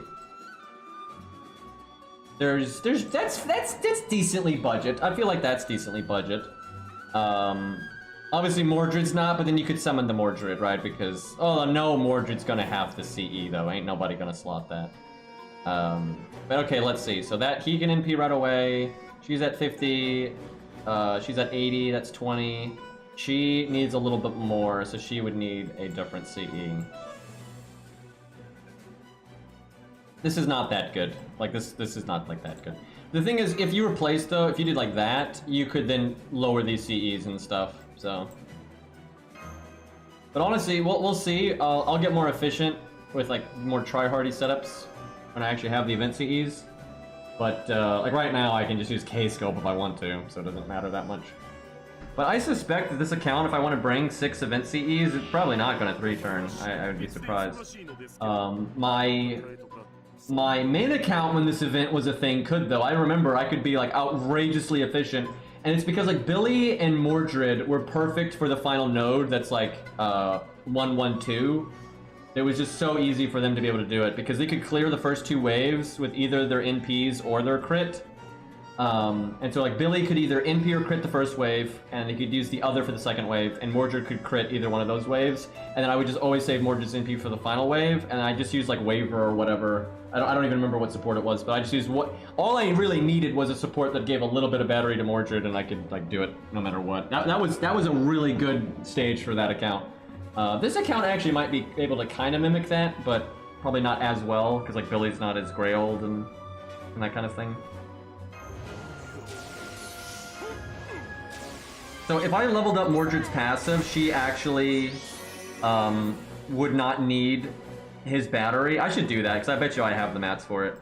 And for later, when we have like the less craft, or we're using the farming craft essences, it'd actually be useful to give her the extra battery, so I should do that.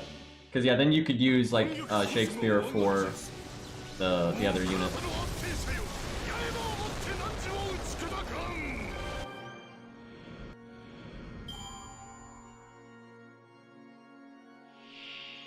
If I remember correctly, that final farming node with Canis and Scath, I'm pretty sure drops hero proofs, which is pretty great.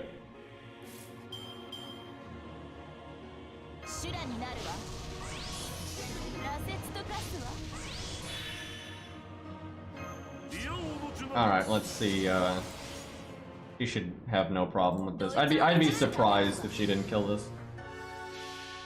She's probably a decent option though, but I actually think crit servants can be really good. With these newer style of farming quests, which kind of start now, I think this is one of the first events where they started doing it, where they started introducing like one enemy and things like that. Critting is great because it allows you to bring a really stupid craft essence, right? If you're bringing like a farming CE that has no starting NP, if you're doing it like a crit-based team, like you could do like Billy, Mordred, you know, like Choco Jana or something, because she gives the team attack up and crit up and all that, and she does decent damage. Right? You can clear waves pretty and like Mordred's got the star bomb, you know, crit thing. So and obviously Billy has crit stuff, and then you could bring Anniversary Blonde, the Mystic Code. And that's actually what I did, I think. You have so many ways to crit at that point that you can kind of muscle down those enemies without having starting NP, and then you just save 1 NP for the final wave, right? Canis and Scath, or whatever kind of stage it is, and like you're good to go. So like seriously, critting can be very good for these like newer style farming nodes, especially the ones that are 1-1-1. Like it can be really nice for that.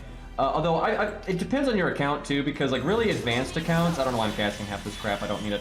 But really advanced accounts will have a lot of units that can just NP on their own really easily. Because most people aren't using 1 to 3 stars. That's the thing. Like you do that at the start of your account, but yeah, you might still use a Rock and Spartacus, but most people are gonna have something, right? They're gonna have Jerker, they're gonna have Lancelot, or you know, whatever. Oh wow, she actually didn't kill Ku.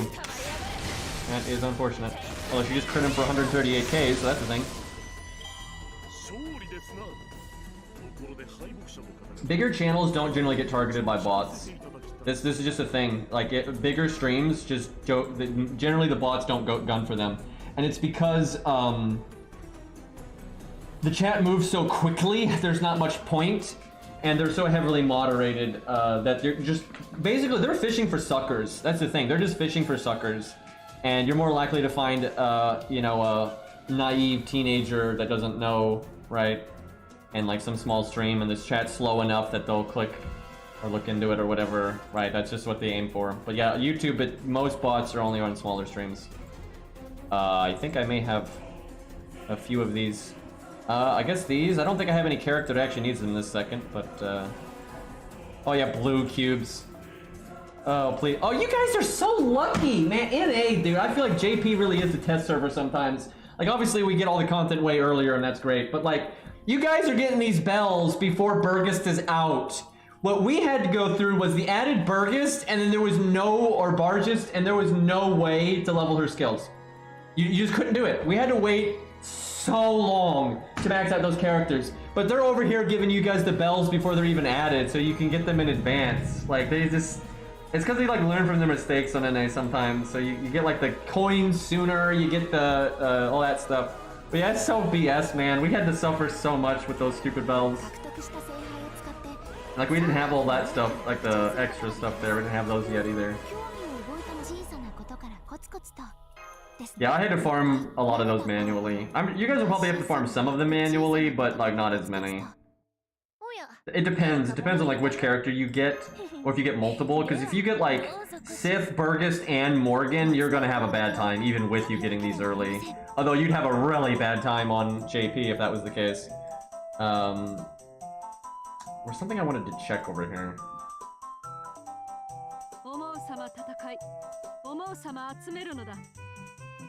So another thing you can do if you're doing a crit farming setup though is you give command codes for like crit up and raw damage and stuff. Like seriously, crit setups can be good when you're bringing the dumb CEs. Okay boys, I'm going to take a break. I am going to go eat dinner, and after that I will come back and I'm going to stream some Arknights, but I'll be doing it on Twitch, which you can find the link to on my channel. I should really be linking to that right now, but I'm a bad streamer and I can't be bothered. But yeah, I'll play some Arknights in a bit and we'll mess around over there, and then we'll probably stream more NA tomorrow. I don't see why not. We'll do the Grail front and whatnot. Mess around a bit. I don't think this event even has a challenge quest though, which kind of sucks, but it is what it is. But and then we'll stream. Thank you, Beastly. Beastly's a better streamer than I am, by the way. But I'll be streaming Solomon soon on our garbage account. But I might wait just a bit because I do want to get like Genkei's Bond up before we fight Guadia. But yeah, we'll be streaming that soon. I'll probably keep streaming though the garbage account on Twitch because that's where I've been streaming it, and I want to put the VODs on the VOD channel and all that. So it's just kind of keep it simple. But I will be doing the Guadia stuff soon. It'll be a good time. But alright, for those that are just here for FGO, thank you for hanging out. For everyone else, I will see you over on Twitch in like 20 minutes or so. I'm gonna go get me some dinner. And yeah, I'll do more NA streams soon. And when I stream NA, I'll definitely stream on YouTube, and that'll be a thing. But yeah, thank you guys. And I will see you guys later. And for some reason, my OBS is like freaking out. And okay, there we go. I can now end the stream, chat. It was holding me hostage for a second there, and I couldn't actually stop the stream.